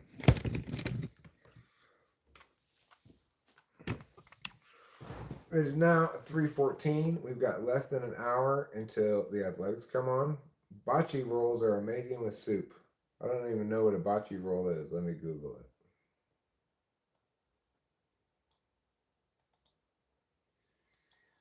Search Google for bocce roll. A small Italian-style bread roll known for their light, airy interior and golden, crunchy crust. Well, now I know. Now I know about bocce rolls. I think I've had them before, but I see now that that's what they're called. Those little rolls are called bocce rolls.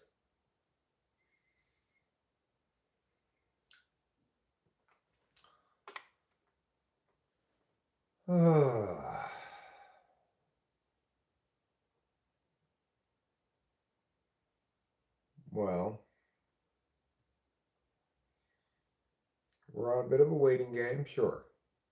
Bit of a waiting game. Waiting for Friday. Waiting for the bread to rise.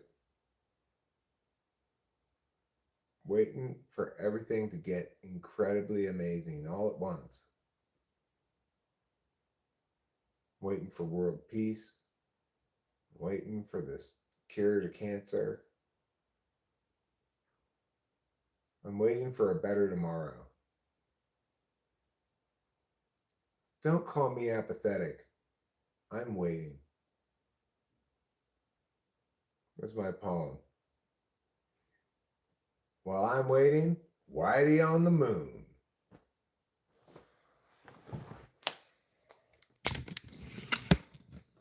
Meanwhile, I gotta wait for my bread to rise, but Whitey's on the moon.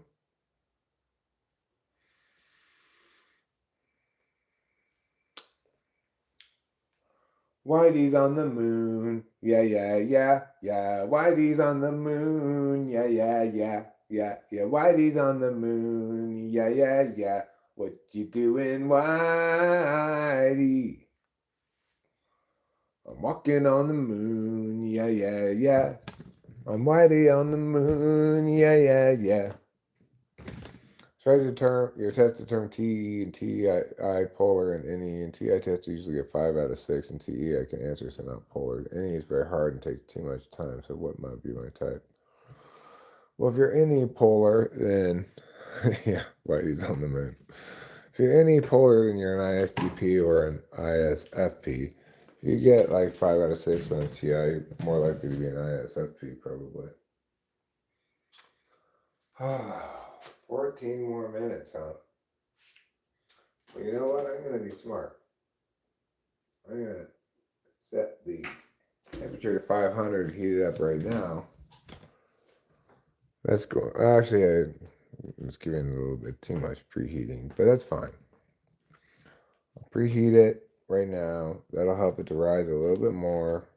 Then I'll punch it down and it'll rise another 20 minutes. It'll be fine.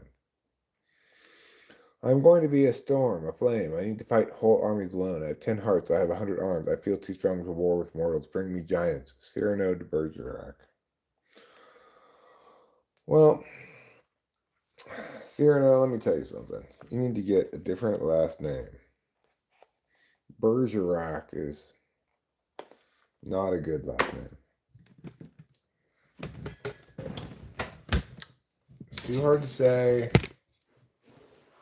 Makes me feel like I've got a mouthful of rocks.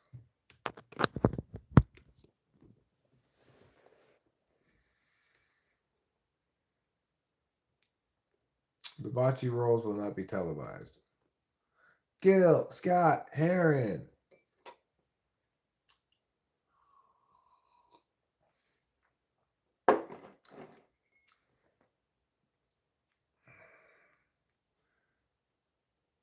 if you do badly on the NE test like that, then yeah, you could be ISFP. ISFP is very possible.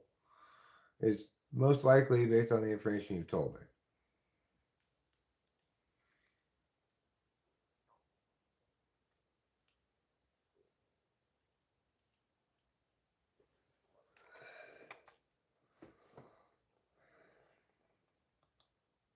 All right. Well, I could do a little bit of something cleaning wise.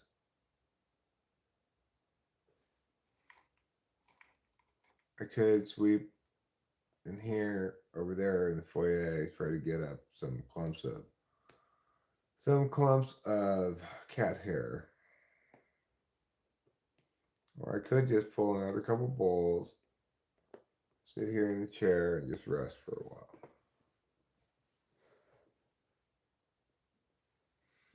Unfortunately, unless I get up and close the window, the reflection is going to continue to bother me.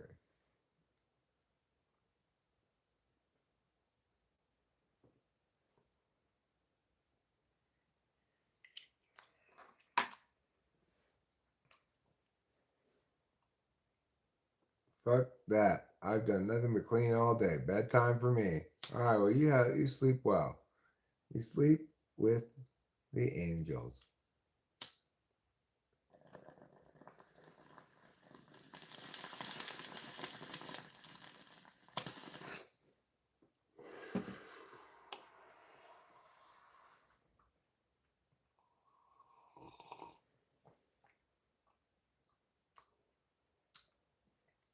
All right, sounds good, Hippocrates. I'll try not to be too loud.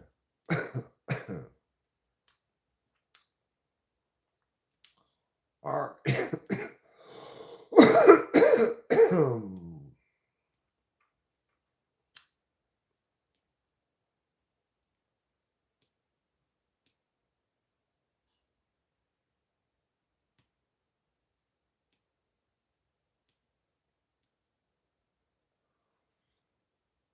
Oh, your rain?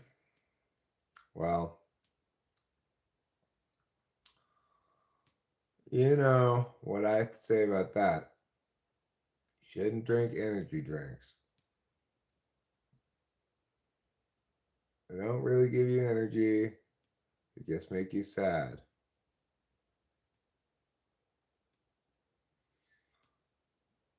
It wouldn't matter how loud you are, loud when it comes, I'll be out. Right on. You sleep your deep sleep.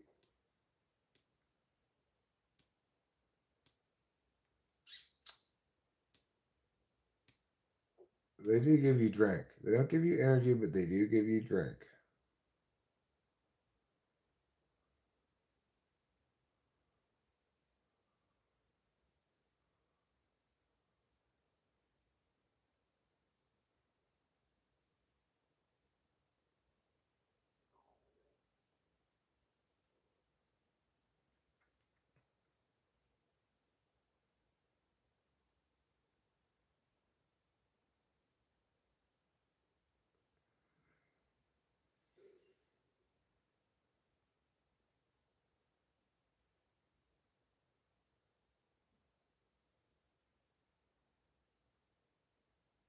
I basically can't figure out how to play the Keno machine.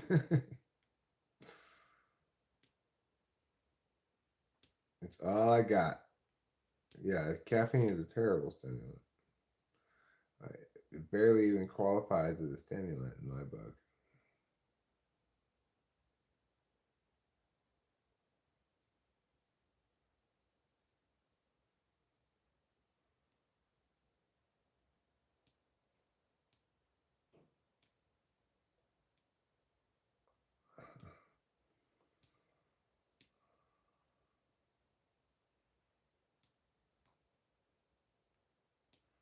All right. Got just a few more minutes, I suspect, on the bread. We'll get going back into the tasks.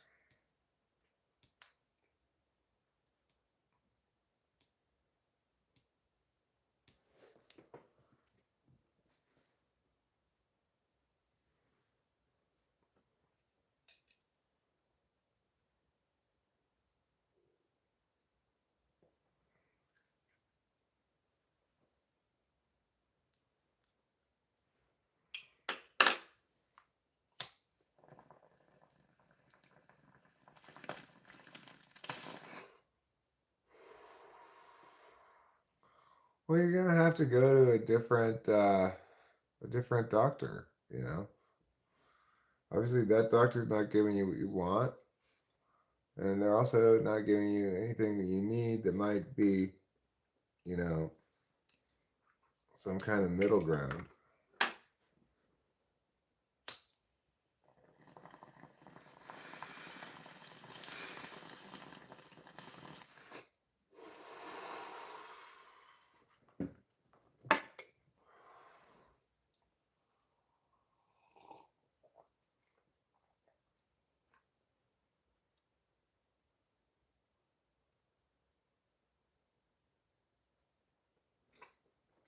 Sounds like a grand idea, Ruben. Yeah, can you season some food? Yeah, I can season food. No, I mean literally, can you season it right now in front of me?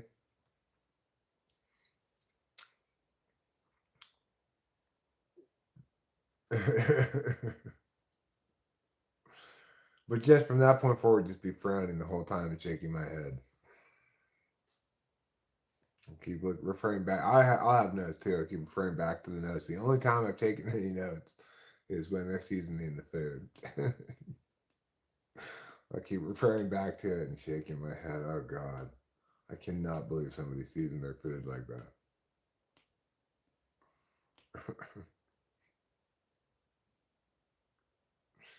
I'm gonna ask about it at the end. What was the seasoning food thing? Oh, nothing, nothing. Don't worry about it.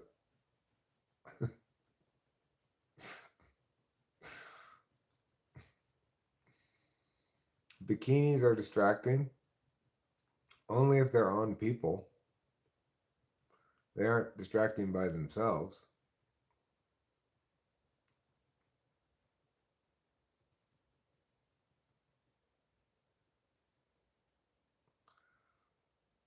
I'll try really emphasizing my lack of energy and motivation next visit, and if that doesn't work, I'll consider switching. I mean, don't just emphasize those symptoms. Point out the fact that the doctor seems completely disinterested in solving the problem and that that's a problem. Or really, completely uninterested, I should have said. My mistake. You seem completely uninterested in solving this problem. I've brought it up several times. I'm bringing it up again now. I've suggested multiple solutions. You don't like any of them. But, you know, people who need ADHD meds need ADHD meds, whether they have a history of psychosis or not. Just give me some super small dose. If you really feel like you want to be a jerk, give me Concerta. Well, but start with those ones and then get talked down to modafinil.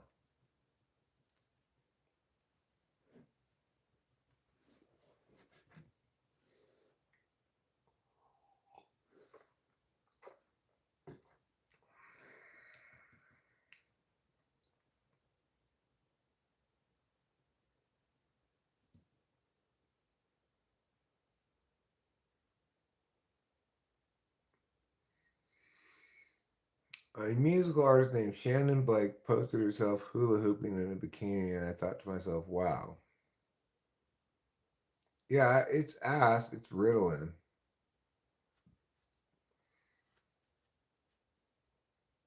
Modafinil is super mild, and it doesn't give you any kind of high at all. It does make you do stuff, but it just generally makes you kind of irritable.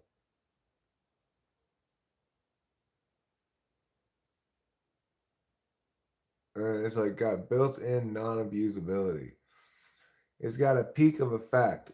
It like peaks out at like four of them, and even if you take more, it doesn't have any further effect on you.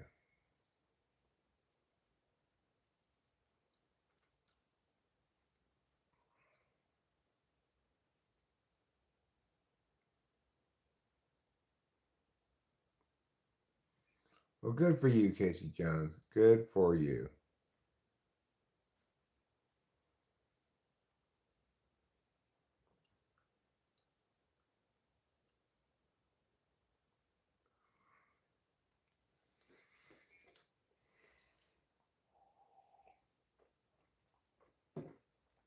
And then you disappear.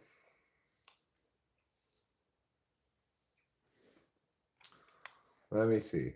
I'll check it out. All right, Shannon Blake, it's your time to shine.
Oops, sorry, I'm muted. I didn't know I was muted. I guess it was from listening to that lady's song. So,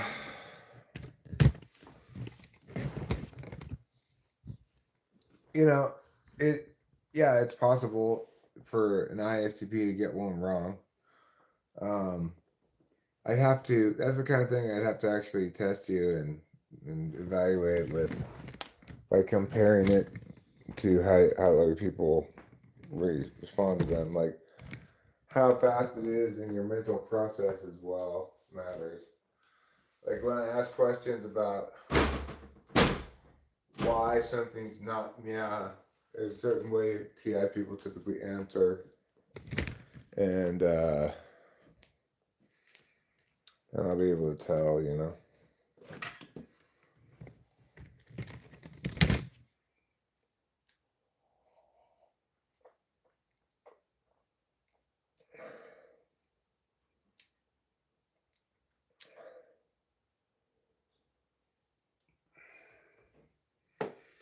It really shouldn't matter if English is the first language or not, because it's about a person's relationship with basic statement connectives and their fluency with replacing words with essentially symbols, right?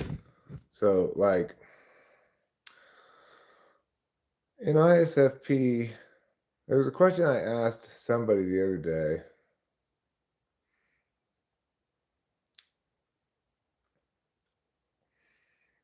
Where they got it right. How was it? Well, like for a TI user, they're probably going to have the same fluency in general, whether I say, if and only if Mary goes to the park, then either Bob or Joe will go to the park. And I tell you, it is not the case that Mary goes to the park. What can we conclude? Well, the answer is neither Bob nor Joe go to the park. If I ask why, then the answer would simply be, well, because they only go to the park if Mary goes. So since she doesn't go, neither of them go, because either would go only if. Something like that, right? If I ask the same question as P or Q if and only if R and not R, what are you going to deal with? How are you going to deal with that, you know?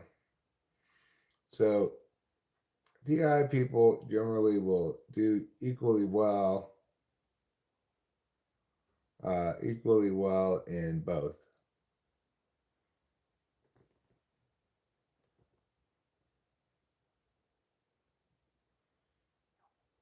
I'm not like 100% convinced that that's determinate.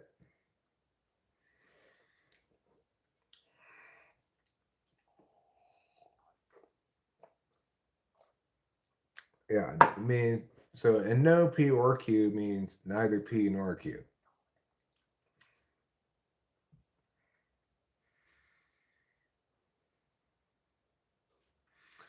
If I ask the question, Bob and Joe will go to the park only if Mary does and Mary doesn't go, then the correct answer is it is not the case that Bob and Joe will go, but it is the case that either Bob or Joe might go without the other one.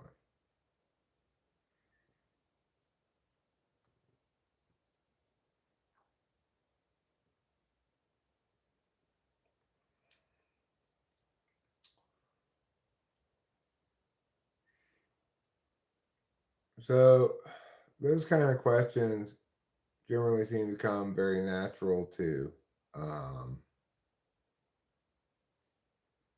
natural to TI people, and can cause a lot of problems for non-TI people.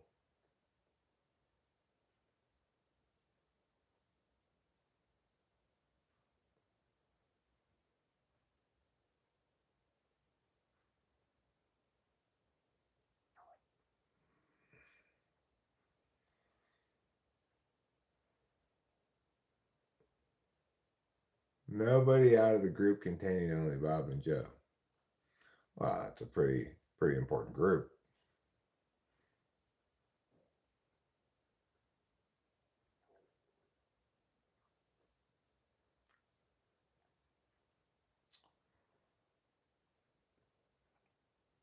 Bob, Joe, and Mary would be a good name for a YouTube channel devoted to the reality of being the person is named in all the logic questions, and documenting all the different things that I say about Bob and Joe and Mary.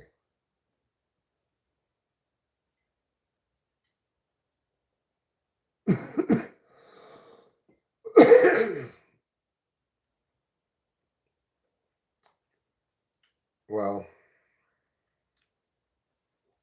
those kind of things are irrelevant before the might of the TI test, which informs us definitively about your cognitive functions in ways that those other things can't really do.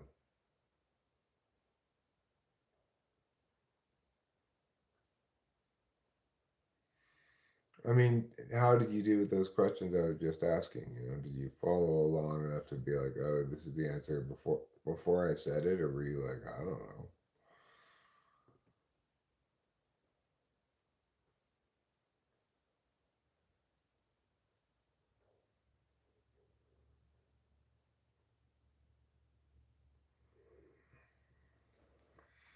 It is 3:40. We're getting close to the athletics game, so it's good news for everybody. Hi there, JVYL.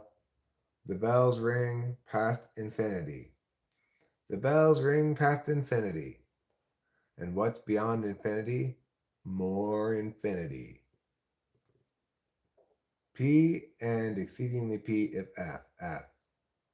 What can you determine? Good question. Let's see if anybody knows the answer.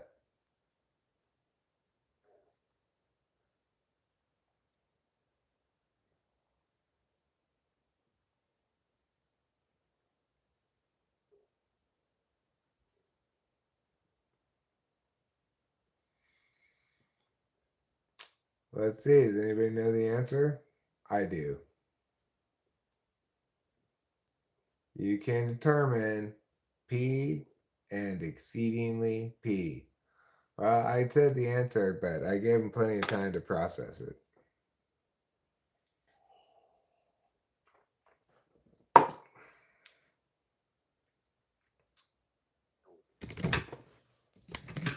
It might be a little bit tricky because it doesn't have the then before the P and exceedingly P, right? So people might not interpret it as a P if F then P and P plus. P plus. The most exceedingly P of all. An actual fight just happened in baseball? Ooh, let's see what's going on. Well, it just means it's a super textbook example of P, I guess. Ooh, big punches being thrown. People yelling at each other.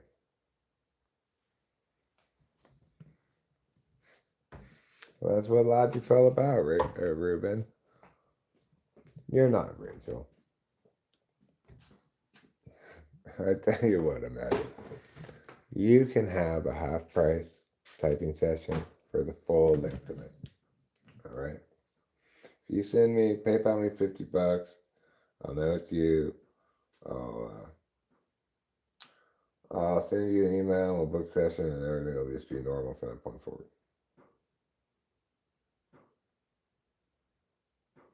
And that would be fine.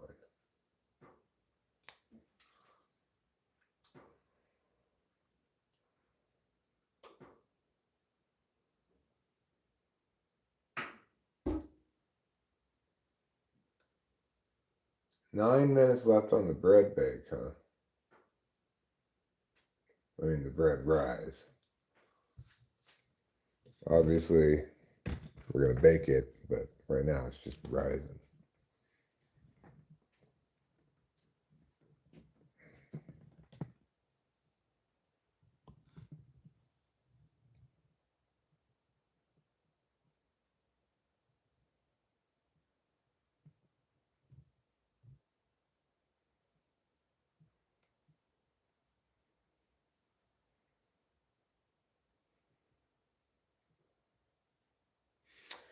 Oh, I learned how to pronounce a word the other day that I was pronouncing wrong. And I thought, oh, wait, I can make a Inky Pinky out of this maybe. Let me think about what it is. All right. Not the greatest one ever, but here it is. This is a wine expert's workshop. And it's a 4-4.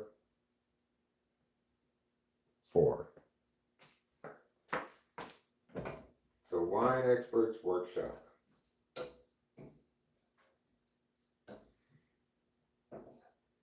And the reason I have this one at all in mind is because I finally looked up a word that I've read many times.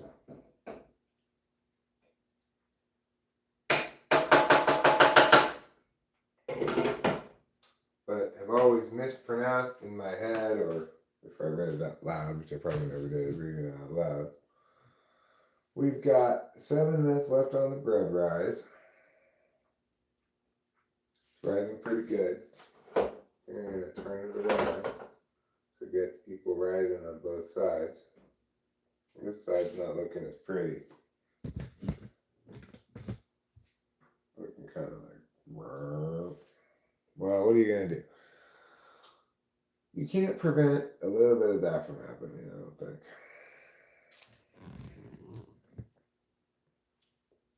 You do?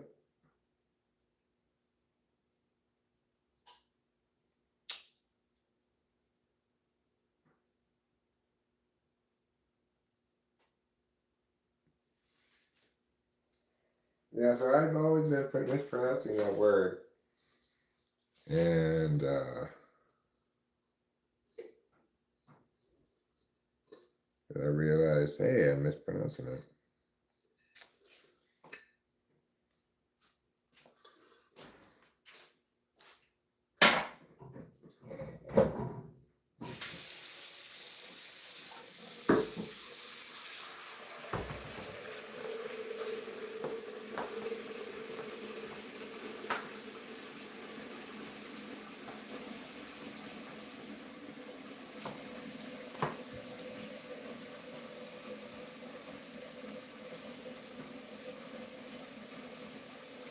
Six more minutes until the bread is supposedly risen enough. I might give it a little bit more time, like I was saying.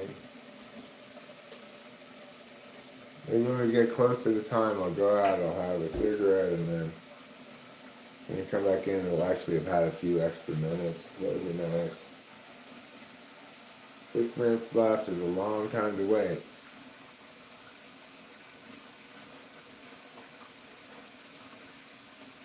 This is not what you'd call fast food. Because, I mean, it could have been relatively fast food, except I needed to bake a loaf of bread because we don't have any bread. And that takes a little while. You have to wait for these lazy yeast to take a long time to do their thing.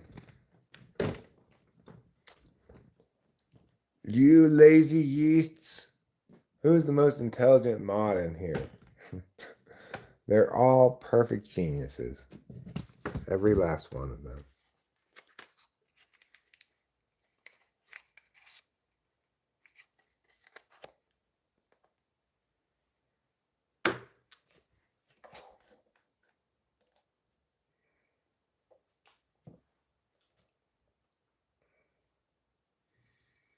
You could fit more information in your brain when you were on Dexedrine.